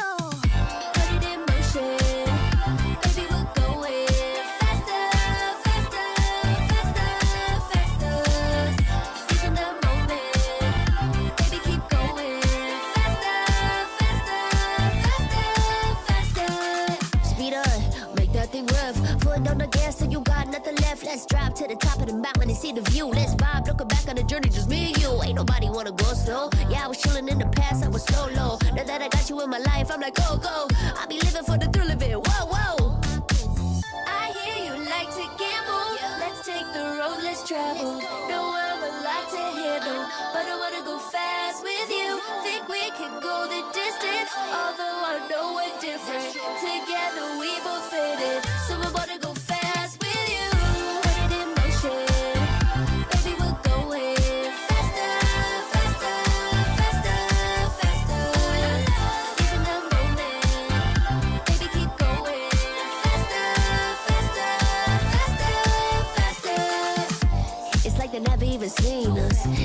will ever get in between us. I'ma ride by your side every season. And if anyone try to stop us, we just speed up. Yeah, always keep it at 100. Top down, pretty face, so sun-kissed. Know it's scary, but I swear I really love this. Big shades on, summertime in London. I hear you like to gamble. Let's take the road, let's travel. Know I'm a lot to handle, but I wanna go fast with you. Think we could go the distance, although I know we're different. Together we both fit in, so I wanna go fast with you. Put it in motion, baby, we're going faster, faster, faster, faster. Seize the moment, baby, keep going faster, faster. And ladies and gentlemen, welcome back to the show. The upcoming game is Geek Fam Indonesia versus Team Liquid Philippines. And of course, my name's Abstract. With me here is going to be Icy Baby as well as Eterna. What did you stumble on? I was like Eterna. It's okay. To make it easier, you can call me baby. Eterna 1, Eterna 2. No, I will not. But of course, for those people that have been tuning in since yesterday, you guys know that it has been a staple between me, Terrence, as well as Sadafa. Today, we have Eterna flown in all the way from Saudi Arabia, Riyadh, after finishing the MWI. How was your experience thus far? Honestly, it was quite interesting, right? I didn't think and I didn't really expect these women to be playing at the level that they are, but they are. They are good and they are getting better. Hopefully, we get to finally see them actually compete in the same scene soon. Even a big upset to the point that they managed to dethrone Vitality. That was crazy. That was crazy. I mean, we had an upset at MSC, and I feel like that's like the ongoing theme that we've been seeing at EWC, right? The year of upsets. Exactly. Yeah. I think nobody predicted that Smart Omega Empress would take that. Right? Nope. Yeah. I don't think that anyone was really like putting themselves to the point whereby, Empress, I'm gonna win. But they are indeed looking strong. For sure. Definitely strong. But we all still have that idea that, Vitality will always be at the top. But, the year of upsets is upon us, and I am super excited for the rest of the year already. But you know what? With this new update, we do have quite a lot of changes coming in, and specifically, this change onto Zask. And Zask has been prevalent in this meta. We have been seeing so much Zask nowadays. We even have a glimpse of Hylos, a glimpse of Carmilla as well. So this is my question to the both of you, one hero after another. Zask, meta or nah? Personally, I don't really know. Like, my guess was pretty much because, during MSC, Jusin was still banned throughout the entire thing. Personal opinion? That's me. So, the moment Jusin was allowed, the first official tournament that kind of allowed Jusin was actually MWI. So, a lot of people have been bouncing it off there. And then now, in SPS, we start to see like, hey, there's a lot of Jusin. But what really surprised me was actually the Zaz. So, what do you think here, Eterna? Honestly, Zask, I would say meta. Meta. With the changes in the way that I used to call it little Johnnies. The little Johnnies. The little Johnnies. Those little small little we guys. have Big Johnny and we have Little Johnnies, alright? For the Little Johnnies, the changes in the DPS damage output, I think really helps Zask in the mid lane for clear, as well as pressure onto the opponent mid laner. So if you ask me meta or nah, I would say meta. And Terrence, yes or no? I don't like it, no. No. Okay. I don't really like it. It's okay, it's okay. It's a discussion, right? It's up for debate, right? Yeah. Personally, I would say that yes, Zask is definitely meta. We have definitely all these players that have proved it, that Zask is definitely a force to be reckoned with. However, that doesn't stop me from saying that Zask is a boring hero. Oh, yeah. Heck no. Dude, we have And three of annoying, by the three way. of the most boring ones up on screen right now. It's just Zaz, Hylos, Carmilla. Hey. Which of it is fun? Tell me. Actually, Carmilla is yeah, not so exactly. bad. In fact, since we're talking about Carmilla, Have you played Carmilla? Are you a tank main? Are you a tank main? The audacity of me, my bad. I'm a tank main, and I feel like it's the most boring tank ever. I'm an EXP Maybe you're lane, not playing and it Carmilla right. is playing in the EXP. That's She's boring. I'm an EXP main. Can you top that? Is EXP ever fun? Yes. Really? Yes, I EXP think it's is the so most fun. boring matchup ever. 1v1s are like the most boring ever. That is Dude, where but- you show your micro skill. Exactly. Okay, That's the beauty of it. You know what's fun? Playing Assassin Jungle. That's fun.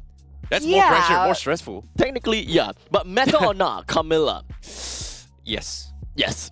Meta or not? Just because of one big out. That's it. Just because of one big out. Because of blood. I would say conditional. You would take, sorry? I would say conditional. Would you like to, Conditional. Because in this current meta right now, I would say Tigreal's meta. I would say Minotaur's meta. Carmilla, conditional. Because it takes a certain composition for the Carmilla to work and a certain composition for the opponent for your Carmilla to work as well. So it's, right? it's very dependent on their bad drafts and for you to work or I something wouldn't like say that. No, not bad draft. Okay. It's very situational where your Camilla can be picked for a very specific scenario where it will work very well against that card. But it's not to say that it's so overpowered that you can use it in any Every game. scenario. Like you right? can't use it as the main 3 core heroes. Yes. You can't first pick, or rather, you can't use the first phase to pick Carmilla. Yeah. Okay. I stand with you on that. And in fact, we did very briefly. Now, how about Hylos? Because we did talk a lot about Hylos. In fact, we talked about the Ring of Punishment, how Ring of Punishment affects marksmen, whereby it very specifically slows their attack speed, and you add on top of that with your Dominance Eyes, even more slows. It really messes a lot with attack speed heroes such as Moskov as well as Claude. And because of such a high HP pool hero coming in from Hylos, he benefits a lot out of Vengeance, which also works against marksmen, auto attack marksmen. So this is my question to you. I believe that Eterna would have the same answer as me, whereby it is conditional and situational. But officially asking, Hylos, meta or not? I think it's dependent on their mages. Why? Mages? Because of the changes that has been made towards Blood Wings and a lot of other items, right? Mages started to kind of stray away from Ice Queen wands for 2 things. One, glowing wand. Second one would be the Blood Wing because it's just so much more cheaper and efficient, right? So second item progression, it takes a lot to go. Usually people will kind of rush like Ice Queen wand's first item prior to all these 2 changes. And because of lack of all these slows, Hylos is a great way to kind of insert that where your second skill gives you slow. Free Ice Queen wand.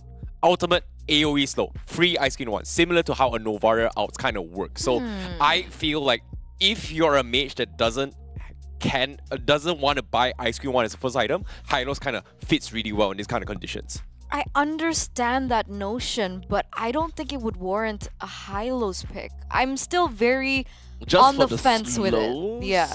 I'm still on the fence. Okay, technically I haven't had a lot of examples of the Hylos being utilized in the EXP lane. So I can't really know for sure. I think we saw one earlier. Yeah. But it didn't work. It didn't work. Yeah. So I don't know honestly how I feel about a Hylos right now. Especially since in that specific game, based on Sadafa, they just picked out Hylos because it is a high tank, is a very durable hero. Yeah. Like we can all agree. Hylos is a hero with the highest max HP hero in the game. Right. And you don't have to be too worried about mana in this case because it absorbs your HP in that sense. So let's be honest here. I think now that you brought it up, right? Like because of that, Clock of Destiny's changes does help Hylos double the effect. Because think about this: Elegant Gen back then was if you level up, you get HP and MP regen. If you level up, but now it's like whenever it's 50%, it goes up. And the best part about Hylos is that both HP and mana It's he separate uses entities.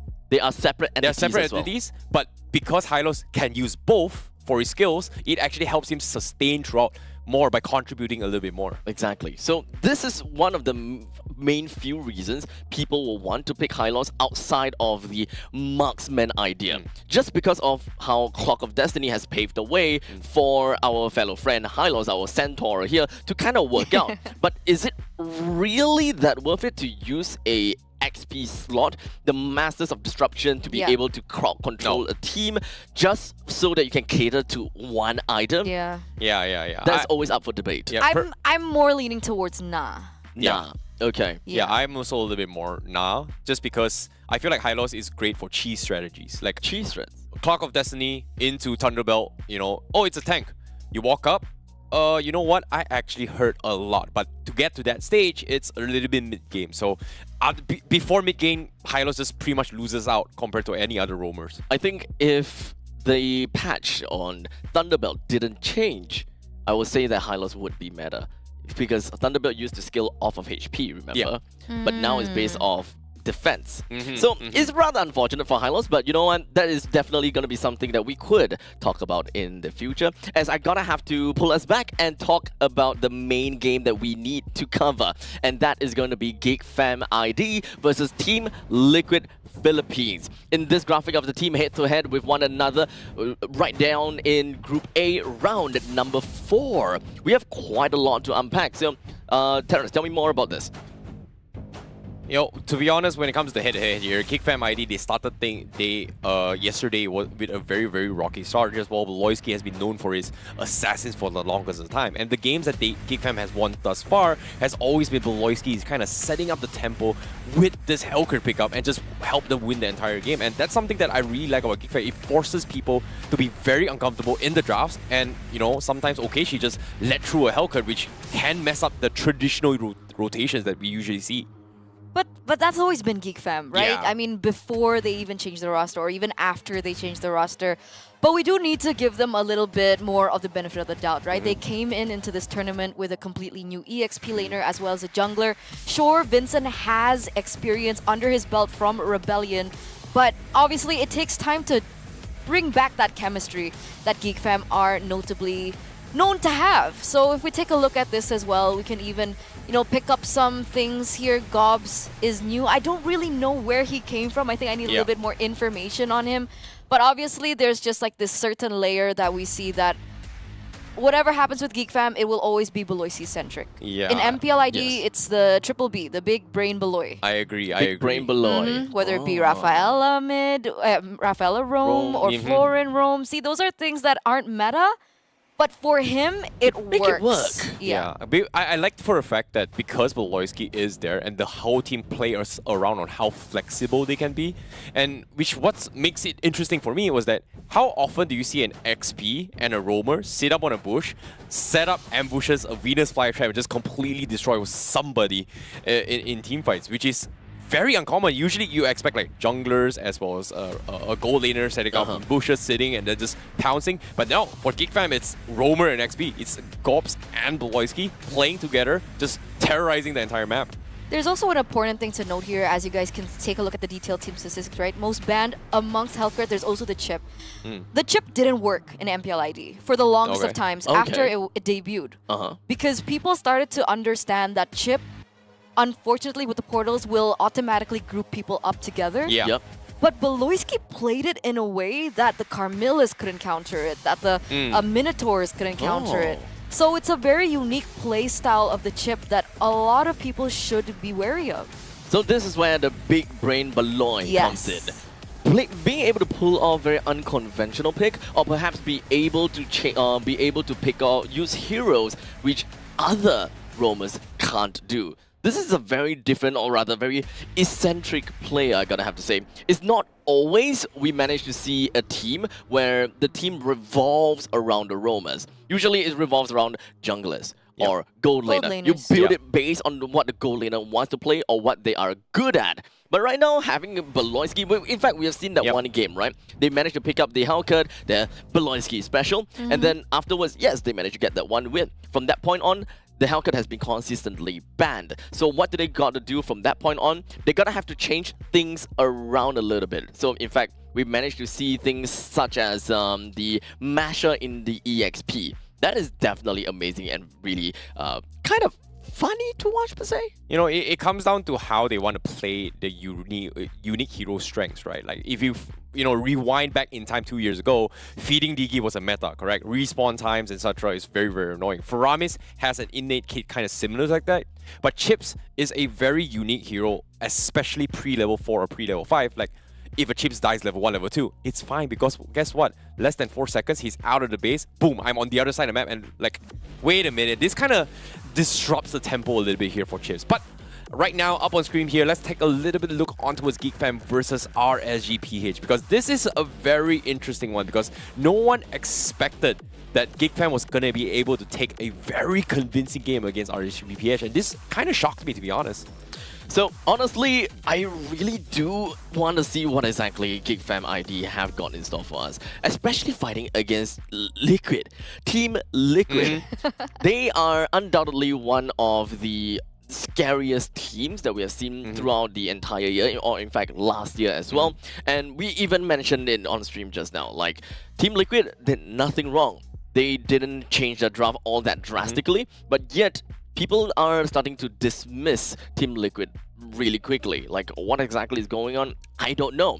Perhaps it's just a shift of the meta that kind of did them a little bit of a dirty, I guess. But what do you guys think? What really happened to Team Liquid? I agree with that notion, right? I agree that some of these teams require a little bit more time to get used to it. I mean, we were talking about Kyle TZ earlier on, the fact that he was already so accustomed to the utility role in the jungle that maybe transitioning back into the Assassins was a little bit challenging, maybe, because even Kyrie, right, the king of assassins, himself has even mentioned off-screen that he took a little bit of a while to get back used to the assassins, right? He wasn't confident enough because he was so used to the utility Tanks, right? jungles. Yeah, agreed. But of course, now their opponents right now, Team Liquid PH, we have Sanford, Kautizi, Sanji, JP, as well as Benny QT. They have been, one of the most consistent teams. Heading towards MSC, they got third place, which is a little bit unfortunate for them, but they were the previous champions for MPO Could have PH. gotten better. Now, coming into this day 1 as well as day 2, they have been coming up very, very strong, as by far, I think out of every single team, they are the most consistent team. But what really shocked me was that they actually dropped that one game against BTR. So, in terms of the most picked, most banned, and most banned by opponents picked, is there anything out in there that is a little bit interesting to you guys? Because we were asking for the link, because it wasn't banned by the opponents, but this time we managed to see that link one time, and boom, savage. Yeah. But what's the difference here? What should I be looking out for in this graphic? I think for me, it would be the Angela priority, because right now we have seen a lot of people kind of shift away from the Angela. Before this, it was like Angela must pick, must ban. It's so annoying. The healing meta was always there. It's a way to kind of tackle the global presence of the Loyi, the global presence of the chips. But what really surprises me is that Loyi is not in this picture for this past, 2 days in particular, when Loyi was so popular in MSC, very popular in, I think, MWI as well, ish. Yeah. But here it's like completely just drop all the ball. That's something that really surprised me the most. I feel like Luo Yi is very high risk, high reward now because of the changes of the cooldown on her ultimate, right? It's not as spammable as before. It used to be so utility, like you could use it to open up the bushes, give vision. You can even spam it to kind of zone the enemies away. But here you have to use it sparingly. You have to use it wisely. So it's very macro-centric, and I think not a lot of the mid laners are very accustomed to that. So that's something that has to be considered as well. Understandable. So that pretty much shows that whenever you want to pop the diversions, you kind of want to get some gratification out of that almost immediately. Or else you're just like, yeah, I popped an ultimate and nothing ever happens. It feels as though I'm a Fasa, I pop my ultimate and I don't hit anyone. Well, the next fight, we are doomed. It feels like now in the current meta, teams are in a situation where what do they want to prioritize in the stages of the game they want to do, right? Like last time, Barats. Why is Barats such a strong, annoying jungler? Two things. Flexible, and it's so oppressive from early to mid game. Like once you hit level 15, Barats kind of falls off. For me, right now in the current meta, especially just yesterday's game to today's game, Zas feels the exact same role as a Barats right now. Early to mid, very oppressive, very annoying, very difficult to kill. But once you reach level 15, when your enemy marksman comes in, those little Johnnies, big Johnnies, they just melt in 3 to 4 hits. Now, we are going to be taking a look at the talent prediction between the three of us, all of which have... we didn't think about the fact that GateFam ID is going to take one game despite all of the things that we have said. But is the Velocity special really going to make any difference here? My heart goes to Geek. Obviously, But my head tells me otherwise. Okay. That's the big problem, right? Geek Fam are going in with a completely new roster that will require time. Of course, my heart's in it, but they're going against TLPH. They have the chemistry down. Their micro skills are amazing. What is there to kind of consider personally, my heart goes to TLPH, but my brain is telling me Geek Fam should take one game. Like if I made this prediction yesterday, right? Without seeing Geek Fam playing just now, and realize that I think Geek Fam is able to take a game off TLPH.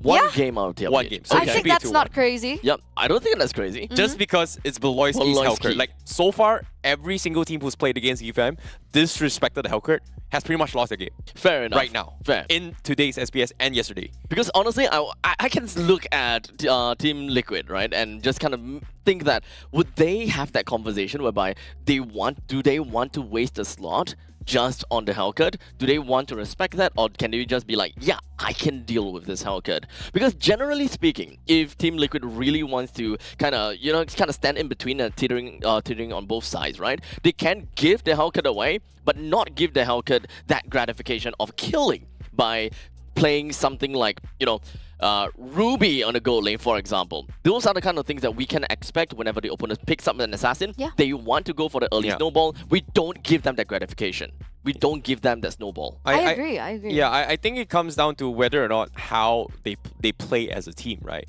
Personally, I feel like GigFam is unique because, like you said, they are playing around Bloisky. But I feel like our boy, the mid laner coming from GigFam, out of everybody else, is unique in a sense where there are no other mages, day 1, day 2, that first item Sky Piercer. And he's the only one thus far, and everybody has strayed away from this item. That actually creates a perfect segue when we're talking about mage with Sky Piercer and Gold Lane. There's only one hero that can do that, and that's Lunox that can actually deal with the Hellcurt as well. We did manage to see the Lunox in the gold lane before in previous metas. That has definitely happened before. In SPS, we did manage to see that once. So that is also another kind of situation where it could be a meta or nah, but we don't really have enough sample size for me to eventually ask that question. But the most important thing is to ask every single one of you guys, what do you guys think about this game? GigFam ID or Team Liquid Philippines? Are you guys on the same boat as us, thinking that it could be a 2-0 in favor for Team Liquid? Or is that going to be a 1 game towards GigFam? Or maybe GigFam even takes 2 games for themselves? That's a big question here. Because, I mean, if they are trying to experiment with the Hellcurt not being banned out, then maybe that's the moment where perhaps GeekFam can look for a point. But I like the fact that he highlighted a boy, because that's really where I wanted to get to, right? I think a lot of people have just synonymously associated GeekFam with Beloisky, but one of the most important pillars of that team is a boy. Yeah. A lot of people are saying that maybe a boy is second to Suns in the mid lane. That's how good he is. And it was only last season that he was finally getting that recognition, because honestly, he has been a very consistent consistent mid laner, right? With his Feramis's, with his Valentinas, he's so consistent, he's very invaluable, and the way that he plays just really pays effect and dictates how things are going. Personally, he's a very unique player. Right. Because think about this, right? Usually as a mage laner, when you rotate, you need a roamer to actually protect yourselves. But whenever GeekFam plays, our boy is always left without Beloisky's protection, because Beloisky is always doing his own thing, which is setting up a gank with XP, going on his own, and then he's going on his gold lane. You rarely see our boy with Beloisky rotating together. It's more like whenever Beloisky do something, our boy will always be in a position where, should I go? Should I not go? Can I do something? And then he will make those kind of calls, which is very, very underrated and rarely seen in a lot of mage players. Now, with all of that encapsulating this game, we have set up such a grand opening for these two teams. Now, the biggest question is who's going to win, and whether we are going to be looking at a full 3-game series. That is a question that can only be answered after this very short break. So, ladies and gentlemen, make sure you guys don't go too far. We'll be right back with you guys in a short little bit.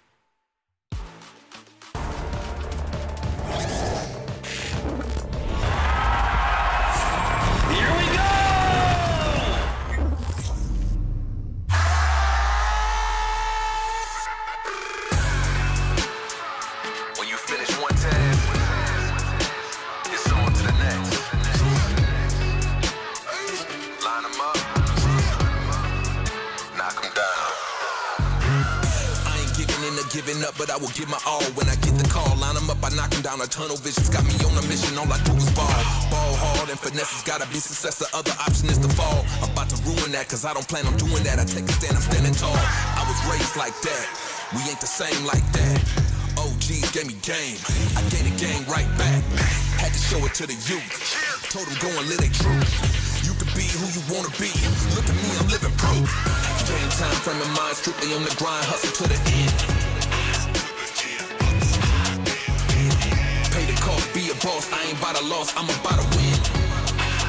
Yeah, I'm on to the next. Hit it, quit it, hit it, quit it.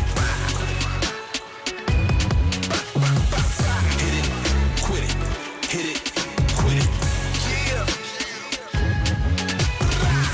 Hit it and quit it, I'm on to the next. You cannot stop me when I'm at my best. Pocket of vibes and it comes at a time when I stayed on the grind and came up with a flex. Microphone backer, so you better step up, cause you playing checkers when I'm playing chess. Gotta move fast, so I stay on my task. If you ask if I'm legend, the answer is yes. Cause I move like that. You cannot do like that. Don't call me by my government, you ain't cool like that. Had to show it to the crew. Told them go and let it true. You can be who you wanna be. Look at me, I'm living proof.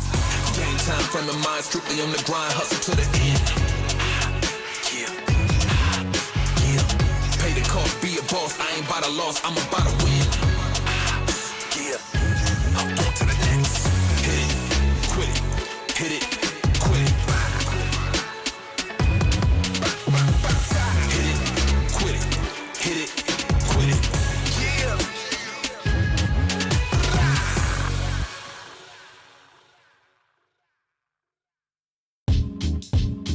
You and I, we a vibe. You and I, we a vibe. You and I, we a vibe. You and I, we a vibe. You and I, we a vibe. You and I, we a vibe. You and I, we a vibe. We a VIP. We a VIP. We a VIP. We a VIP. It's always a vibe when we come outside. When we come outside, we ride till the sun goes down, till the moon comes out. Love it when we are together. When I'm with you, it's whatever. You make the weekend feel like forever. We could ride this way forever. Long as me and you together. Cherish the vibe like it's treasure. When I'm with you, it's whatever. Forever. You and I, we a vibe. You and I, we a vibe. You and I, we a vibe. You and I, we a vibe. You and I, we a vibe. You and I, we a vibe. You and I, we a vibe. We a VIP. We a VIP. We a VIP. We a VIP. You and I, we a shit. We a VIP. That's why OUANDME. They all mad at us, so they HATE. We out here living life, we ain't laying down sleepy. Traveling around, ain't no time to wait around. Every time we come around, we don't break, don't need a lounge. Get lost out in the world, you can find your way around. You can go from town to town, if you're tired, lay it down. I found your presence is a blessing, not dismissed. Cause me being with you is a gift on my wish list. Let's make the best of every opportunity, big trips. Cause we a whole vibe, tell them all my new business. You and I, we a vibe. You and I, we a vibe. You and I, we a vibe. You and I, we a vibe. You and I, we a vibe. You and I, we a vibe. You and I, we a vibe. We a VIP. We a VIP. You and I, we a vibe. We a VIP.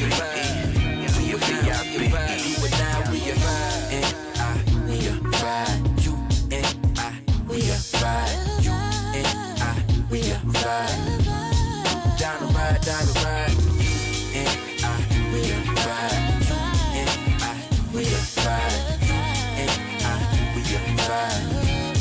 Down the ride, you and I, we a vibe.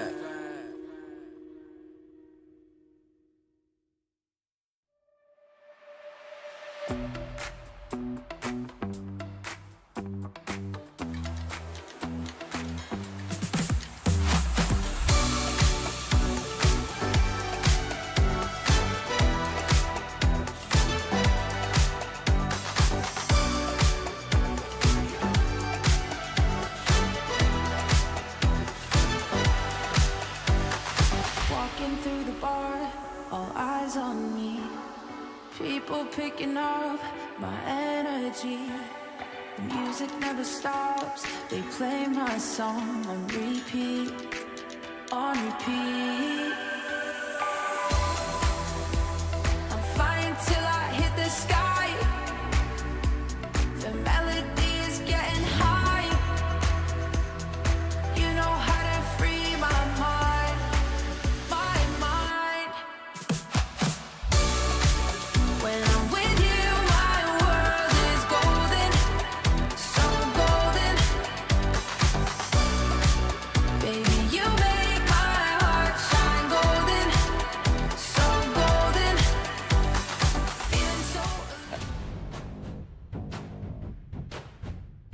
ladies and gentlemen, welcome back over to the final series of the day, the long-awaited game between GeekFam ID versus Team Liquid Philippines. My name is Abstract, and with me here on this very comfy setup in Stream B, I have Terrence and Eterna with me, and you know what it means whenever we have Eterna here, and of course Liquid Echo playing at the same time, the Eterna's blessings dawns upon them. It's a theory in the making, right? In Because the it worked for making? It's Indo, not- okay. but I don't know if it's a thing for Liquid PH. Okay, explain. Okay. Oh, he what's doesn't the know. thing? I don't know. He Tell doesn't me, tell know. me. So earlier I was explaining that every time Aura plays, or Okay. now Liquid Aura Okay. plays, they always win. Okay.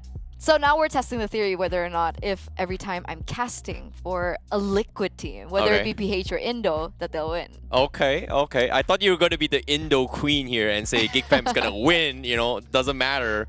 Like, whenever Eterna is here, Indonesian teams We'll wins. see, we'll see. Eterna's blessings. Do you like that name? Oh, that's I do, nice. I That's do. nice. Eterna's yeah. blessings. Eterna's blessing. Let's go. Let's take a look at the quick little interview. I believe that Mara is upstairs waiting to interview one of these players. So let us just head on up and take a look at what they have got to say. We're gonna check out the vibe of Liquid Echo. We're gonna play a quick game, voice impersonation for the hero, right? Don't say the name yet. Just do it the best you can. The voice line. Are you ready? Okay. Voice line. A punch for a punch. Do it again. With the uppercut. A punch for a punch. Guess it down below. Put it down in the comment section. Who is it? Paquito. Paquito. I love how he has the accent. Paquito. All right. Now, Carl TZ, you have to say it the way they say it in the land of dawn. All right? Carl TZ, go. They said there's no shortcuts in life. I literally invented one. Oh, wow. The GOAT. All right. Who is that hero? Chip. Chip. Did you guys get that right? Chip. All right, Sanji. What's your hero? Voice line, go. The higher you fly, the more you see. I know this one. The higher you fly, the more you see. Rari, let us spread our wings. Did you guess that? Who is it? Parsa. Farsa. Okay, I love that hero. I love that mage. Okay, JP, you have to do it with conviction. One shot, one kill. One shot, one kill. Okay, who is it? Franco. Franco? Franco? All right. Bagyong Benny. Benny Cutie, are you ready? Go ahead. It's my way or the highway. It's his way or the highway. Let everybody know which hero that is. Iksha. Iksha. Did you guys get it right? We're having so much fun here with hero impersonation, but for sure, they're all gonna have fun in the land of dawn. So watch out for their second match, and we're gonna break things down and talk about Liquid Echo a little bit more, heading back to our panel. Thank you so much, Mara. Now, those voice lines are definitely great. I have a voice You line. have a voice line. That you guys have What's to it? guess. Okay. Okay. When you gaze into the abyss, Okay. the abyss gazes back. Are you a mage main? Are you a mage main? I'm not a mage main. Like, it feels like So you Hellcurt. can't answer! It feels like Hellcurt, but I don't think it's Hellcurt. Wait, are you for real? I think it's Hellcurt. I don't know. I really don't know. He doesn't know. What are you? He Guess doesn't it. know. He doesn't know. Selena. Yes. Oh yeah, Selena. Okay. Yeah, I hate Selena. Oh. So hard to play. You know why you don't know? Why? Because you're not mage main. Exactly, I'm a tank main. Exactly. Yeah. But do I look like a mage main? You're Maybe. maybe. You You play Selena XP, bro. Hey, look. Possible. No, we did manage to have those nice voice lines coming in from Team Liquid. But how about GeekFam ID? Did they do their voice lines already? No. I don't think so. Don't think I'm so. curious to see what Beloyski says about I'm excited. Hellcurt. I'm excited. So, Boloski is gonna say Hellcurt lah. So Most let's- likely Hellcurt. we don't have to guess that one. So let's jump right in and take a listen. What do you have for us, Mara? We're here with Geek Fam, and before they head into the match, we're gonna play a quick fun game with them. We're gonna do voice impersonation for the hero, and you guys can guess online. Type it down in the comment section below. All right, what's your hero? What's the line? Ketika tubuh kita menderita, jiwa kita bangkit. I have no idea who that is. Who is it? Benedetta. Benedetta. Okay, boom, boom. Okay, how about for you? Let's do your favorite voice line of a hero. Nana. Okay, don't say the hero yet, so they can guess. Okay, what is it? Go ahead. Apakah kamu ingin berteman dengan Nana? Okay, I know it's Nana because he said Nana in the end. Okay, all right, let's do next. Don't say the hero, just say the voice line. You can guess who this is.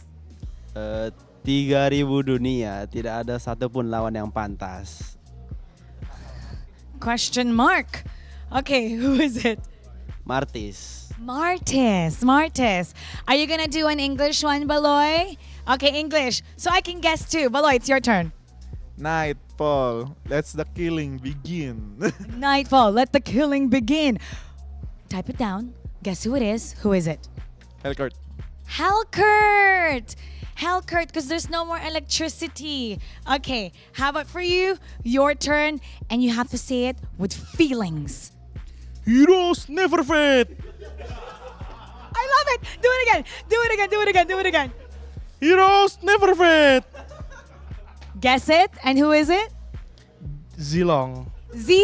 Your whole body is a weak spot. That was so great, guys. Now we want to hear you pumping up your teammates. So how about let's get a cheer going? All right, are you guys ready? Ready. Here you go. Now. Okay, yes. Okay. Once a geek, always a fam. Once a geek, always a fam. Let's head on to the match with the casters. Once a geek! Always a fam. Dude, I was gonna leave him hanging. Oh, You're too nice. He's I'm too nice. I'm too nice. Thank He's you. too I got you. I'm never targeting you from I now got on. you. I got I'm you. never I got targeting you from now on. Itana! I'm sorry. I'm staring right in your soul. Joke's on you. I have no soul. Oh my Oh bad. my god. Anyways, based on the impersonation just now, you know, Uh-huh. I'm not gonna lie. You see Baloyski's face, right? Baloyski, Hellcourt, same. Same. Sama. Same face. Yeah. You- You see, you think Baloyski, definitely Hellcourt. We 100%. basically can't see Hellcourt's face. He's got the shroud. He's wearing the a hood, right? Yeah. the Okay, hood. okay. Yeah, and another person I think about it is gonna be Lafel. Did you not see him, you know, do his Hellcourt Oh, that impersonation? one! Yeah, on the MPL MY Yeah, stage, right? this three person. Hilarious. What? Hilarious. Did I miss something? We'll show you by the end of the show. Okay. As we now go on over to the draft, the long-awaited draft of Geek Fam versus Team Liquid PH. This is currently in my mind. I gotta have to say, I love the impersonation of Kagura by Lafel, by the way. Oh yeah, the umbrella one. That was The umbrella. hilarious. Ooh, yeah. That was hilarious. There's an umbrella one too? Yeah. Yes. What? Aren't you sad that you're not working at MPLMY? A little bit now. Yeah, Oh, you so should. There is a good. reason why MPLMY is the most entertaining region. Well, Entertaining. Trash talking. Entertaining. Trash talking. Entertaining. Wait, I you shouldn't know be what? against Guess, you. You know what? You I know shouldn't what? be against Guess you. what? Yes. Now Malaysia is number one. Sure. It's not just entertaining now. We're number one as well. Number one in entertainment. Hellcut Sure. band, by the way. Yeah. Finally, they respect it, but okay. Yep. Team Liquid PH, it does seem like they do respect it, and I very much appreciate that. That means they know what exactly Geek Fam have got in store for them and what kind of value Geek Fam will be able to take with this Hellcut. So, first pick, what's gonna be? Okay, now Geek Fam isn't. I think they would still try and set it up in a way for our boy to go for the Aurora, right? So obviously power picks here. Too early, isn't it? It's gonna be the Moskov for sure. I think Moskov is pretty much a no-brainer. One of the strongest gold laners right now in current meta because of his global presence. Pretty much wins his 1v1s in most matchups in the gold lane as well. Yeah, the game against RSGPH more or less have been giving them a free Moskov, and they're really happy about it. So I wouldn't be too surprised if they are really comfortable with the Moskov coming in, because they did manage to get quite a bit of a momentum to a certain extent. Not certain extent, they did win the series. So they do have a momentum from there, and I think that they will want to extend the momentum onto Team Liquid PH. I find that really interesting though. Is Moscow first pickable now? Apparently so now. I think it comes down to priority on how they want to play this, right? Yeah, because Like, assassins are just not really all that available for them all that often now. I think it comes down to situation on what they want to priority in who is comfortable with who. Because so far, in terms of track record, Kadera has played a lot of decent marksmen.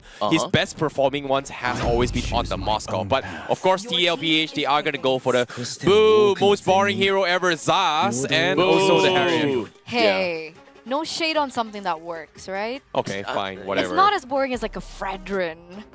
What?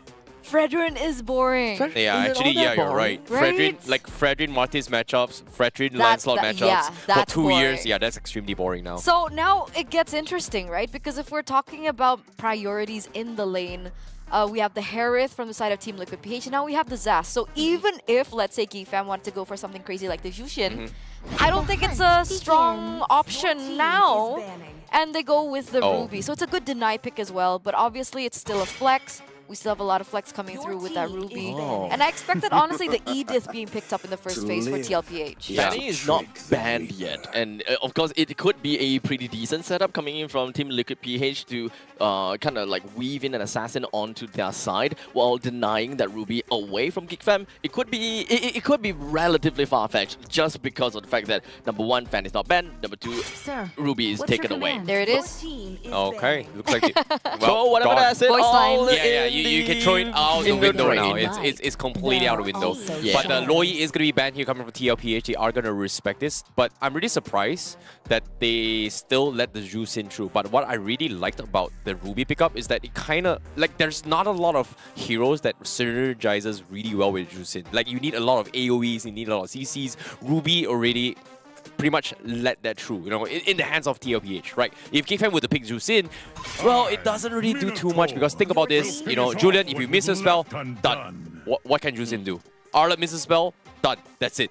What else can Jusin kind of extend that fight? I'd like to mention that Geekfam's lineup currently is still relatively open and pretty much it's flexed, flexible, right? Yeah. Remember that Julian can go to the jungle and mid, while Arlott could go EXP or roam. Yeah. So let's just keep a mind out of that. But based on this draft head-to-head here, Julian versus Zaz in the mid lane, personally, I don't think Julian would have a very, very good time. So most likely he is going to be stuck in the jungle role. But I agree where the Arlott still can be played on a roam here. So it comes down to, is Arlott okay against a Ruby? I think it's fine. Tigreal. Okay, Eterna got what she wanted. You know, she said meta Tigreal. Yeah. What do you think about this? It's good catch as well. Even if they are forced to put the Julian in the mid lane, in the jungle, then this Tigreal will pay good dividends towards the Julian. I agree that the Julian can be flexed, but I disagree in a way that it's not a boy hero. Right? A boy usually plays heroes like the Faramis, like the Valentina, which, by the way, is still open if they want to go for it, right? Agreed. A boy is aggressive,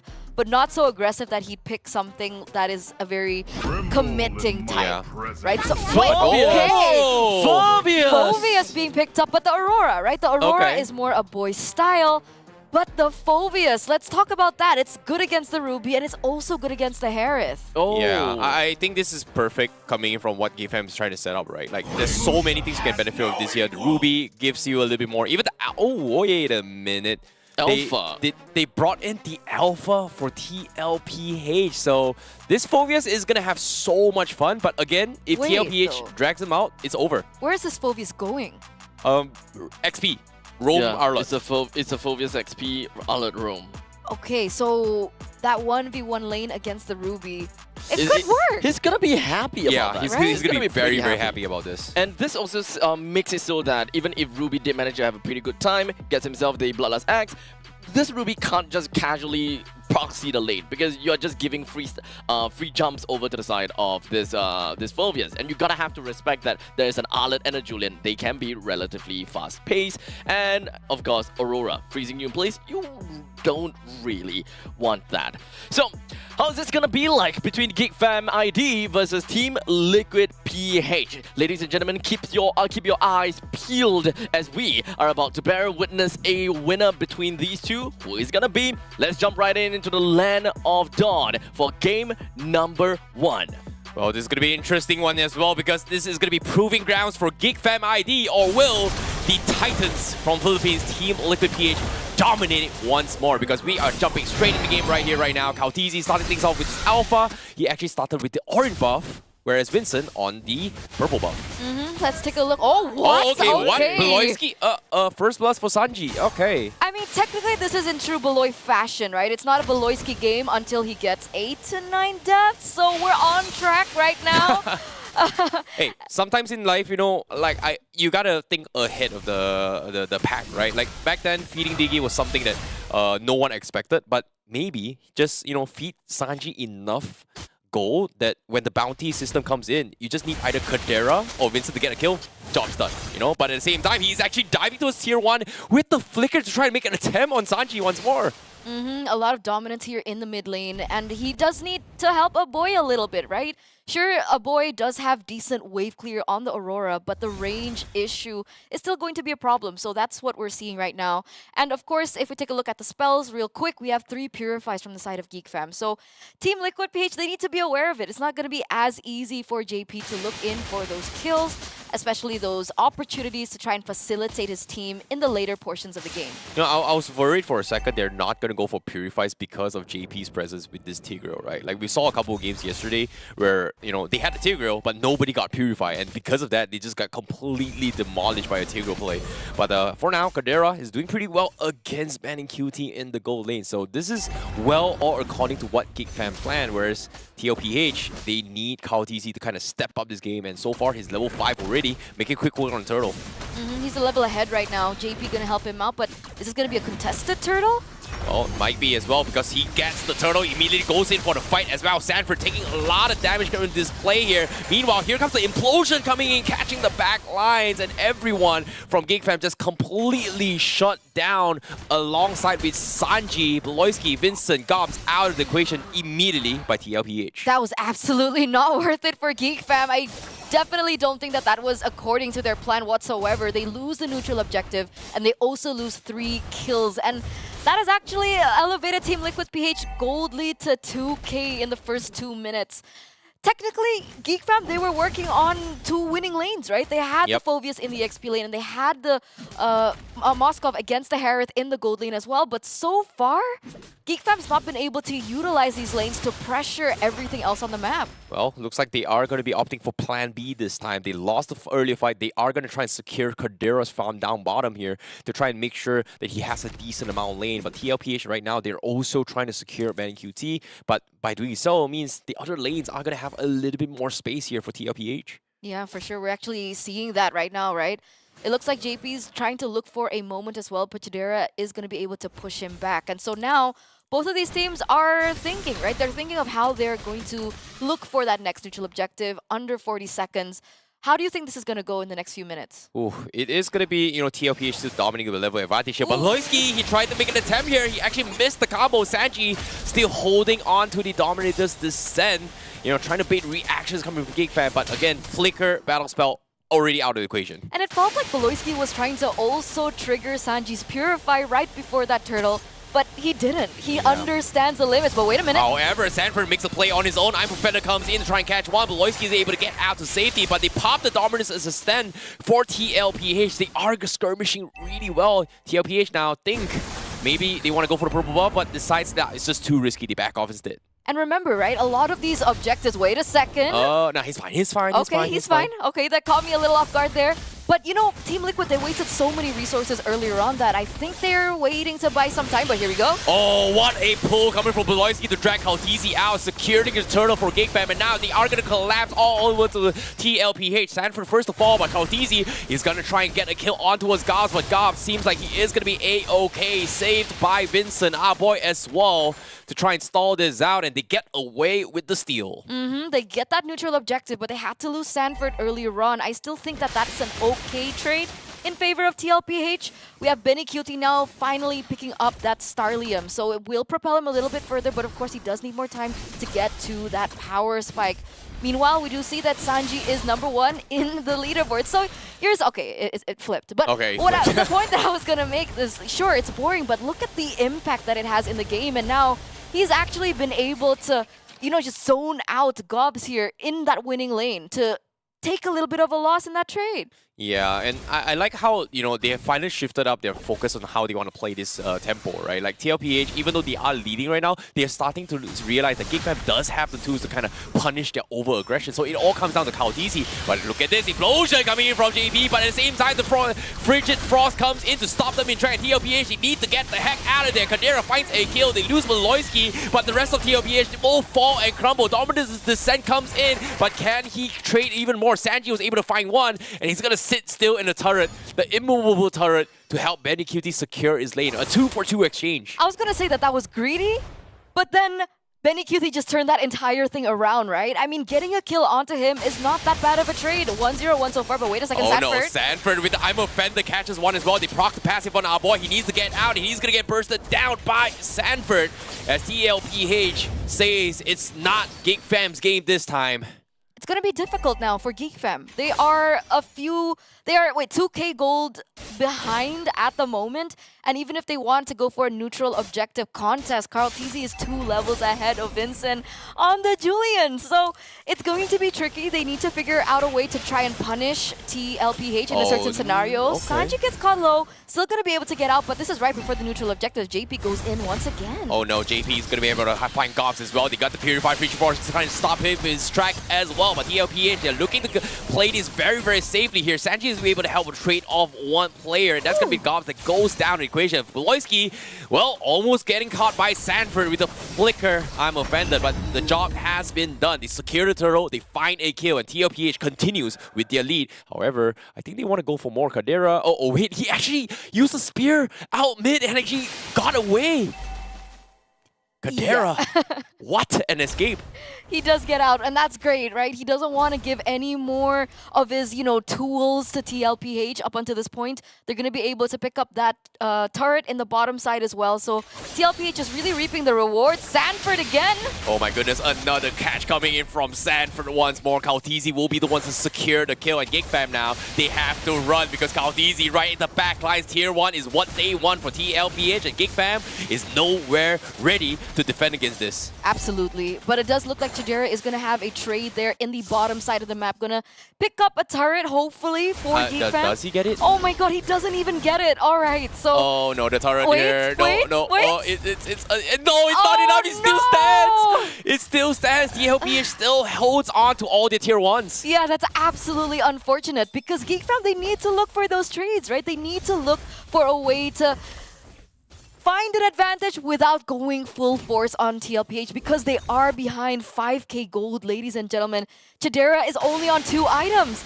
So they're not anywhere near ready to dish out the damage that they're supposed to. Even a boy on the Aurora forced with the Blood Wings for his first item, unable to go for a little bit more damage or even a little bit more utility in his itemization. But we do see a trade perhaps going on top side. No. Wait a minute, JP. Conceal plays from JP, gonna be dragging one out, immediately shut down as well. Beloyski with the counterplay with final stage, and the Frigid Frost connects on 3, but they need to run here, TLPH. Koi Kadera coming salvage the fight as well. They're slowly mowing them all down, but it is not enough because Banu QT was setting it up for a Salmon Force counterplay, and just like that, they lose 3 members. And GigFam, they thought they had the advantage, but TLPH was just baiting them into this fight. And that was beautiful timed, right? Beautiful timed before the Lord is up and ready to go.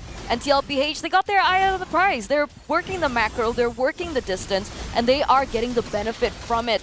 And it should be an uncontested Lord. I think one of the main things that I really wanted to point out earlier on is GeekFam with Beloyski, it's a double-edged sword. 4-1, you can say that, sure. He has the big brains. He comes up with the macro plays. Every time GeekFam are behind or in a scenario that is unfavorable, usually Beloyski is the one to make the play happen for his team and look for a comeback. But TLPH know this, so if you notice, they have been wasting resources. I wouldn't actually call it wasting at this point, right? They're utilizing their resources to get Beloyski off the grid, and when they do, it looks like GeekFam are scattered. They don't know what to do, they don't go for the contest, and they don't commit. Yeah, and that's the thing about TLPH, right? Like, JP is making all these aggressive moves, which technically may have cost them the fights, but because of how the rest of the members coming from TLPH, they understand that they have this level advantage. Like, Yeah. especially Kautizi, especially Sanford as well. They understand that they have a faster power spike, a stronger power spike compared to Geek Fam, and they'll be like, you know what, we can get away with murder just like that. Even though it's a very risky move, but they're not afraid to just jump the gun, take the risk. Absolutely. Benny QT now has Holy Crystal, Terrence. My God. Right? That is huge. He is on Starlim Scythe and he has the Feather of Heaven as well as a Holy Crystal. So he is at his power spike. We'll see how this pans out as it looks like TLPH are going for that push. Well, it's not enough to break tier 3s down bottom, but at the same time, they do get it. I'm a friend to catch on Beloyski once more. What a catch from Sanford. And TLPH, they will get another one as well. Dominance Descent has been used to zone off the rest of the members of Geek Fam. They take all the outer turrets away from Geek Fam, but can they continue for more? Because there is going to be another assault up top, but it seems like they are going to be baiting off the first disperse coming down towards the tier 3 protections. Yeah, they're doing work right now, but it looks like conceal play is going to be utilized here. They're looking for that opening, but look at Sanford! Oh my God, again, I'm a fan that comes in. They drop in the Phobias out here to try and get a little bit more value. He's jumping and doing a lot of damage, but no follow-up from Geek Fam. TLPH, they get a free kill once more. He's 2 behind at this point, right? I mean, if we get a chance to look at the items that we can see, actually, sorry guys, by the way, we are actually going to see a lot of defensive items already being built from the side of TLPH, right? At this point, Geek Fam, they're too far behind, but wait a second. Oh my goodness, Sanford once more with the I'm a Fender Pale Haze. They catch Beloyski, Frigid Force connects on 3. That's a lot of damage, but he needed Kadera to do work, but he's almost going to be dropping as well. He's down towards 1 HP. JP with the implosion stops him from finishing his teammates, and TLPH, they will continue the assault. They take the goal later, they take the Robert, they take it all, they even take the tier 3s with them.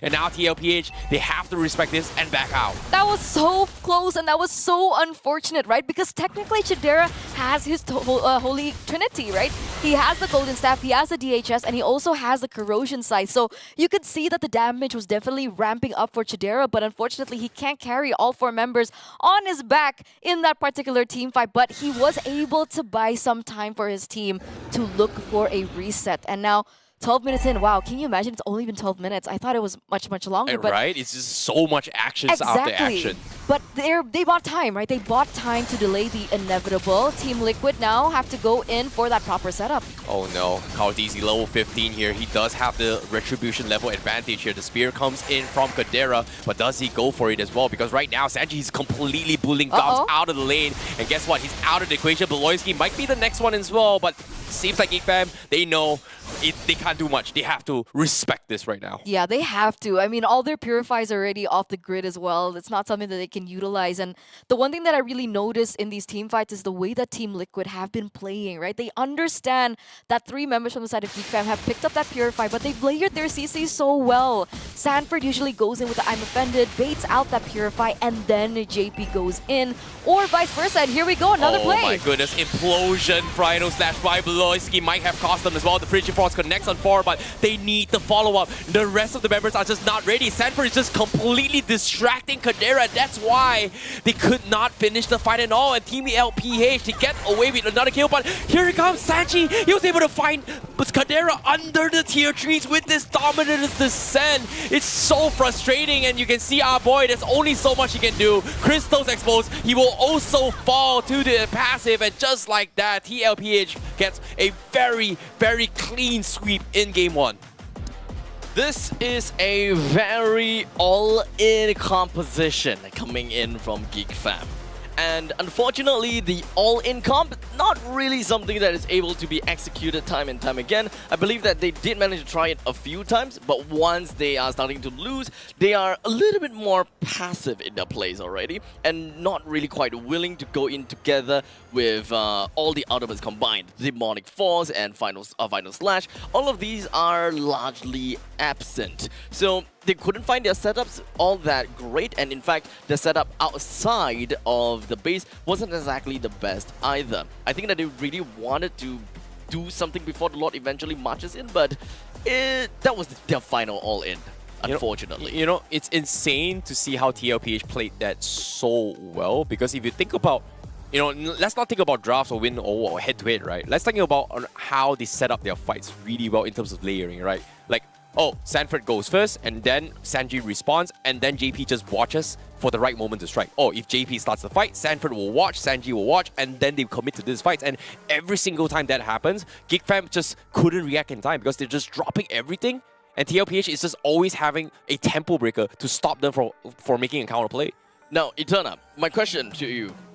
The Furvius pick, we'll talk about that, right? Yeah. Because Furvius is very evidently brought in to counter against Ruby, as well as largely gonna be onto the Harif. Now, Yeah. Furvius can do either two things. Deal great damage and really annoy the heck out of the Harif, or just soak in so much damage. Yeah. So, honestly, what do you think exactly is the role of Gobs here as the Furvius? I mean, technically, he was supposed to be a stopper, right? But that's why I don't like having a Phoveus in the EXP lane. Because technically, the Phoveus doesn't need EXP. Phoveus needs items. Yep. Phoveus needs gold. And that's why we usually see the Phoveus either in the gold lane, which currently doesn't exactly Yep. work. It used to work against the WoW one, like back in the day, but now not so much. But mid lane. That's where we usually see the Phoveus work, the mid lane, right? That's where the Phoveus can properly farm, get those items to deal that damage and soak in the damage as well. Very good point there, right? Because one thing that we want to see out of a POS 3 EXP lane is that the mid lane cannot be a POS 3 mid lane. Yeah. You can't be a damage dealer in this case. So putting our boy playing as an Aurora, it kind of conflicts with both the Furvius as well as the Aurora, who's exactly POS 3. So it becomes to the point whereby Furvius becomes the pillar for the team where they go all in. You gotta have to build up your shields. You gotta do whatever that you can to make sure that Benny Cutie, whenever he dashes and whenever he hits, you gotta hope that he just taps on the attack button and hits you while you're in the sky or something. Yeah, I think it comes down to TLPH understanding that Cow TZ is their win condition coming from TLPH's draft here. If you pay attention to most of the fights, right, every single time they fight, they understand that they will have level advantage, they will have power spikes that they can hit in terms of timings. And every single time Cow TZ was able to win all these objectives, gives them a level advantage, a couple of goal advantage, and every single time that happens, they're not, I would say, hesitant to start a fight immediately, regardless of it is positioned or not. And most of this time, TLPH, they are fighting where technically they should be losing fights because of how aggressive they're diving towers, but they get away with it because they know they have item advantage as well as level advantage. With Furvius not being able to stop the rampage of this Harif, Benny Cutie comes on and triumph over everyone else with a total of 5-0-7 when it comes down to KDA and a GPM of 808. I gotta have to say, Benny Cutie, he definitely performed his skills, and of course he performed in this game flawlessly with a great amount of items and a good amount of gold. Just, what, 15? Less than 15 minutes into the game, right? Is that 12 minutes? Around there. 13 minutes. I think 13, right? Yeah, 13 minutes. I find this MVP very impressive. Why do I say that? Because in that matchup in the early stage of the game, the Harith wasn't having that much of a good time, honestly, against the Moskov. So the fact that he was able to still have that much impact in the game despite him having a little bit of a rough time in the lane is something that we do need to note. It's definitely noteworthy, and it really just shows the level of experience that Benny Cutie has. Yeah, his positioning has been really spot on as well. And every single time he drops his Examine Force here, you can see our boy is always in a situation where, hey, I need to drop my Frigiforce for whatever situation to stop the Harry from doing Examine Force. But it doesn't really matter for him if he's not the first one to be focused down. Because whenever our boy plays it defensively, you know Benny QT is like, hey, you know what? I'm going to have a free lane. I'm just going to do whatever and chip whatever GeekFam throws at them. See, Which is insane. Look at that. Look at the way that he's weaving in and weaving out of these team fights, even from the early portion of the game. Let's see that again. Look. Yeah, I think this fight is the very important one. The moment Frigifrost gets dropped down, Benny QT just gets, you know what? I can do whatever I want right now because no one can stop me. And he insistently sees that the moment Phoveus dies, I drop the Examine Force and I'm going to turn it against this Phoveus. His timing and his execution it's all was timing. brilliant. Honestly, the team fights weren't all that bad from the side of GeekFam. They know what they want to do and how they want to line up for one another, how they want to follow up and such. As such, I think that Team Liquid, they know that they are definitely on a timer. The moment that they allow the Furvius to build up more items, considering the fact that he ended the game with, I believe with a Clock of Destiny, as well as a Dom Ice. I think the moment that this Furvius picks up an Oracle, that would be so much more difficult for Benny Cutie to even handle. And let's not forget about Moskov too.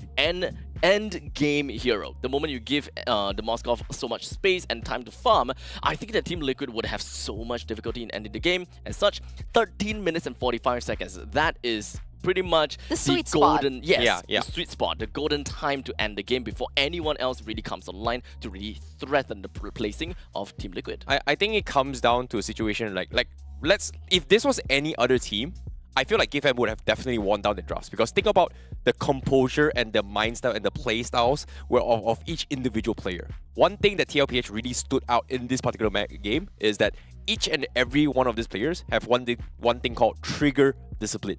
And if you pay attention to whenever Gobs uses his ultimate, every single player from TLPH will stop moving.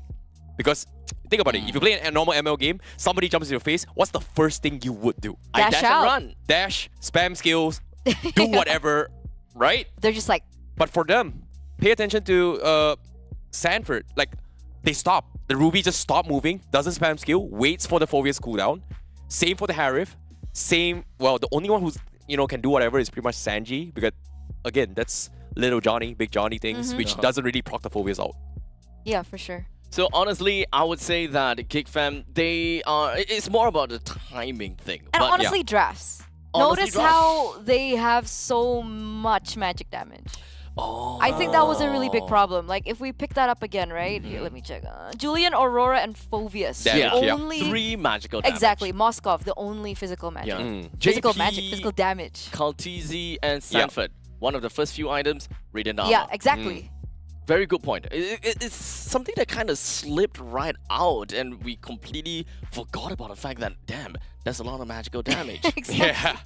So it was very difficult for everyone to pop off properly. I think it pretty much shows how detailed TLPH is with their items, right? Itemization on point, level advantage on point, turtle objective on point. The moment they got all these conditions, small little inch, they will pounce. Right. So hopefully we'll be able to see a little bit of a change when it comes down to the draft. Maybe not too much majors, and maybe have a proper understanding, or not understanding, but proper segregation on position 3 and position 4. Do you really want the EXP to be position 3 or 4? We're gonna have to come back from a break afterwards to really find out if GiveM is going to be adjusting the draft to really cater to Team Liquid Philippines. Don't go anywhere. We'll be right back.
moving, won't stop. Rhythm overflowing. Don't stop, gotta get it going. Keep it moving, won't stop.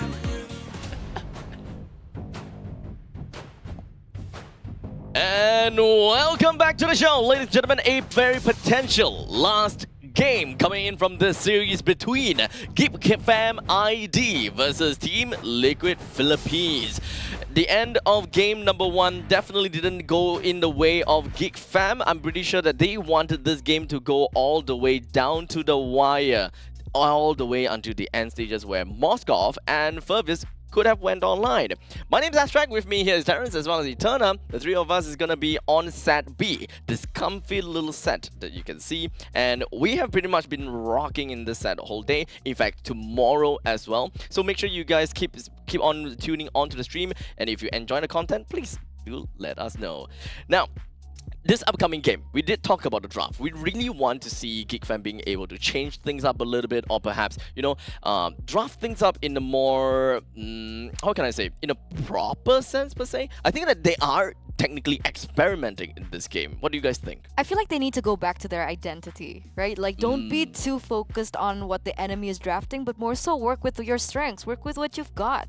Because technically, we were talking as well, right, backstage about the fact that I think they drafted a little too reactively, that they didn't really see the bigger picture of their draft, and so they couldn't execute it properly. I think it came down to a situation where Geek Fam, they drafted all these heroes. Oh, this thing can do this against this thing can do against this. But when it comes to execution and understanding how to counter, or in this case, how they got countered, was pretty much, you know, Team Liquid PH has more experience doing these things compared to Geek Fam. Yeah, they lost the eye, I think. Like, they didn't really figure out their own team chemistry with the heroes that they drafted with, that it didn't really work well, and it was difficult to execute. I believe so.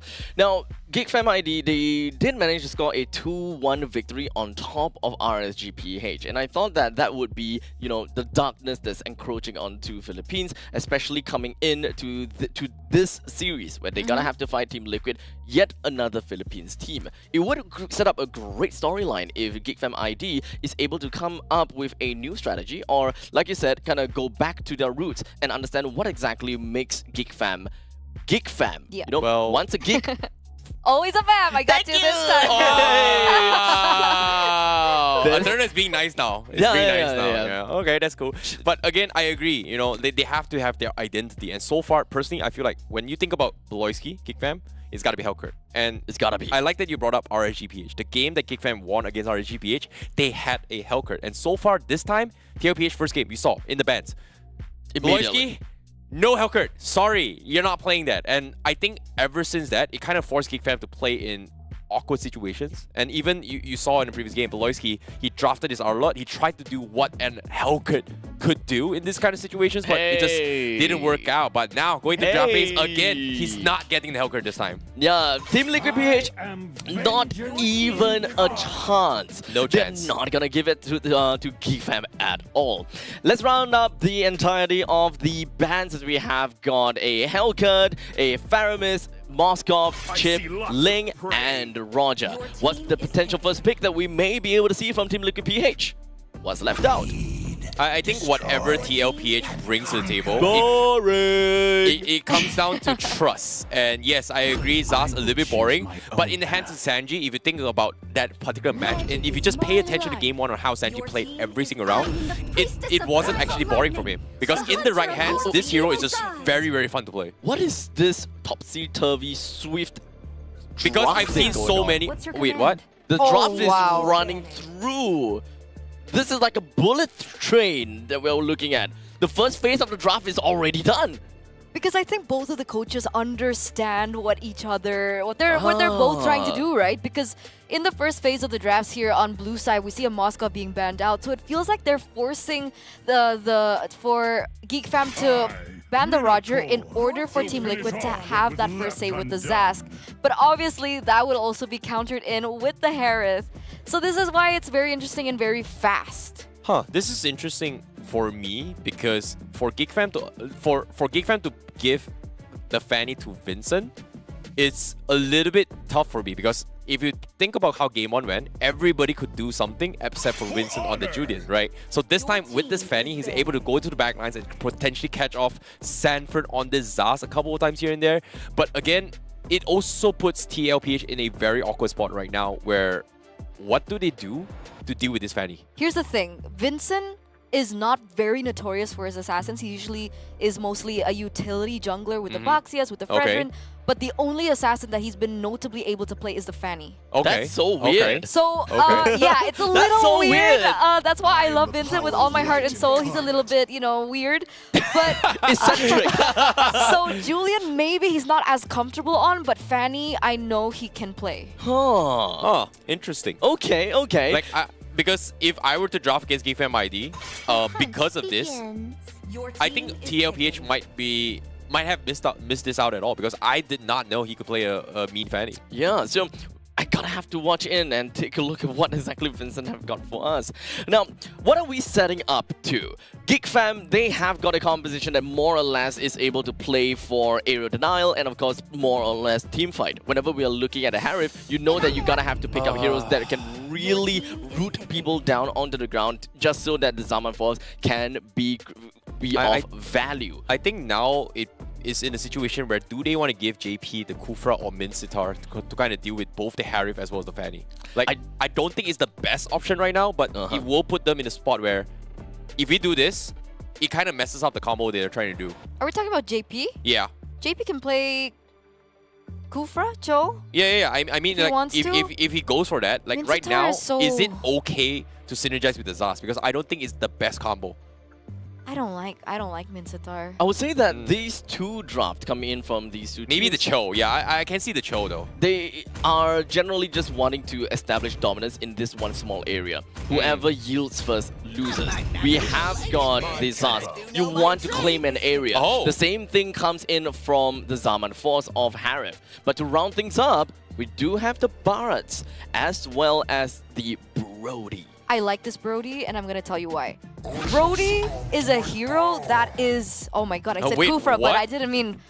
For didn't mean Geek Geek Fam. Fam. What? Anyway, Okay. back to the Brody. Because of the Moskov being taken out of the board, it was banned out. I think one of the other heroes in the gold lane that can kind of fend himself against the Fanny is the Brody. It's either Brody or Leslie, either or. And this also tells us that they want to end this quick.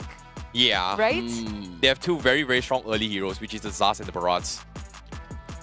Zask and the Barats, right. With the Barats going over to the EXP, we can definitely expect the amazing Flicker plus Detonus Welcome combination that we see Sanford always doing. So they also are they're also not really doing too much when it comes down to putting the Edith in the EXP this time. So it's a little bit of breath of fresh air for Sanford because it feels as though Sanford has been playing a lot of Edith nowadays. So hopefully this is going to change things up a little bit for Geek Fam as they are putting themselves into a relatively hard match. I mean, pretty good draft so far. Main thing is Fatty. Would that work against Team Liquid PH? The duel of the assassins. Will darkness really be dawning upon Team Liquid PH thanks to Geek Fam ID? We'll find out in this game number 2. Well, we are going to jump straight in right now. Kautizi starting in on the orange buff and also Vincent starting things off on the purple buff for him on this Fanny. But immediately, as we say that, we are going to be jumping in towards a pass here because right now, I'm curious to see how TLPH handles against this because not too often we get to see the Fanny up on Vincent by Geek Fam ID. And right now, based on their drafts here, do you think they have what it takes to actually stop Vincent? Because I don't see a way for any kind of early invades here, Turner. That's a good question. That's a good question, and I guess we'll have a little bit of a feeling as to the choices of emblems they both took, right? For the side of TLPH, we see that both the Brody and the Haya actually went Warcry. You know, I saw Sanford. He's like, okay, this is 1-1, guys. This is 1-1 on the. Hey, the last team we saw a Filipino team being overconfident. That was the beginning of the they end. admitted it's 1-1. Oh, they were. Oh, Yeah, they were pointing 1-1. So they want to win. They said, I don't know, like they are 1-0 right now. That I don't know, is it 1-1 or is it one more game? I don't know, we'll see. Because like earlier when FlapTZ did that interview, he was like, you know, every time I trash talk, I always lose, so I'm gonna be humble now. So maybe that's what Team Liquid are doing So too. far, all the Philippine teams, all the Filipino teams have been very humble so far for day 1 and day 2. I guess they got a little bit humbled at MSC. Maybe. Maybe. I appreciate it, though. You know, I appreciate it, but at the same time, well, I think they You miss should trash be humble. talking? Huh? Oh no. Oh what? Well, I definitely do miss trash You talking. seem like a guy who would love trash talk. Yeah, I know, right? Yeah, abstract. Would you agree, Have Abstract? you know what's the funniest thing? Have Nod you ever been if you number 1? agree. Who? Me? Trash talk? Or Yeah. Terrence trash talk? Have you ever been number 1? I'm getting out of here.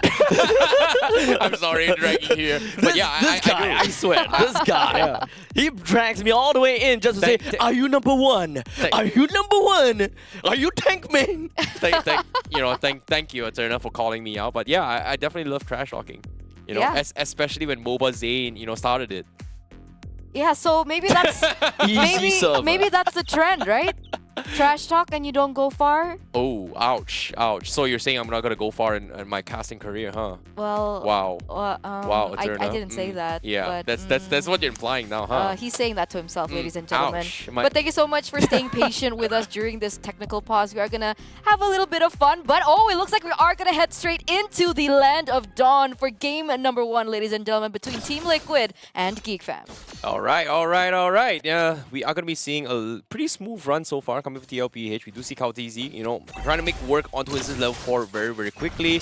We do see JP also ensuring that he has the bestest of time, whereas Vincent has not made any kind of moves yet. So I'm guessing once he gets his control, this is where you start to see Vincent get a little bit more active. Again, I want to circle back to the emblem choices, right? Benny QT on the Brody. By the way, we don't see Brody too often anymore in this meta, and the fact that he went Warcry alongside with Carl TZ, and if you take a look at the sub-emblems, there was also Thrill. So that's a lot of additional physical attack and physical damage that they're looking for in the early portion of the game. So again, it really correlates to the fact that Team Liquid want to be able to bag this as early as possible.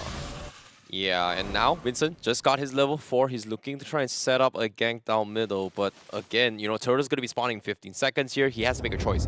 Force a fight right now, or does he go for the purple buff and then try and secure for the Turtle here? But nope, his purple buff just worn out. So that means no gank attempt is provided here. You can even see TLPH, they're all just so far back defensively that they don't really want to give them the additional XP. Whereas Kaudizi says, I don't care the buff. I'm going to start the turtle buff right from the get-go. Yeah, looks like he's going straight forward, but Beloyski's there and charging. Oh, they are going to try and make an attempt as well. Vincent going in for the steal, and yes, he gets it right at the time as well. Beloyski looking for the play. Frigiforce comes in, TLPH, they lose Kautizi right from the get-go, and now another one will fall, and that is going to be Beloyski himself. Yeah, that's a 2-for-1 trade in favor of Geek, however, as Vincent was still able to grab that turtle away without his purple buff. So that does give Geek Fam a little bit of leeway to play with. But what's very interesting is the fact that Team Liquid, they're not too far behind on gold.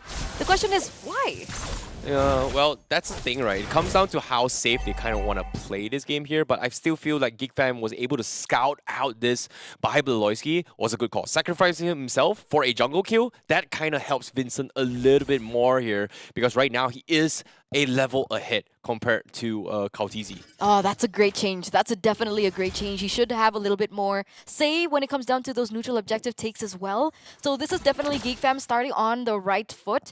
Right now, we also do see that, wait a second, Beloyski's charging. Is he going to go for it? Oh no, JP is going to flicker out as well. Vincent waited for the Earth Shatter and tries to make another attempt. Unfortunately, does not get the kill. TLPH a little bit quick here to play it safe. They respect the power of what Vincent brings to the table. For sure, he doesn't want to overextend as well from the side of Vincent, right? He knows that he's going against a Brody. A Brody does still have a little bit to work with, but wait a second. As soon as I say this, they are going to try and make an attempt on Beloyski. He's going to try to get out as well. The dominant descent comes in. They are going to do a little bit of damage here. Frigiforce comes in as well, and Goss rejoins the fight. But TLPH, they need to get JP out, and seems like he won't be able to do so. The dominant descent is able to bait out some reaction. He dies to the burst, but at the same time, someone gets gobbled up, and that is going to be one of the players coming in from Geek Fam, and that's going to be our boy who gets gobbled up. And they do trade pretty even here. They lose Sanji, and look at this, Sanford, he still wants to continue his fight, and they are able to get a double kill because of it. Kadera finally joins the fight, but the damage has been done from both sides here. Both just face a very, very equal bloodbath. Yeah, 2-for-3 trade in favor of Team Liquid PH, however. So Geek Fam are falling a little bit behind with these trades. It looks like Carl TZ is still going to commit onto that Sky Piercer, despite him not having as best of an early game performance. And I'm not saying that because he's not playing properly, but I'm used to seeing Carl TZ on these assassins and just completely snowballing. But that also tells us that Geek Fam are putting up a fight. So now both of these teams are going to be centering around the next neutral objective with that turtle. Carl TZ level 8, we do see that Vincent is also at the same level, so it's a 50-50. It really depends on how both of these teams want to try and implement and execute the way that they start this off. Beloyski already charging. Is he going to look for a proper moment? Oh, Beloyski gets the Tyrant's Rage off as well, even with the final slash to secure JP's life. Dominance Descent comes in, everyone for Game 5 is getting out of there as well. Beloyski forces a conceal play. TLPH, they want to engage this, but look at this, Goff. He goes to the back lines. He wants to try and threaten Kaudizi, but they force the rest of TLPH to try and stop him in his track. Ah, boy, will be caught off by Benny QT with the flicker play, and also Gobbs falling down to the OK Shadow kill. Oh, Vincent looks like he's going to actually pick up a trade there in the bottom side of the map, which will help them in terms of that macro. But we are going to head over to a short pause, ladies and gentlemen. But this does give us a little bit of time to really unbreak what has been happening so far. I think one of the main things that I've noticed is Sanford on this Barat's just not the impact that I would love and expect. And I think that maybe that's why we usually see Sanford on heroes that are a little bit more active. Yeah, but even if you say that, right? Look at this. 5 minutes, 30 seconds in the game. He's got 3-1 and 3. He's been very active in all those prolonged fights. And I feel like down in the middle was a very good call for TLPH. And I think GigFan made a very, very big mistake where they were just face checking all the way through. But as soon as Vincent showed himself down bottom, trying to shove the tier 1 down bottom, you can see everyone from TLPH was like, you know what, Fanny's not here, we're going in. And they actually got away with murder. 2 kills, just like that. So right now, TLPH, they're dominating in terms of that. Hi, Sanford. Yes. Okay, we know it's 1-1. Okay, yeah, but you think it's a 1-1. But okay. they're doing well, though. Surprisingly, really well this game. Who? TLPH. Yeah. Yeah. TLPH, surprisingly? Just because of this Fanny. Oh. Like, he admits it's going to be 1-1 because it feels like it's very difficult to do with Fanny. No, you know, Baby 40, he's just very humble as a person. Oh, okay, fair enough. All right, Baby 40's never been one to trash talk. He's Okay, always the okay. nice one. He's always the baby in the group, but it looks like he is growing up. Okay, I like that. I can respect that. You know, how do you know all this information? Dude, Liquid all the way, bro. Okay. I have all the jerseys now. Really? I even have their mascot at home. What? Yeah. Where? That's new info. How The do you get all mascot is this? blue. It's a I horse. heard it was really, really expensive in Riyadh. How the hell do you afford I got it all for this? free. You oh wow, that's Yes. I feel left out right now. Yeah. I feel completely left out not having all the merchandises from TLPH. Just because I'm from Malaysia, huh? It's really not about that. Oh, ouch. I Okay. really don't think it's about that. Okay, fair enough. Fair enough. Fair enough. Maybe you need to favor a team more, because I'm very biased when it comes down to certain teams. So Okay, and they know that, so it's their token of appreciation. Fair enough. Fair enough. Okay, I what's like your it. team? You can choose now. Well, I can choose now. Yeah. Well, they're not playing on the stream. It's all the way on the other streams. It's YRG, baby. Oh. Yeah, World Champion #1, baby. After 2,300 days, Do we you have finally their got champion. merch? Well, unfortunately, no. Maybe you're not. Maybe you're not vocalizing it enough. It's okay. But at least I've got homeboys though. YRG, just to let you know, Terrence here, Icy Baby, he's a big fan. Please get him some merch. Abstract's here! Hey! Want to put your mic on, buddy? No. Well, you Why? just did. Look, I am just absolutely comfy right now. I'm just chilling, man. I'm just chilling. But this game is great to watch. That's why this is the best way to enjoy any typical MLBB tournament, especially here for the Snapdragon Pro Series. Okay. This is how I like to enjoy it. Yeah, you know, you're pretty laid back, pretty chill. That's why, you know, Stream B is the best stream. We've got the best Exactly. setup. You we know all what? look I can good. even kind of just rack this up and just be extra comfortable. Do you guys have any pillows? No, I do. I'm jealous not being the desk host now. I am a little bit jealous too, Yeah. actually. But you've been to be desk hosting fair. your entire year this year. Like you just told me you just told me like, oh my god, I miss casting, and now you're like, oh what? Look, I want a pillow. It's more important. Hey, aren't you a gentleman? Yes, I am. Toss But it by over. the way, Abstract, as you were chilling over you go. there, oh, thank you so much. As you were chilling over there, what do you think about the game so far? Was this something expected? Honestly, when it comes down to Team Liquid PH, I have a lot of expectations on them, right? Since they are understandably one of the strongest teams that we're gonna have to expect in the MLBB region. So them being able to do whatever that they are doing right now is not too bad. Although I do want to see more of a quote-unquote stomp. I don't like stomps, but this is what I expected from them. But they're not doing anything wrong. It's more of the fact that Geek Fam is the one that has been kind of holding Team Liquid kind of on a leash. So they are still in the game. They are very much in the game. So I'm just looking out for Vincent. He's already got a Blade of the Heptases. He's got, I think, 2 kills, no death, right? So he's pretty much on the way. We are just waiting for the right time for him to eventually pop off. And especially over to the backside of Team Liquid PH, he's got just one person that he's got to look out for, Benny Cutie. So just one guy.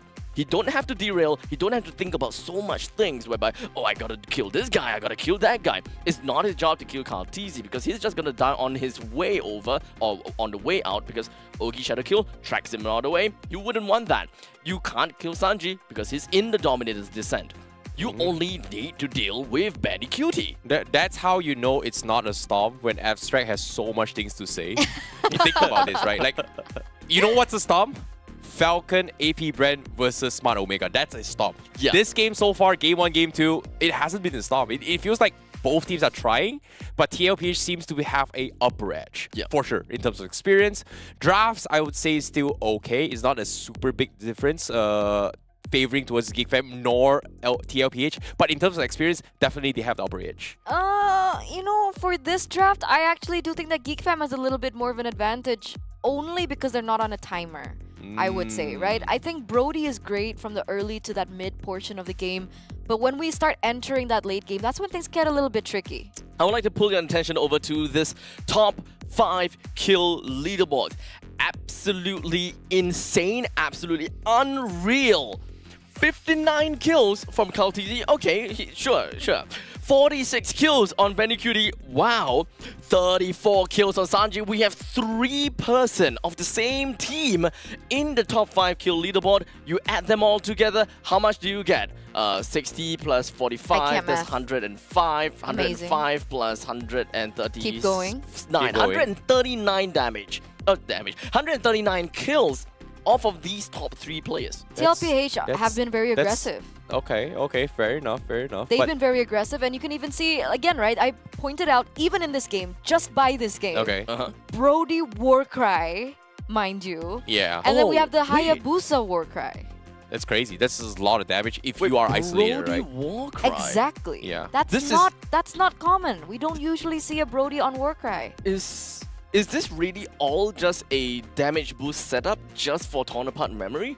Because your attack speed is so slow for you to be able to make full use of the Warcry on your normal attacks, right? Yeah. So the only time that you will be able to really take control, or rather take advantage of the Warcry, after you hit 3 times, your buff activates, you activate torn apart memory, boom, extra damage of a torn apart memory. Yeah, I like how you framed it that way. It just shows you how TLPH has this idea where they don't really want to overextend fights, right? They want to wrap it up as quickly as they can and as safely as they can. So being able to efficiently deal damage is going to be the key winning factor on what TLPH is. But now, up on screen, what do we have? We have 113 assists on JP. Okay, cool. 98 on the Sanji. Wow.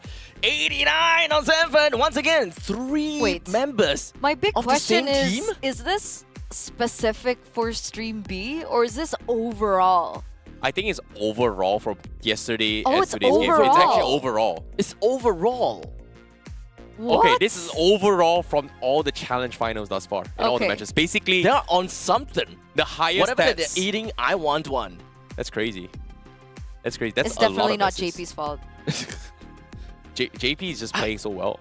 Think about this. Like, I think even game 1, he was the reason why Geek Fam couldn't flip the table against TLPH multiple times. Like, he was not afraid to put himself in awkward positions to either set up a fight or stop the enemy from killing his teammates, which is very rare for a roamer, which well, is crazy. I guess this is okay because we can say that Falcons AP Bren is a top contender. Yeah, yes, for sure. We can say that the Udo Red Giants are a top contender. Yes, For sure. 100%. So maybe when we're looking at both of these stats, right? Earlier on, it was most kills. Most kills, yes. And top now 5 we kills. have most assists. Yes. So maybe Falcons AP Brand, they're not going in for team fights. Maybe they don't look for that. Maybe they're playing the macro play. So Yeah, they maybe just wanna that's end the why game fast. we Fair. don't see them on this leaderboard. These are teams that are a little bit more aggressive. They love the team fights. And that's why we're seeing both of these teams on screen. Or they are constantly playing in drawn out fights. Possible. Possible as well. This is Possible. definitely something that can definitely inflate a team's stats to a certain extent. It doesn't necessarily mean,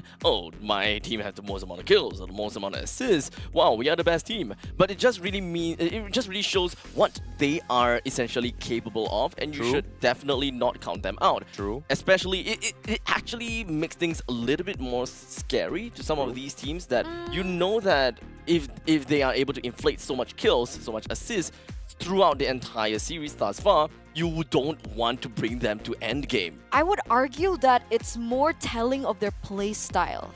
Right. Because damage... Fair.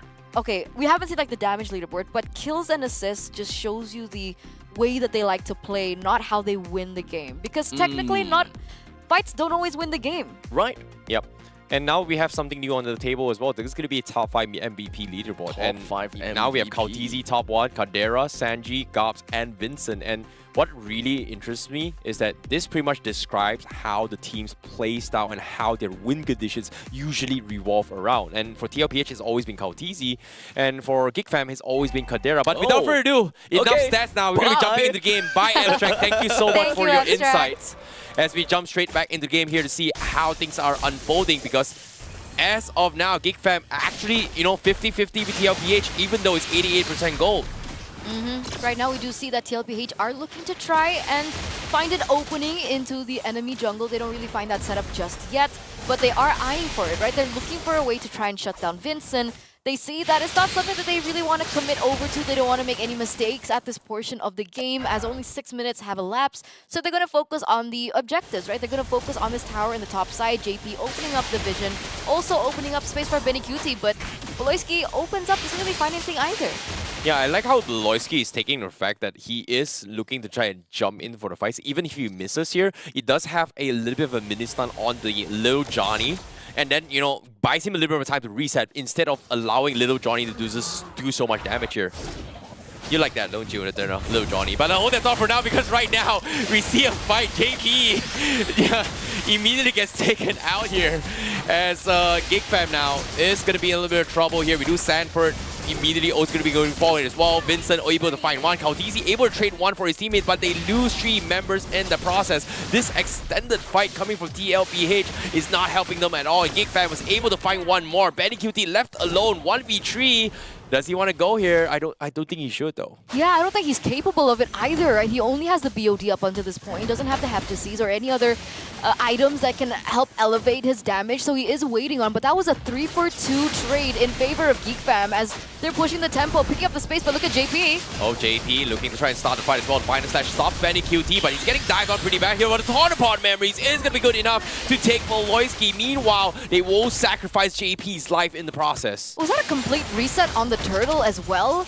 Both of these teams can't do it. They were able to kind of bait GeekFam to reset it, and both of them don't get it, but it looks like Team Liquid now have the better setup. They're gonna force Aurora or a boy here to go in for the retreat, and that looks like it's a free turtle over to Team Liquid.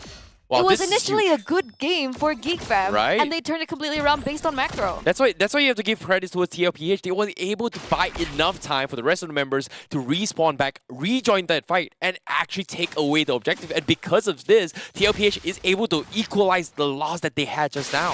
Exactly. Exactly. You can never count TLPH out. They are able to outdo this with their minds, with their brains, with the intelligence that they have in the game. Concealed play, though, going to be poked up. Oh boy, here he comes. They are going to try and dive onto Sanford as well. Sanji is able to get out to safety, but JP now in a little bit of trouble here. Primal Wrath is not going to give him a life there as Vincent gets another kill. Sanji trying to set up for the team here. Kaotisi joins the fight, but the Daytona's Welcome will pull one. The Frigid Frost comes in. They will be able to shut him down, but Sanford needs to make a run for it, and Gobs is going to try and finish him off, and they do find 4-man out. Woloski somehow survives. Benny Cutie! Benny Cutie is able to get almost everyone, but our boy is able to stop him in his tracks. And that's a wiped out, ladies and gentlemen, for Geek Fam. Despite that play coming in through from Benny QT, Geek Fam still reign up top. A boy trying to force in that tower in the mid side, but they don't even get it. Team Liquid PH, they were still able to take control, was still able to clear out the waves to prevent that from happening. But either or, right? Geek Fam, pick up that 800k, not 800k just yet, but 800 gold lead. 800k would have been so big. 800 gold lead, and they're still holding control. Still a very 50-50 game we're watching. Oh boy, this is kind of crazy here considering the amount of fights that has been happening here. It felt like TLPH had a little bit small victories here, but Geek Fam was able to catch them in the most awkward situation, and just like that, TLPH, they kind of fumbled a little bit here. They needed a play coming from Benny QT, but it just didn't really work out here, and Geek Fam just has so much things to worry about, and to be honest, you have to give props to Gobs, man. Like, he's been setting up so well on this Arlet. I'm happy for that, right? I'm happy, right? A lot of people are questioning whether or not Gobs has fit into the lineup properly as Luke had before, but wait a second. Oh no, Sanji needs to purify out of there as well. He doesn't want to use the Dominance Descent to try and extend the fight. They are in a very awkward position. Now, reset comes in for Sanji. Meanwhile, Geek Fam,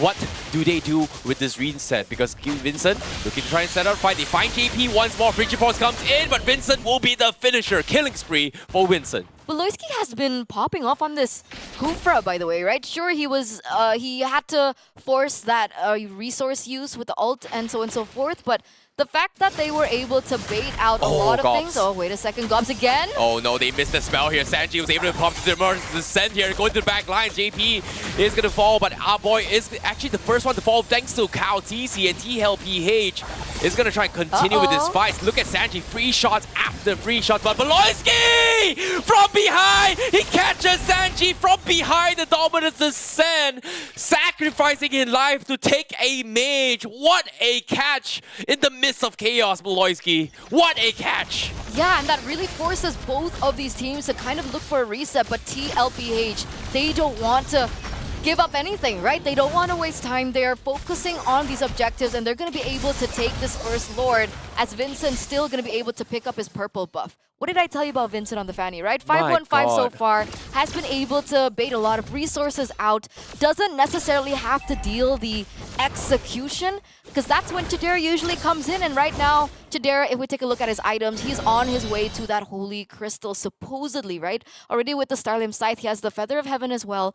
Meanwhile, technically, Brody should already be dishing out the damage. I think maybe that power spike came too late. It's crazy, right? To see watch this game. Jabs after jabs, blows after blows. Look at this. Geek Fam, they're going to start a fight once more. They almost caught Sanji. He's going to be using Dominance Descent to keep himself alive. But again, Beloyski is trying to keep them all at bay while the rest of Geek Fam clears off the Lord. But no, they're going to ignore the Lord and try to commit to the fight. And they lose one instead. Kautisi actually finds Beloyski, and they were able to lose a tier 2. Lord cleared. Successfully defend, only losing one member, but it's not over yet. TLPH, they still have the health, they still have Sanford, they still have Benny QT, still rather strong. This tier 3, can they defend? Yes, they can, and it will still stand for Geek Fam. That was nearly a big problem for Geek Fam, honestly, right? Because Benny QT, other than the BOD that he already also has the Malefic Roar, so he's dishing out that damage even on the turrets as well, and that was nearly a big problem. I mean, luckily Geek Fam, they were still able to come back from this, and yes, okay, now Chidera has Holy Crystal. So these team fights are going to get a lot more interesting. That damage from Chidera is definitely ramping up. And the fact that Vincent has been so great weaving in and weaving out of these team fights, baiting in these resources, dealing that initial damage for Chidera to ultimately take, it might be different this time. Oh, JP now with the Earth Shadow is going to buy a little bit more time. They are going to try and commit to this fight. They lose Kadera right from the get-go. That's huge for them as well. Dominus Descent is able to find one more. Sanford finds Beloyski, and Geek Fam, they made a mistake. They crumbled too hard. They thought they were able to turn the tides, but it is TLPH that catches them with their pants down now with Vincent trying to buy a little bit more time, trying to clear the minions, but they just could not do so. This tier 3 is guaranteed to fall, and TLPH is marching in. Vincent, what can you do right now? They need so much more. 2 members in the face of 5 TLPH members. But it looks like TLPH this time around, they don't want to overcommit. They don't want to overtake and overstay their welcome. They're going to stay disciplined and they're going to retreat. This does give GeekFam a little bit more time to come back and reset from everything that has happened. And it looks like Vincent is going to be able to get a trade down bottom. He's pushing in that bottom side, hoping to get that turret. But TLPH, they should see this. Or it could be utilized as a bait as they're both going to be setting up for that Lord. Well, it seems to me Kautizi, he is in prime position to actually kind of stop Vincent. But now my question is, who's going to win this? Because now Vincent is going to try and make an attempt. Kautizi sidesteps his way through, but he's down towards 1 HP. The turret is doing a lot of damage here. Okay, Shenuka can see it. And Kautizi outplays Vincent. Fanny versus Hayabusa. Who wins? It's the Hayabusa, baby. It's Carl Teasy. It's the GOAT. It is his veterancy as well as his experience against Vincent. And that was a beautiful display of skill and mechanic. So well accustomed, so cold-headed, level-headed to make that play happen, and that is going to be a free Lord for TLPH in the 14th minute of the game. Oh my goodness, Kautizi's got so cold, man. He's got ice in his veins, even with 1 HP. He did not panic. He baited him out. He just completely shut Vincent out. What an outplay. What a player. Absolutely. And of course, there's a pause because we need to digest what happened. How is that possible? How did he... Kaltizi was barely at 1 HP. Vincent came in a little bit too aggressively under turret. And he lost that 1v1. You know what? That's why you need Sky Piercer.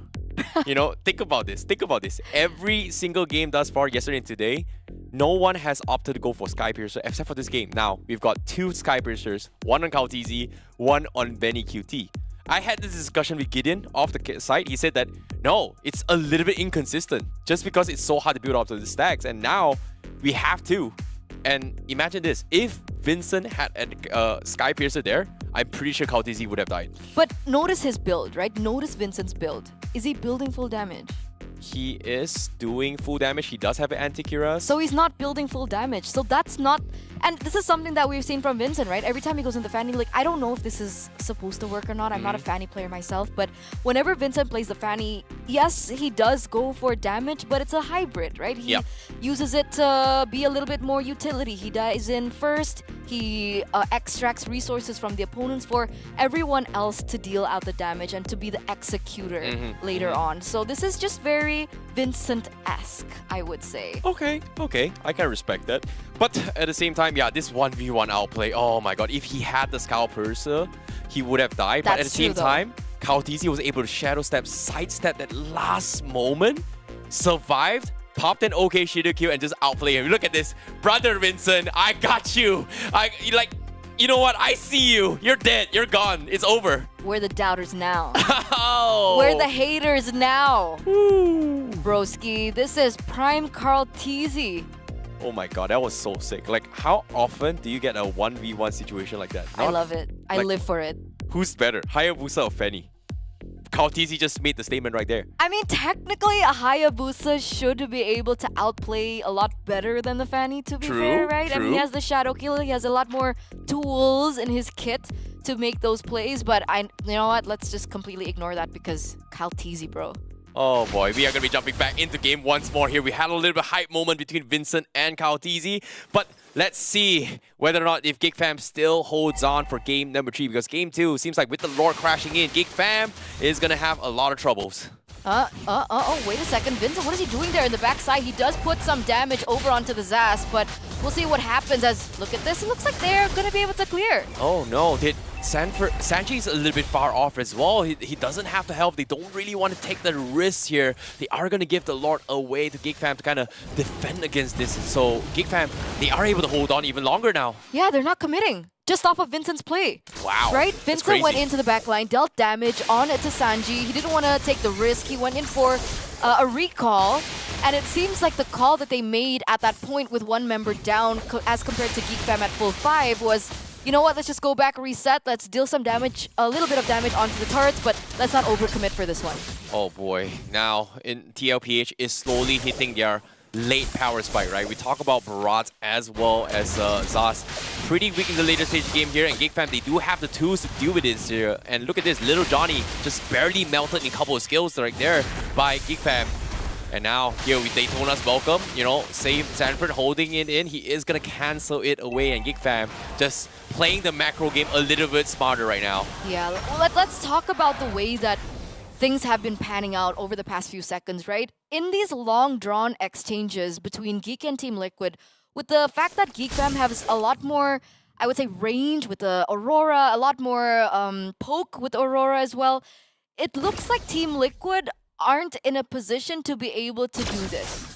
Right? A lot of the members from Team Liquid PH will get really low and then they have to go for a full reset, so they can't properly set up for these team fights as we usually see when Team Liquid go for a very quick decision. Yeah, and that's the thing about understanding their power spikes and their timings, right? Like TLPH is finally reached a power spike where they're supposed to be very, very weak, much weaker in the later stage game, and they're trying to capitalize on mistakes that GeekFam will make. And so far, not gonna lie, GeekFam has made some mistakes, and I think TLPH is banging on the fact that GeekFam will make those kind of mistakes once more. Yeah, they're looking for it at this point, right? Because now, as we enter the 18th minute of the game, these death timers are going to increase quite a bit. And so these Lord dances are going to be very important. And here, GeekFam, they have the Fanny. They have a Fanny to work with. They have the Fanny that can go to the far side of these Lord dances to set up properly. And, you know, as we give the teams a little bit more time to think about this, because it gets as important as that, we're also gonna take a technical pause, right? We're gonna have a little bit more room, more time to have a little podcast here on Stream B. Let's get comfy, get your snacks. I think we can actually talk on how intense this fight is and how important it is coming from both sides, right? Like currently TLPH, they're top of the scoreboard. They're number one in their respective group in terms of overall points in Group A. But do they want to remain number one, or are they here to experiment? Because so far, GeekFam, they definitely need more points in order to kind of survive the group stages, to kind of make it into its playoffs, which is going to be happening on August 2nd August. You know, technically GeekFam is second place. Oh, in the group. As so of yet. they could be fighting for that number one spot. True.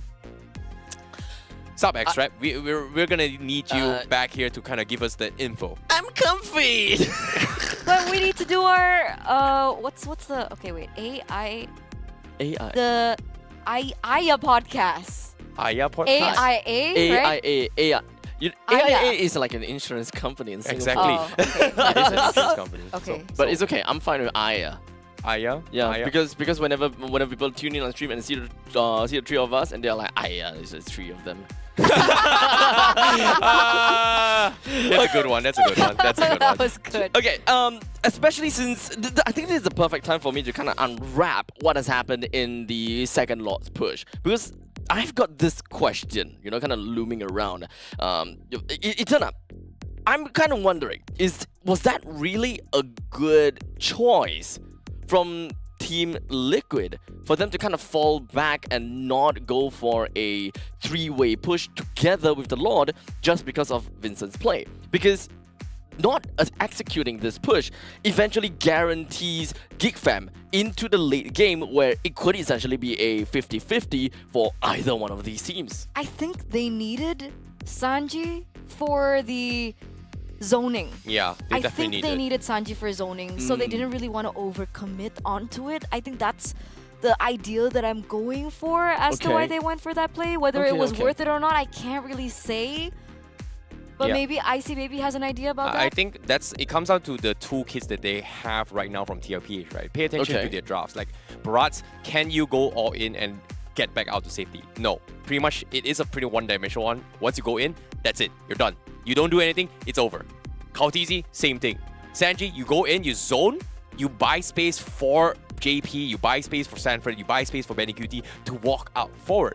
Whereas from the side of GigFam, you've got Arlet, very, very mobile. You've got Fanny, very, very mobile. Aurora, kind of mobile. But ideally, the biggest threat here is going to be the Harif. Why are you laughing, Abstract? I know, right? One is So disrespectful. Icy Baby is talking. It's okay. And you're laughing. You know what's the funniest thing? You know what's the funniest thing? Eterna did the snort. exact same thing to me 2 years ago here. No, it's Snort? yes. It was an accident. No, it's just that, Icy Baby is like all serious, like breaking things down like this Yeah, and yeah. that, this and that. And then Eternal just like, She's so done with me. No, Every single time. I'm saying hi to my viewers, our viewers. Hi. Hello, guys. in case. Welcome to the podcast. Welcome to the podcast. For those people that have just tuned in to the stream B, the best stream of all streams when it comes down to the Snapdragon Snapdragon Pro Series. Yeah, I'm pretty sure that every single one of you must be wondering, why is there like 3 streams? Let me fill you guys up on this real quickly, right? We have quite a lot of teams. In fact, 12 teams spread across a total of 2 groups. So 6 teams of each group. They will be fighting against with one another with 6 teams fighting one another. So it's 2 teams in group A, 2 teams in stream A, 2 teams in stream B, 2 teams in stream C. As such, we will have concurrent games running along. So this is eventually going to help us work with what we've got. But, I'm gonna dip out and say bye because now is the time for them to act. Thank you so much, Abstract, as we get straight back into the game. 17 minutes, almost 18 have elapsed, and both teams are going to do the infamous Lord Push. Wait, is that Thunderbelt on Benny QT, by the way? Thunderbelt Brody? Yeah, it is Thunderbelt on him. But at the same time, Sanji just died out of nowhere. And now TLPH, they are going to be forcing a fight as well. Okay, Shadow Kill comes in, but it's not going to be enough here. Vincent looking to try to finish off the members coming in from TLPH. In one fell swoop, JP is going to be the POI here. He tries to go for Earth Shatter, trying to back out of this fight, but he won't be able to get out. GigFam, can they finish him off? Yes, they can. They find JP on the sides. Meanwhile, Sanford is going to run the other direction here. He's down on pretty low, but he is going to die here with double kill for Kadera. And now he gets another one. And in less than 10 seconds, GigFam able to almost get a full wipeout on TLPH. What happened? No idea. Sanji. What? Sanji was the first to die. GigFam completely turned the tables, ladies and gentlemen, in minute number 19. 4 members taken down with the price of 1. And now GigFam with that space, with that momentum, they are going to be able to get this neutral objective take uncontested. And this is the Lord, an enhanced Lord at that? Is this a evolved Lord at this point? Yeah, it That's is. going to be pushing in favor of GigFam. Team Liquid completely let go of the reins in game number 2. It is going to be huge here coming from GigFam. This is what they exactly need to kind of push out the lanes, because so far TLPH, they have been dominating every single thing, and now we finally get a first glimpse of the items here. It looks like that the Brody actually did go for Thunderbelt. I think he recognizes the fact that he is so vulnerable against the damage coming through from the side of GigFam, whether it be from Vincent or from Chidera. He haven't actually built in an Athena shield, so there's a lot of respect coming through, but that is in sacrifice of his damage. So do not expect these crazy plays coming in from Benny QT. The damage is not quite there. Perhaps they're banking on the fact of Carl TZ and Sanji. Maybe that's where the damage is coming from. Well, he sold his shoes for the Athena shoe, so I guess it's just our boy, going to be very, very aggressive, but he needs to be a little bit careful here. Kaudizi tries to get a little bit sneaky here. Can he get the 1v1 against Vincent? But there are minions here, and Vincent doesn't have the purple buff, but looks like he's going to try to make an attempt now. Here he comes. Okay, Shadow Q comes in, and he gets the kill! Sky Piercer wins the game. Vincent first to fall for TLPH, and now GigFam has no choice. Do they want to push this Lord here? But it seems like they won't be satisfied with just the tier 3 down bottom. You know, the saying goes like, fool me once, shame on you. Fool me twice, shame on me. Yeah, shame on you, Vincent, for thinking for the second time that you can outplay the GOAT. Wow. And wait, what? Huh? Sanford? Winter Crown? Okay. I mean, he saw a boy maybe. No, was he a saw trigger. Beloyski, coming in. He thought he was gonna hit him, but Beloyski was actually out of range to hit him. I mean, technically, Beloyski's at 2-7-12 has the flicker as well, so he's been able to find a lot of moments. They're just respecting that, but it is a good resource wasted for sure. Yep. But TLPH now going to be a continued aggression here. Vincent is going to be back in 5 seconds. So they are going to deny the purple buff away from Vincent once more as they continue to find the mistakes, I guess. Carl TZ gonna look for that play. And it goes back to that reset, right? The reset that we know and love. I think the fact is, when we get to the point where they go in for these objective takes again, as they group in 5v5, they have to be careful of two things, especially against Geek Fam, right? One, Vincent is going to be able to utilize that far lane, which Team Liquid PH doesn't have the inhibitor turret for, by the way, so it should be naturally be pushing in favor of Geek Fam. They have to be careful of that. They have to be careful of the fact that Vincent can do this, right? Split push, get in those side lanes. You don't do housekeeping.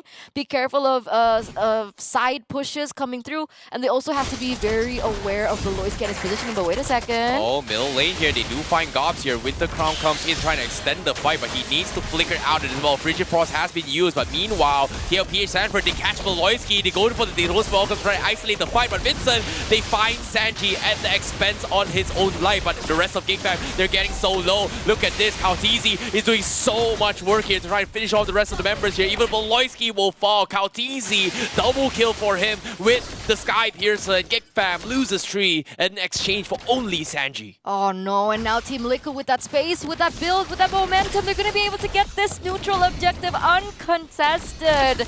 Geek Fam this time have really dropped their reins. This is going very ping-pong-esque, very tennis matchy. Very back and I'm throw. getting whiplash a bit. It's very back and throw between both these teams here. It comes down to individual mistakes, and so far, Kautizi is the most consistent of it all. He's able to find opportunities in all this chaos. But talk me through this replay here. Yeah, we're going to start here. I think it was a really great move there for Sanford to pick on Beloyski first. Meanwhile, right, I told you, right, every time we see Team Liquid be able to really inactivate Beloyski, that's when things kind of go south for Geek Fam. There was a moment where I thought that maybe Chidera would be able to outplay in that later portion of the game at the top of that team fight that was going on, but unfortunately, they didn't really go for it. They didn't want to do the commit over it. I guess they were afraid for an overstep, but I think he should have pressed the gas there, honestly. Yeah, it is just a little bit unfortunate here, but now with this Lord coming in, I think this is like by now like the 4th Lord by this stage here. It is going to be very, very tanky. Geek Fam is going to try and lead up to tier 3. Sanford gets final slash up to the side, but he is going to go in for the Winter Crown. Daytona's welcome, and guess what? He survives the onslaught. They find Gobs, and just like that, Geek Fam, they have to go in for the reset. The Lord knocking over to the Crystal as well. TLPH still holding on with their assault to try and finish things off as well. Kautizi with the OK Shadow kill. He needs to get out to safety, but he cannot do so. He uses his Winter Crown, but he's not good enough. He doesn't have the shadows to get out to safety. Whoa, what? That's a... What? Carl TZ gets taken out there, and they didn't have any minions. So Team Liquid, even if they wanted to go for it, they were unable to close. Once again, a successful defense by Geek Fam as we enter minute number 24. Ladies and gentlemen, get your snacks, get comfy in your seats, because we have got a game on our hands. Props to our boy, man. Like, he was able to clear off the minions here, and they were able to force a mistake coming from Kautizi. Kautizi thought he was buying space and making time for his teammates to clear off the crystals, but guess what? Our boy and Vincent already cleared off all the minions. There was no minions to push into, and when he made that play, he just couldn't get out. It looks like Carl TZ also picked up a Thunderbelt here. Why Thunderbelt for both Carl TZ and Benny QT? I think it's more like they've gotten to a stage where this is getting a little bit too long. It's time to build out those infinite hybrid defenses. That makes sense. Yeah, that's the thing, right? Like, imagine 1,000 hybrid defense just because the game has drawn out to 30 to 40 minutes. It comes to a stage where who's tankier right now? It's no longer who does more damage, who's just able to outlast your opponent. Okay, and then with that mindset, it's going to be interesting to see how both of these teams actually play the playing field again, right? Because technically, Vincent, again, if you're on a Ling, if you're on a Claude, if you're on something like the Fanny as well, you could definitely utilize that mobility advantage to try and look for more plays around the map. And because the Lord is spawning on the top side, there's definitely more room for Geek Fam to work with. So all they need to do is play that macro style. Well, this is going to be by far one of the longer games here in SPS, but now look at the nightmarish spawn just immediately melts here. Beloyski in a little bit of trouble. They go in for a couple of stunts here coming from our boy to try and stop him in the track. Beloyski trying to catch onto his JP, but with just a couple shots from our boy, look at this. He's just doing so much damage here with this Aurora. And other than that, right, Carl TZ is also trying his best at this point, right, to push in these side lanes too. Wait a second, Minicutie is down bottom. He has to focus in on that lane that I was talking about, right? With the inhibitor down on the far lane, that does give Geek Fam an advantage, and this gives Geek Fam information that Minicutie is not going to be available in this next team fight. This should be the moment that they press the gas. This is hard. This is hard. Look at how Kadera is just barely chipping the Lord right now. It's so difficult to actually hit the Lord right now, especially this late in the game. 26 minutes into the game. I don't know how tanky this Lord is. Even Kadera just barely tickling him. It's just going to be really hard here. Unless they come into this fight here. Beloyski getting the catch on Sanford. I don't think they are want to commit to this fight as well. But guess what? Vincent will settle with the first immortality and just back out. But they drop the dominance to Sen here to try and split out the fight. Sanford catching on towards Gobs there. But the Winter Crown saves his life. Beloyski also looking to re-engage towards the back lines, while the TLBH members is looking to just completely back out. Vincent now finally joining the fight. But the Frigid Frost from our boy will kill off Sanji, and now another one for Vincent as Kautizi will fall. He gets his revenge, and Geek Fam is able to find 3 in one fell swoop. Oh no, it could be more here. Beloyski looking for that play. Minicutie as well is in that push. Okay, he does get out alive though, but it looks like Beloyski is looking for a play onto JP as well. Look at the death timers. Every second counts. Every mistake is gonna hurt. And it feels like Team Liquid in that exchange. That was a very messy team fight. Oh, we've got triple immortalities up on Geek Fam as well. And now Minicutie, he got dragged out of the park here. He needs to survive. He's got the immortality, but can he get out? No, he cannot. His dead is over. Geek Fam ID, they might have just done it. This 28 minutes ordeal has finally concluded. It is gonna be a 1-1, and Geek Fam bounces his back, drags this to game number 3. I am just utterly speechless. It does seem like darkness is indeed encroaching onto Philippines, as Team Liquid now have unfortunately suffered a defeat despite a very strong showing by them. I gotta have to say, that final fight is really messy. However, I do want to put my praise onto this one player. This player has been pretty quiet thus far. He didn't quite show himself with a lot of presence per se, but Gobs, he turned around a catch by Sanford into an opportunity. That was big.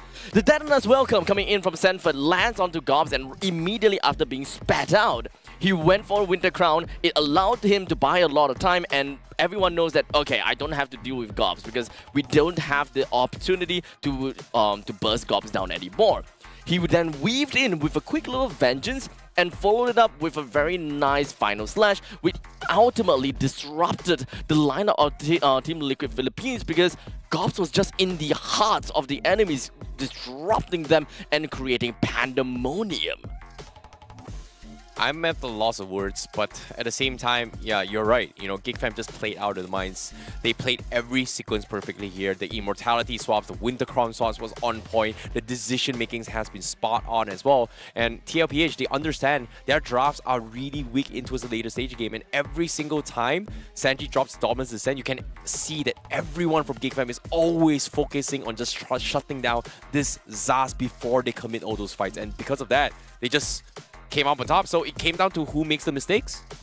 This game could really have ended by 15 minutes, right before that pause where we saw Vincent making technically a groundbreaking play with something that he probably wouldn't have expected in hindsight. That one bruising thing onto Sanji, was it? Running right in, dealing damage on Sanji, forced him to recall. That have changed things all the way, because Team Liquid Philippines, they can't push with the Lord anymore. But Geek Fam so much time to run it down with that 50-50. Yeah, I think there's a argument to be made from all the members of Geek Fam, right? You guys were able to highlight Gobs. I'm gonna highlight Vincent Okay. because of that play, right? I mean, from the very early start of the game, he was already being such a nuisance with the pressure that he was able to have. It was so difficult for Team Liquid to go in for the team fights as well.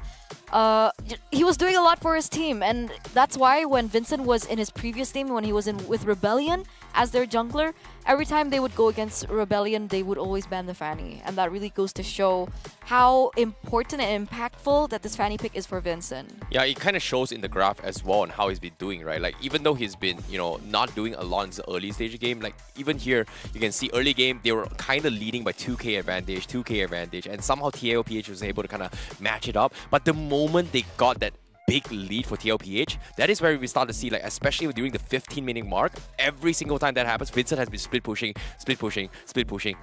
and Kyle TZ, yes, we saw that highlight moment. He won his by ones, but even if he did that, the rest of TLPH was just not united to actually push into the base, and because of that, Geek Fam was able to just buy so much time into his later stage of the game to allow Kadera to do his own things, and guess what? He is the MVP for this match. Kadera 8:3:11 with a total of 702 GPM and of course kill participation of 68%. I think that this final game from Geek Fam, every single one of these players really pulled their weight immensely.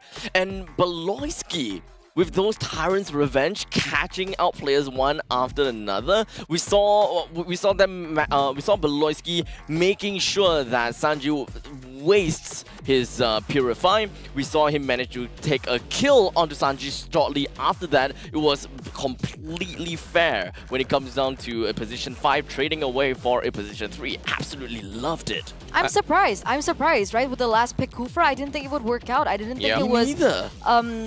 One, I don't like the Kufra as much in this meta, and two, I didn't feel like the Kufra fit with the identity that Beloyski usually shows us. But in this game, he proved us wrong. Yeah, he was playing out of his mind because there was this couple of clips here where I think Beloyski was able to get a kill off Sanji, sacrificing, like, making sure that the Zaz dies. In the midst of 3 people, he flickered back 3 guys and then catching Sanji behind all by himself, getting the kill while dying here. So that was pretty precision sick. too. It really takes a lot to be able to gauge and judge the flicker distance and make sure your Tyrant's Revenge don't land on one of them. Timing is ultimately very important. And looking at this replay, right, it's just 18 minutes in. It sounds very long of a game, but 18 minutes in is technically speaking close to the mid portions of the game, which is kind of weird because this is a very long game after all. It gotten so long to a point that the Lord was just so hard to actually push into his objectives, right? And it came to a situation where both sides understand that, hey, we don't have enough damage anymore. We gotta outlast your opponents. That they actually opted to go for Thunder Belts in the return as well. And even a couple of fights here, again, like I said as well, every single time Geek Fam pushes into the base of TLPH, they don't really have much choice because Vincent has done so much work to kind of even out the odds to try and stop the power spike of TLPH, and it actually worked out in their favor. And I think it comes down to how I really like Geek Fams was able to find mistakes in the cracks of TLPH, which TLPH is known for not making mistakes. Exactly. Now, even when we are talking about Geek Fam capitalizing on mistakes, there weren't exactly quote-unquote mistakes from TLPH in my opinion, because it's all about risk, right? It's an either-or situation whereby you gotta have to make the choice. It's an either-or whereby I do this action and then something else happens. It becomes a domino effect. So this begs the question once again, and this begs the question whereby is TLPH really just not doing well this season, or rather in this current meta because of decision making? It's always gonna fall back again as to why TLPH is not performing.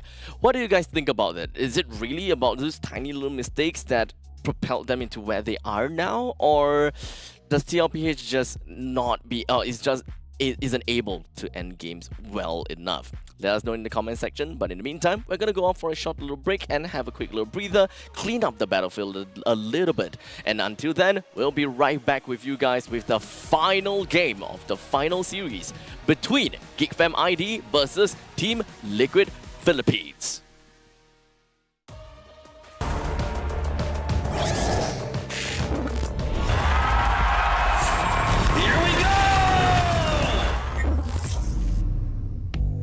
I'm the type of girl that turns logic into Artemis. Think you know it all, but then you let me get inside your head. Yeah. Steady jump design, think I know your kind. I'm about to break another code now. Pretty in disguise, bugging up your life. This is my syntax. 3, 2, 1, deploy. XOX cutthroat code, run it again with it. XOX cutthroat code, run it again with it. Steady jump design. Think I know your kind. Yeah. Steady jump design. Think I know your kind. Yeah. Steady jump design. Think I know your kind. I'm about to break another code now. Pretty in disguise, bugging up your life. This is my syntax. 3, 2, 1, deploy. XOX cutthroat code, run it again with it. XOX cutthroat code, run it again with it.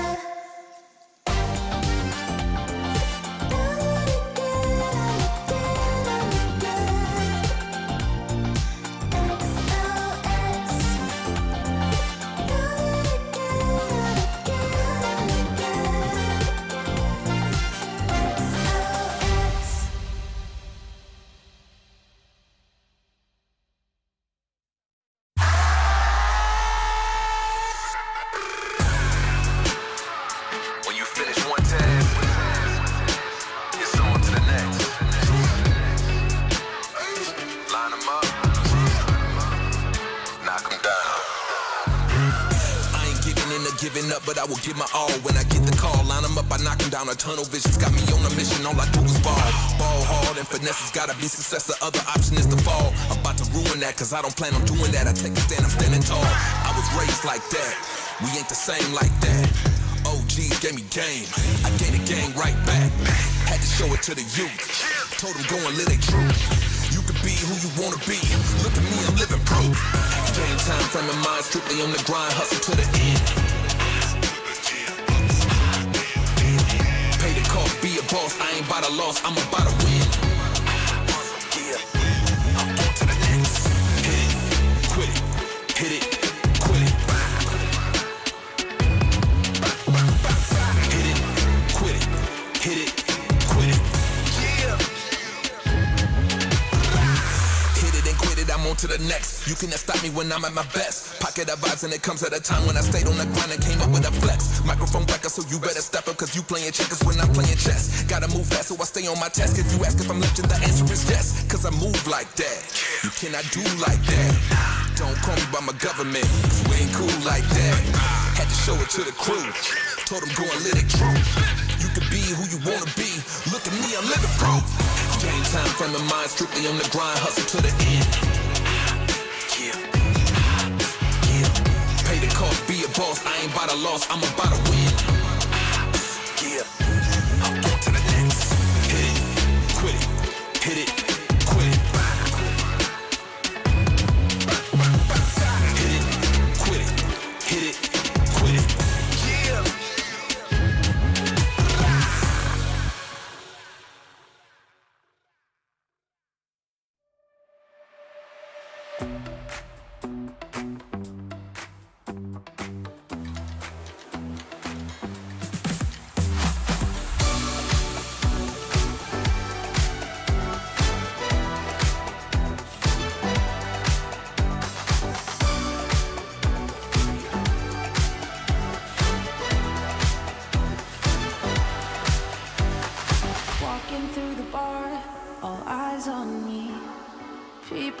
taking up my energy. The music never stops, they play my song. All right, ladies and gentlemen, welcome back to the show with GeekFam ID versus Team Liquid Philippines in a 1:1 game in this best of 3 fashion. I gotta have to say, this game went all the way down to the wire, and I'm pretty sure that Terrence as well as Eterna, the both of you has been at the edge of your seat, watching the entire thing, not knowing who's going to win. I was on the floor. Wow, I wasn't even on the edge completely of my off seat the anymore. seat. I was on the floor. In Knees like weak. suspense. You know, I think it came down to just Eterna just secretly being excited. Yes, GeekFam ID is gonna win here. She told me that pride. she told me that if GeekFam ID wins this entire series, she's gonna scream her lungs out. Yep. I was kind of expecting a little bit of a segue over to Husky eating hot sauce. Oh yeah, did it? I don't know. I hope Did we get that. He buy as soon as hot possible. sauce? That's the question. If he bought hot sauce, that would be fine and dandy. Oh my god, casting with hot sauce, that's gotta be tough, man. The hunt begins. But nevertheless, here we're gonna be jumping into drafts right here, right now, and we are gonna see Roger, Angela, Ruby, Ben. Wait, what? Angela Ben? I don't think Angela there was an Angela Ben in the first 2 games. Angela Ben, we've got Roger Ben, of course Ruby. Angela Wow. was banned in game 1. Okay, banned in game 1. Okay. But unfortunately, their Hellcat is still banned too. So it's really unfortunate that we will not be able to see the Baloyski special once again. But now, we are starting things off once again with GeekFam picking up the Ireland. So we saw how Gobbs did things. We knew how he's been playing. So honestly, I love it. But they are not prioritizing onto the Zask. I think this is a really good change, by the way, by TLPH. I don't think that the Brody worked too well, but the Fanny was left open, and so GeekFam do find an opportunity to pick that up for themselves. But it is going to be a different scenario this time, right? Even if, let's say, Fanny does go for an exchange into the gold lane, the Moskov still has a good time against the Fanny, Right, and this time the yes. Moskov can scale to the late game. Exactly. Playing all the way to the end game, that is definitely not something that GeekFam would want, but you know, it's kind of bold for of us to think that Team Liquid is going to bring this game to the end game, because we still have 3 more picks coming from them, and I wouldn't be too surprised if they were to pick more heroes that would be able to pave the way for Moskov to come online a lot earlier. Oh, wow. Yikes. TLPH this time Ooh. bringing in the Kaja, considering that previous game, the Kaja was bad. This time, they secure it to deal with the Fanny. I understand it, right? They're looking for an answer towards this Fanny, and that's great, and that's fine and dandy. But one of my main concerns is what does the Kaja pair with, right? Zask is not a burst type of mage. Very difficult to land in that burst damage. It's not something as straightforward as, like, let's say the Vexanas or even the Valentinas that does a little bit better. And Moskov as well, right? Moskov does a little bit more DPS. It's not a Beatrix to kind of combo in that damage with. So we'll see the next 2 picks coming in, but I'm a little bit on the fence about this Kaja pick. Oh boy, this is going to be a very interesting one. But now TLPH, they have to respect Bloyski's Kufra, because think about this. Sanji did not have a very, very good game in the previous game because of how Bloyski has been jumping on the Zaz every single time he gets out of his Dominator's Descent. And because of that, they are going to respect this. And I like it. I want to see how Bloyski is going to be bringing to the table in this upcoming bans. With the Alpha being banned out, right? I'm wondering what kind of scenario TLPH want to build themselves, especially in the jungle, right? A lot of these assassins are already taken off the board. I think the only thing available now is the Hayabusa.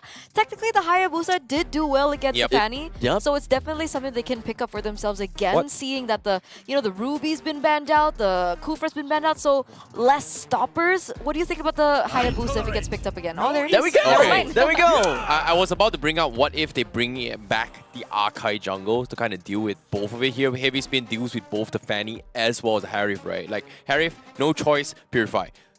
Fanny, impossible you have a Purify on the Fanny. So I would say I was expecting that, but no, Hayabusa, I think Kaotizi played really, really well in game number 2.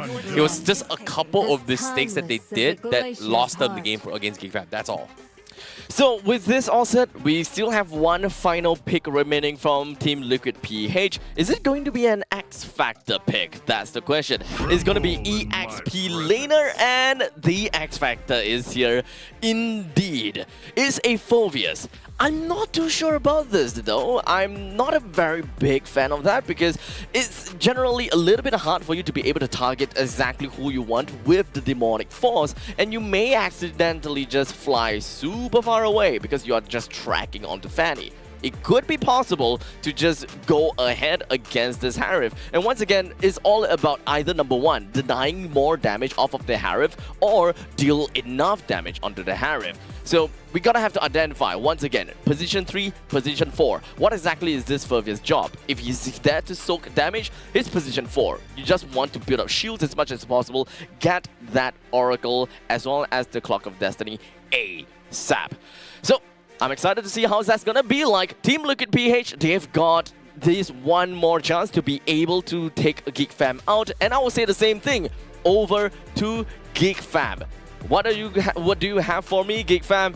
You gotta show me if whether you will bring the darkness into the game. Well, this is going to be a tough one here, but without further ado, we are going to be jumping straight into game here. It is going to be the decider match of the series, GeekFam versus TLPH, and it is going to be a very, very important one here because it is going to be a rematch between Vincent as well as Kaotizi here. We saw Kaotizi winning his 1v1s against Vincent, but it was Vincent that won the game number 2. So it is going to be a very, very interesting one. So if we take a look at the emblems that both of these teams have opted for, it's the similar story, right? The Hayabusa goes in for the Warcry.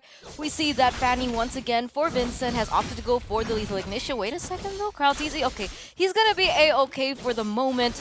This time, Moskov goes in with the Quantum Charge. So it's a little bit more dynamic. It's not as one-sided as we saw before. Team Liquid, they're not going to put all their eggs in one basket in the early stage of the game, and they're thinking about that late game as well.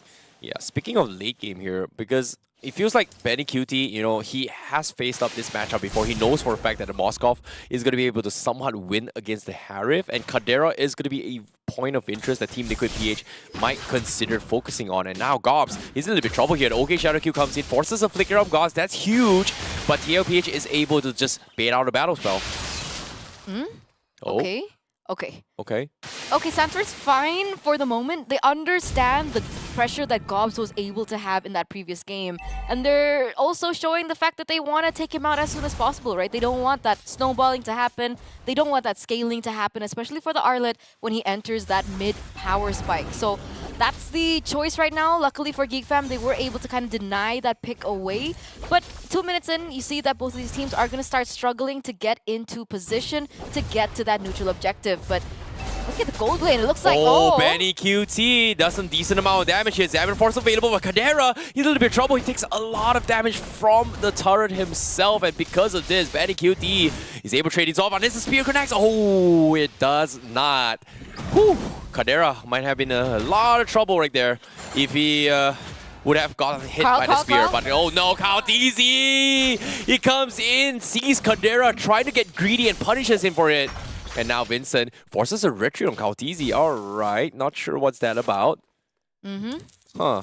They're not going to contest. Oh sure. no, JP, they're going for the Divine Judgment here, expecting Vincent going for the steal, but looks like he is going to be in a little bit of trouble. He needs to back out, and now the rest of TLPH, they are going to dive onto his GeekFam here. Sanford with the Demonic Force jumping through the back lines, but can they extend this fight? The Frigid Force comes in from our boy, and Gobs will be able to get a kill on JP. Sanford finds Beloyski, and now Vincent gets the reset, and he comes back, he finds Kaotizi, this time all by himself, as the rest of TLPH in a lot of trouble. Ah boy, with the catch once more, they find another kill, and TLPH, they trade 50-50s. Yep, that was a long-drawn skirmish all across the board, but eventually GeekFam were able to force a reset on the turtle from the nose of Team Liquid, right?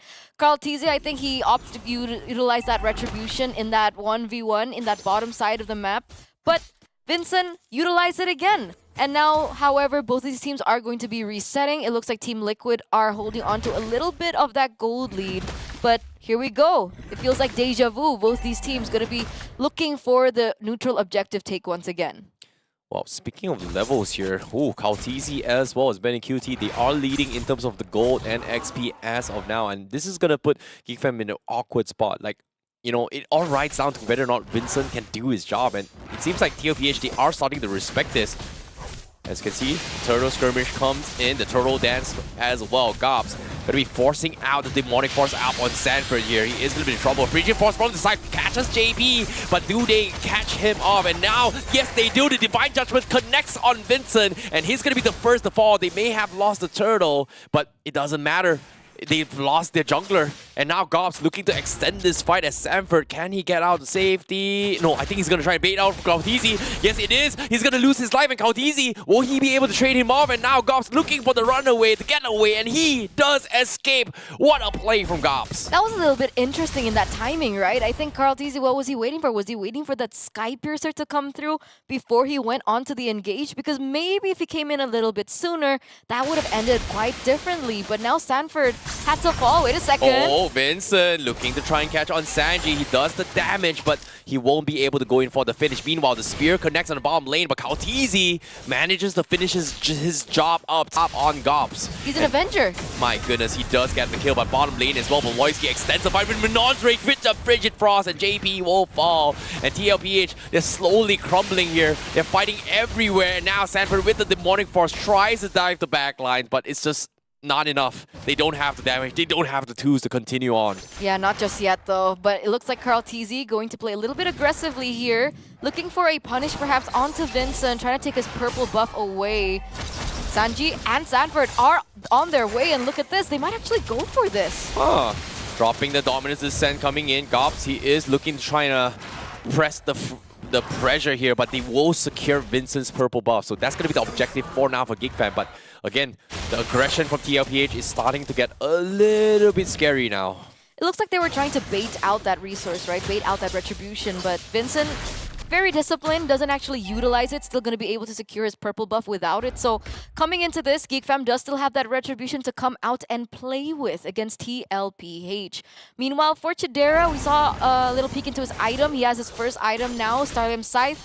Nowhere near ready just yet, but the fact that he's winning out in the lane is putting some pressure onto Benny QT, especially now that both of these gold laners might want to start participating in these turtle fights. Yeah, I do see the Thunderbelt purchase up on Gobs as well. That's going to be a little bit of a scary one, especially if this Arlet starts to scale. Meanwhile, the Turtle Dance comes in. JP gets the Divine Judgment, pulls Beloyski in. Can they burst him in time? North's Rage comes in, doesn't connect the third stun, but it is enough to try and set things up for the Frigid Frost. Kadera able to find Sanford. JP still not able to catch Vincent here as he almost dies here. Benny QT, he dives in for the spear. He couldn't get the job done, and he is going to be the ones to get taken out at TLPH. They've overcommitted, and they will pay the price. Oh, wait a second, no, Kadera. He wants to go for more. Examine Force onto his Kautizi. Does he have the OK Shadow Q? No, he does not, but he does have the protection of tier 2, so it's just not worth it. Vincent also taking tier 1 up top. See, the trades are now happening, right? GeekFam are... They've warmed up from game number 1, right? Game number 1 felt like a very one-sided game in favor of Team Liquid, but this time around, right, it feels like GeekFam have got their fundamentals in check. They have their fundamentals on board. Kautizi was able to get that turtle, earlier on, and that turret trade-in was perfect by Vincent. And now it looks like they're looking for more for the side of Team Liquid. I don't think Beloyski will be able to get caught out as easy as they expect. They are still going to be able to protect this turret for now.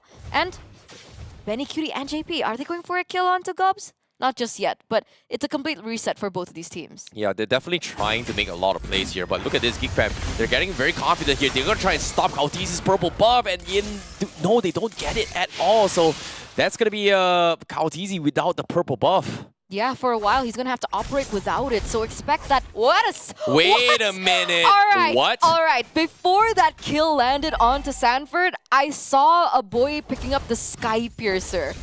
I didn't expect to see the effects come through that quick, But this really shows that Aboy is taking a turn in the mid lane. He is picking up where he left off. He was one of the main pillars in Geek Fam from way back when, and now he's picking that title back up, picking that crown back up as one of the main damage dealers of his team. This is insane. Like TLPH, they're slowly trying out a lot of things here, but they are eventually crumbling here. We've seen how scary Aurora is during MSC when nobody believed Aurora was a strong hero. SRG brought into the table, and guess what? Now Geek Fam takes a page off it, and Aboy is just making it work for Aurora every single game. Yeah, he's leading actually in terms of gold as well as compared to Sanji, who just was able to get that Divine Glaive. So hopefully that Divine Glaive does pay a little bit of dividends into the damage. Seeing as, wait a second, let me check. Okay, Beloyski has the Athena shield, but other than that, there aren't many defensive items on the board. Not really sure why he went in to quickly rush the Divine Glaive. Yeah, but now having the Zas in play here, TLPH is still trying to have Sanji making work by getting a little bit of chip damage onto his turrets here. And Geek Fam, they're starting to scout out that this is actually what TLPH has been eyeing for the entire time. That setup is imminent right now. We do see that Geek Fam have the better hold. Oh, wait a second. Oh, here he comes as well. They get the Purify up on Sanji to disengage here. Sanford to actually disengage from this fight. They do bait out the final stash coming in, but it's not that long of a cooldown right now. And right now, despite everything that's been going on, despite Geek Fam showing a lot of promise in a lot of these team fights and a lot of these skirmishes, Carl TC still does hold the EXP lane. But actually, wait a second, Vincent actually got in that level 13 real quick. He knows that he needs a little bit more to work with in terms of that EXP to get more of an advantage against Carl TZ when they go in eventually for the Lord take. But for the moment, it looks like both of these teams are looking into housekeeping. They're looking to find a little bit more room to play with and work with as they go in for the Lord Dance. And we can see that Team Liquid are thinking about that far side, right? We see that Benecutie is up top. He should be able to rejoin the fight really quickly because of the global presence he has with his ultimate. But he's so scared. Like, look at how safe he's playing, knowing that Vincent may or may not be coming in his direction, right? So he is trying to drag this on to the later stage of the game. They are hoping that Benecutie is going to be the ones to carry the team. And I think TLPH, they've got everything covered right now. Like, they have a pretty solid game plan, but can they execute it and get to that stage? That's the big question. I mean, technically, Benecutie doesn't have any defensive items. Maybe that's why he was working a little bit more passively in the top side of the lane. He does have that Holy Trinity, however. So his damage is there and his damage is ramping up, right? Corrosion side, we have the Golden Staff as well as the DHS. So he definitely is ready for a team fight. Meanwhile, Chadera is a little bit further on. No Holy Crystal built. Neither is a Divine Glaive. Only the Starlium Sight as well as the Feather of Heaven. So, I don't know. Team Liquid, it looks like they still want to go in for the contest. The Moskov Benecutie is still up top. And I think that's what they're going for. They're looking in for that push in the top side of the map, and then he's looking to join in later on. But look at this. Conceal play comes in, Divine Judgment to the back lines. They do find one. Sanji first to fall right there. And now Aboy finds another kill. They made the mistake. They couldn't find Vincent. Benny, and now Benny. Geek Fam looking to try to pull the counter play, but Gendy QT will be able to trade a couple ones, but he is left all by himself. But Sanford is still alive. Kyle TZ is still alive. And one fell swoop. They are able to trade 3 for 3. And just like that, TLPH, they had to go in for an all-out brawl. Yeah, unfortunate, right? Geek Fam were able to press the issue as soon as it favored them. They realized that, okay, maybe Benecutie is actually not present in this team fight, and they were able to get the advantage out of it. However, Benecutie rejoins into the fight with his, oh, wait a second. Oh, Vincent, he's trying to make a play there, but TLPH stealing the Lord was just huge against Geek Fam. Like, you know, they tried to make a play. You know, JP made the blunder, couldn't find Vincent, but despite the chaos, it looked like Geek Fam was trying to win, almost winning the fight, but Kaotizi as well as Sanford were just left completely untouched. And now, with this play coming in as well, Geek Fam, they're just fighting every single pixel just to, you know, secure what they need to get done. And in this case, the purple buff for Vincent is going to be the priority right now. For sure, they really want to allow, or disallow rather, a way for Vincent's mobility to occur, because that damage is there and his mobility is there, and he's been a big problem in a lot of these team fights that Team Liquid are trying to commit onto. So with that being said, right, you mentioned Carl TZ earlier on. He now has the Blade of Despair. Hopefully that can aid him in his venture of the damage in these particular team fights. And yeah, we'll see. Yeah, he's got the Sky Piercer with a decent amount of stacks as well. He's like 6-1-1. So one right OK Shadow Q, everyone from side of Geek Fam is gonna drop like flies, and that's something that Geek Fam cannot afford to do so. And look at this, immediately OK Shadow Q, Kadira gets melted as well. Bloisky almost dying to it because of this, and Kautizi finding two very, very easy kills, and TLPH just finally getting the jump. Tier 3 will fall, and now Geek Fam, another one drops down. Godlike for Kautizi, double kill for him, and now they're looking to close up this game. Vincent trying to clear off all the minions, but I don't think he can do much. He finishes the ball, he fights Kauzizi, he resets the Sky Piercer, but there's still minions. It's only Vincent left. Gobs is 5 seconds alive. He's clearing the minions at TLPH. They really want to end this game. It's over, and they're focusing on the crystal, but wait, there's no minions. Can they backdoor the crystal? It is being mowed down, and they do get it. TLPH closes out. Game number 3 takes the series. Another game down to the wire, but in the end of the day, Team Liquid Philippines still managed to come up on top. It's definitely a tough game for both of these teams, and I gotta have to say, Team Liquid, they went through this game in the hardest fashion. They're pretty much hanging on knife's edge, where Geek Fam seemed like they were doing very well in that final Lord fight, but Team Liquid PH, especially with Kautizi coming in with triple kills, stealing the Lord, that allowed them to push in the lanes and eventually manage to capitalize on a mistake from Geek Fam as well, because I'm not too sure if whether you guys managed to catch that, but I have absolutely no idea why and how Gobs found himself in the hearts of Team Liquid. Well, it is just, it is what it is, you know, in the midst of chaos, it was just so unpredictable, right? Like, Gobs was trying to make some play, but unfortunately, you know, that's the beauty of what having a Kaja is, right? The Divine Judgment comes in, means, oh, somebody's going to be dragged in. But so far, TLPH, their idea is just making sure that Vincent doesn't get left unchecked. But what they didn't realize was that Kautizi took advantage of the power spike with the Blade of Despair and his, 6 or 7 stacks on his Sky Piercer.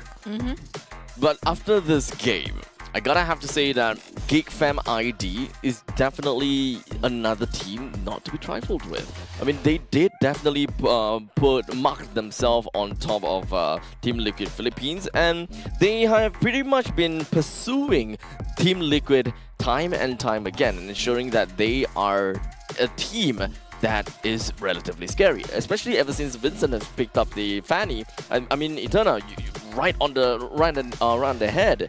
Vincent's Fanny is indeed pretty darn scary. That's why a lot of people respect this Fanny away from him, and I'm glad to see this, right?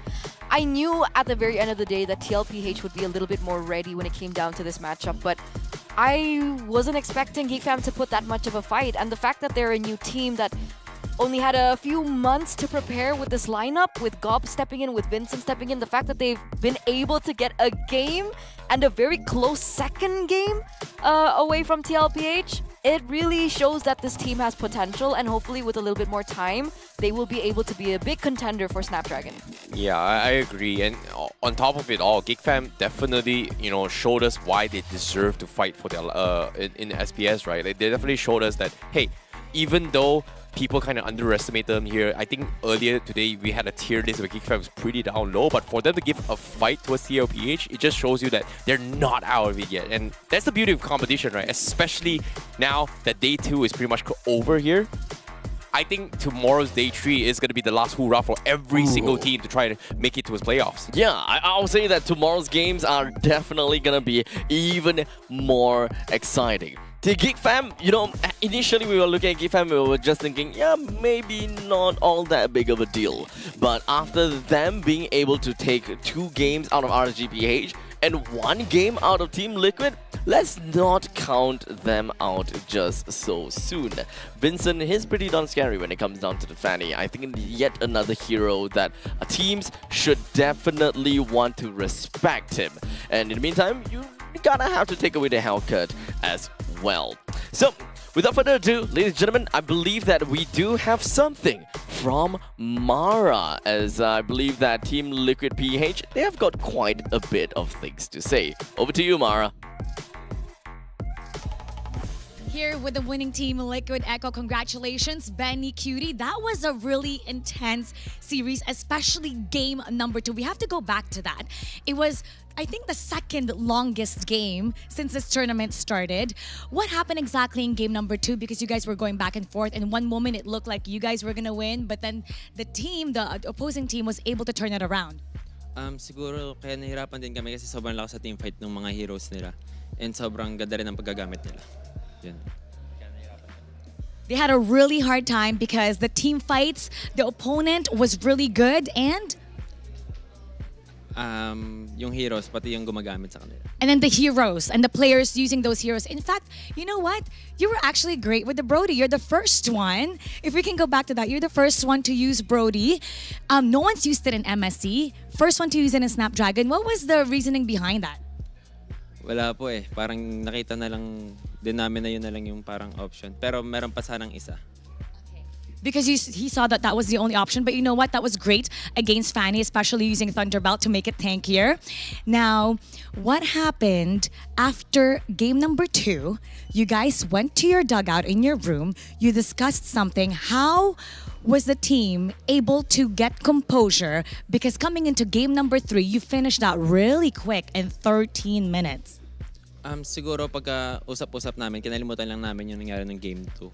Ayun, nag-focus na lang kami sa game 3 agad. Tapos, ayun, maganda naman yung kanilabasan.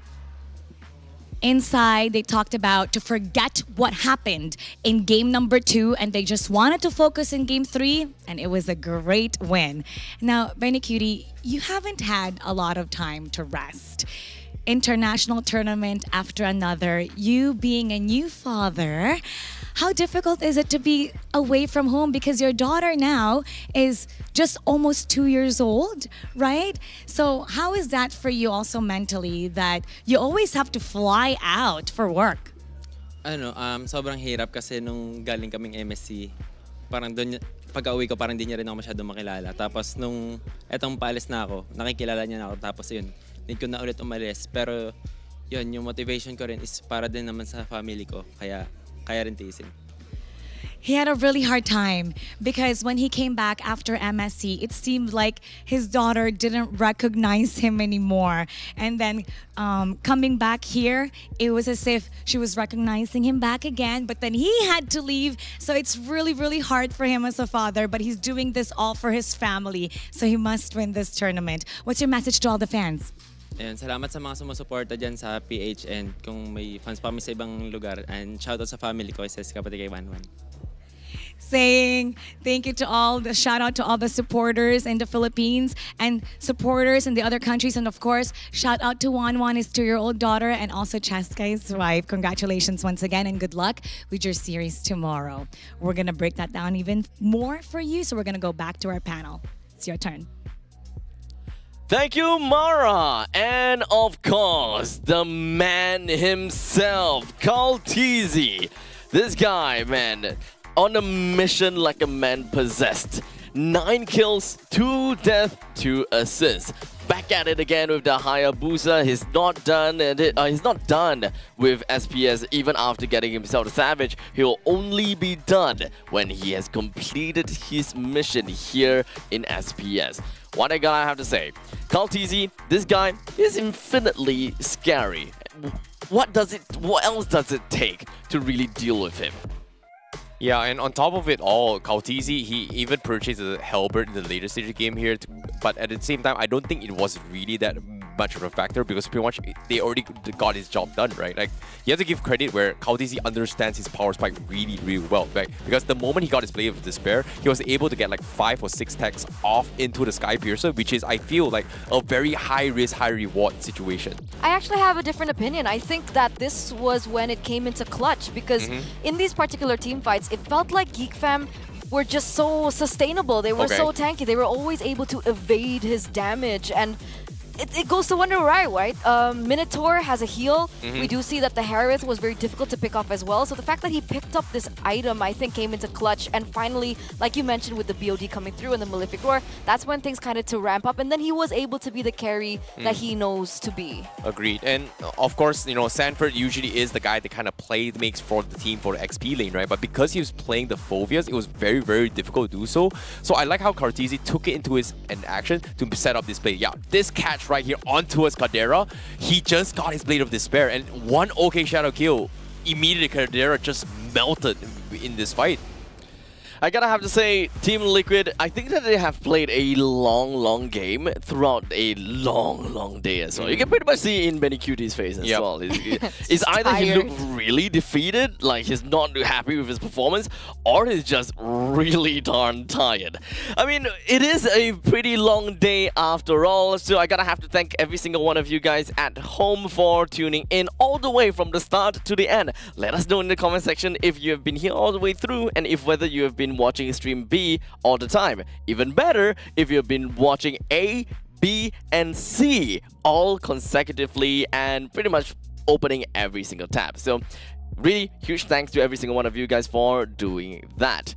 Now, we are pretty much gonna be done with the entire show really soon, and I'm pretty sure that we have got a very good idea what the schedule tomorrow is gonna be. So, today's result is gonna be. So at least when it comes down to stream B, for those people that has been around, we've got Homeboys losing against Team Liquid Philippines, unfortunately in a 0-2 manner. Falcons AP Brand versus Smart Omega 2-0 as well. That's wrong. It should be 2-1, Geek. Come on. Oh, well, we made a little bit of mistakes here, but yes, it is going to be 2-1 here. Team Don't Liquid do my PH boys actually dirty. two. But your heart was with Liquid anyway. No, because that I actually wanted to bring the point that my predictions has been 100% today. Well, our predictions was 2-0, Yours is but 2-0. I changed my Was mind. mine 2-0 at the last one? Yours was 2-0. Yeah. I changed my mind Oh, man. because I made that prediction yesterday. Well, Like, sub-prediction then. Okay, fair enough, fair enough. Well, series prediction, we were all right. Okay, Team Liquid won. Team Liquid won. That's Yeah. all it matters. They did manage to get themselves a pretty good amount of points, albeit not 2 points, but 1 point. That is good enough to me because they are chasing after the brackets after all. Remember, when it comes down to in these groupings, every single point matters. Only 3 teams out of these 6 teams in a single group will be able to make it off to the playoffs. And you can pretty much tell it has been pretty much cutthroat thus far. Every single one of these teams have been working on it time and time again. They have been giving us amazing games throughout the board. But I believe that we can talk a little bit more about the standings itself throughout the entire game and the entire day thus far, including of yesterday's games. So who is currently at the top? That is the question. Let's pull up TLPH. Spoiler. Is it really? It's Is it TLPH. really? It should be Group TLPH. A, There you go. Team Liquid PH, and Group B, you do. Red Giants. Oh no. I see he's gonna talk about this now. Yeah, it's okay. I'm gonna finish off this year. But all in all, Group A currently, TLPH is gonna be number 1. Giffen is gonna be on number 2 with 7 points. Homeboys is not that far behind as well. He's currently at 6 points. NIP Flash is on the 4th place here with 6 points as well. He's not too that far off. So RGPH on 5th, Bigatron Beta on 6th. So all in all, for Group A wise, it is gonna be a very, very close all-out brawl. So it's still anyone's games for tomorrow's matches for Group A. Meanwhile, for Group B, well, I don't know. Group B feels a little bit one-sided here, but they still have played lesser games, I guess, compared to Group A. So things may change here for tomorrow as well. Is it possible? How many matches do they have in total? 4?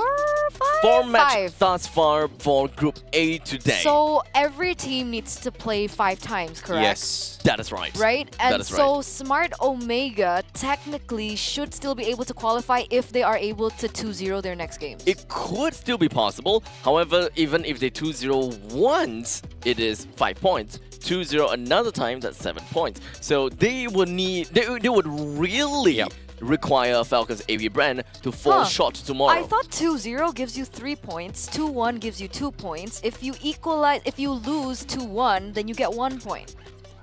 That's what I was told. If I'm not wrong, is 2-0 you get 2 points.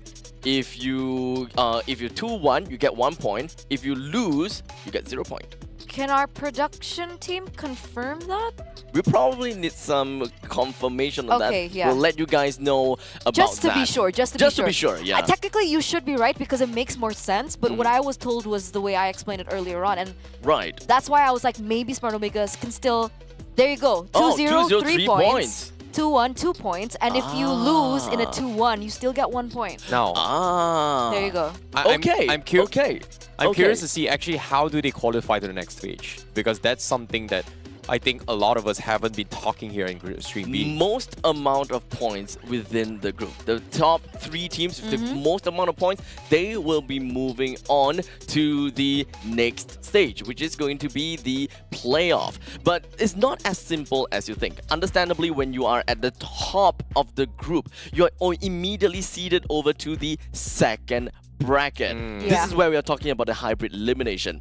Number 1 of Group A, for example, so is A1. You don't have to care about immediately losing, right? Eliminating out of the playoff. However, A2 and A3, they will be seeded over to the very first bracket of the playoff, whereby if they lose just one series, they're going home. Yeah, it comes down to the situation is similar to how MPLMY's format is as well. They have the play-ins as well as the playoffs, right? So the play-ins means they make it to playoffs, but they don't have a second life. But once you go to the second round, everybody gets a second life in terms of double elimination format. So that is where things get a little bit more spicy.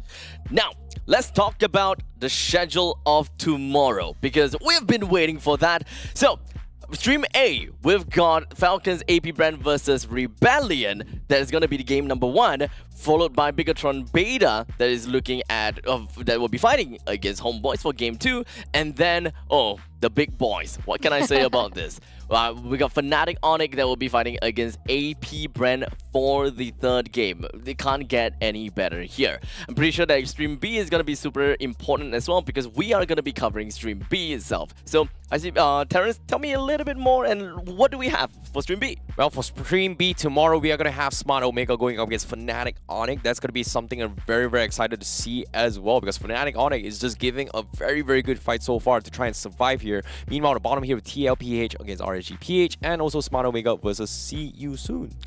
They have to... Okay, we were talking about Smart Omega just now, right? So they would really require AP Brand to not win. That's a tall order. But another tall order is to have them beat Fnatic Onyx. So we're gonna have to watch that tomorrow. But Itana, run us through on Stream C. I will try because I'm not wearing my glasses right now, but bear with me, guys. See You Soon versus the Yudu Red Giants. We have Geek Fam ID against Nip Flash, and we also have Yudu Red Giants going ahead against Rebellion. So you and Mirko. What's it's wrong? Always on the Nip Flash. It's their name. They're NIP. ninjas in pajamas. NIP. But I asked Diablo, he said it's okay. And the Really? owner also said it was okay to say Nip Flash. Oh, really? Yeah. Okay. there's nothing I can do to fight against the owner. He says okay, then I'm okay. But technically, it's only allowed for Mirko, so I hope I get a free pass. I am a huge fan of NIP Flash, and I hope you will allow me to continue saying it in the other way. This is how Eterna gets all her merchandises for free. Did you know how expensive all the jerseys are in Riyadh? It's ridiculous. You gotta learn then. You've gotta learn. You gotta teach me You some want skills those later on. merchandise? You gotta have to work for it, man. Okay. That's how I get my jerseys too. I'm a big fan of everyone right now. See, that doesn't work. I know, right? You can't, Yeah, that you can't doesn't be a work. That doesn't churros, work. man. Because I am legitimately a huge fan of Diablo. Oh. That interview though.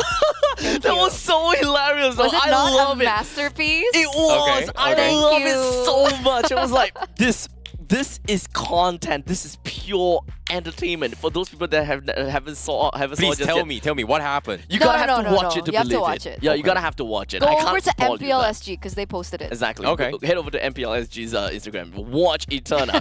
Interview Diablo. Best thing ever. Okay. Good job on that. Good We, job we on gotta Thank do you, that. thank We It gotta was do that. hilarious and yet so awkward. I love it.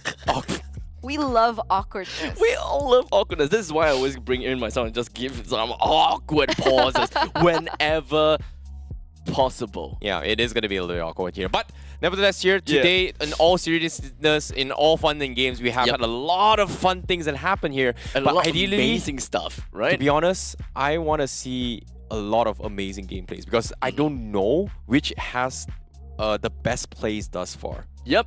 But today, let's take a look at the 3 play of the day. We'll start things off with Carl Teasy from Team Liquid Echo. Without a doubt, we gotta have to take a look at the Savage, right? A little bit of a fast forward here and there. Now, this is where we've got Carl Teasy that kind of chased all the way on to the T-Grill as well as the Harif, right? Went all the way back and it kind of seemed as though, you know what, it's kind of out of reach to get the Savage because we have got Udil that is running away. But no, he actually came in and said, "Hi, Carl Teasy, here's a Savage." The stun landed and Carl Teasy takes one for the team. Props to Sanji though. Expert wingman right there. Yeah. I mean, without that play, I don't think that could have happened, but here's the next one.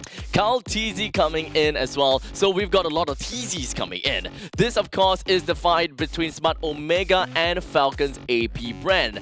Carl Teasy ran all the way through into the middle lane and he is just waiting for Ling. He knew he's going to be Finch policing down and that assassination was indeed amazing. And finally, to end things off, back onto Team Liquid Philippines. JP joined into the midst of the battle and this is the result of that.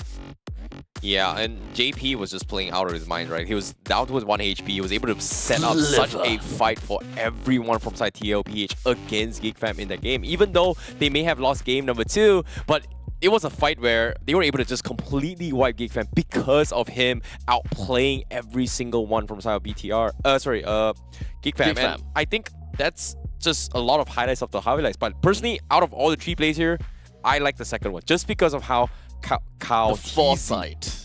foresight. Like he didn't even know there was a Link coming in. He anticipated he was gonna finish points down. Boom, one shot him. That was crazy. What That was nuts. if it was a coincidence? What if he just wanted to kill the creep and it's just like, hey, look, 1-for-1 deal. I'll take it. Buy 1 free 1 special. I get it. Exactly. 1 token, 2 okay, different contacts. Not the right way. Okay. Awkward. But okay, anyways, we've got a great day thus far, and I'm pretty sure that every single one of you enjoyed all of these plays. So make sure you guys cast your votes. Who do you think is the best at their plays? Was it Kyle Teasy? Was it Carl Teasy? Or is it JP? Cast your votes, let us know. We'll announce the winner, or rather, which is the actual best play of the day number 2. But day number 3 is dawning upon us, and that will be happening tomorrow once again, same time, same place. So make sure you guys tune into the stream once again. We do have a very exciting pre-show segment prepared for you guys as well before the game even starts. So make sure you guys tune in onto that as well. We'll be unwrapping quite a lot of stuff, perhaps even talk a little bit about Ju Sin, because I believe that we saw that a couple of times today. So once again, thank you so much to everyone for tuning in, and on behalf of Eterna as well as Terrence. That don't have to be on behalf anymore. Bye. We love you. Thank you so much. Take care, everyone, and have a great evening. Goodbye.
Looks like the players are ready. Here we go!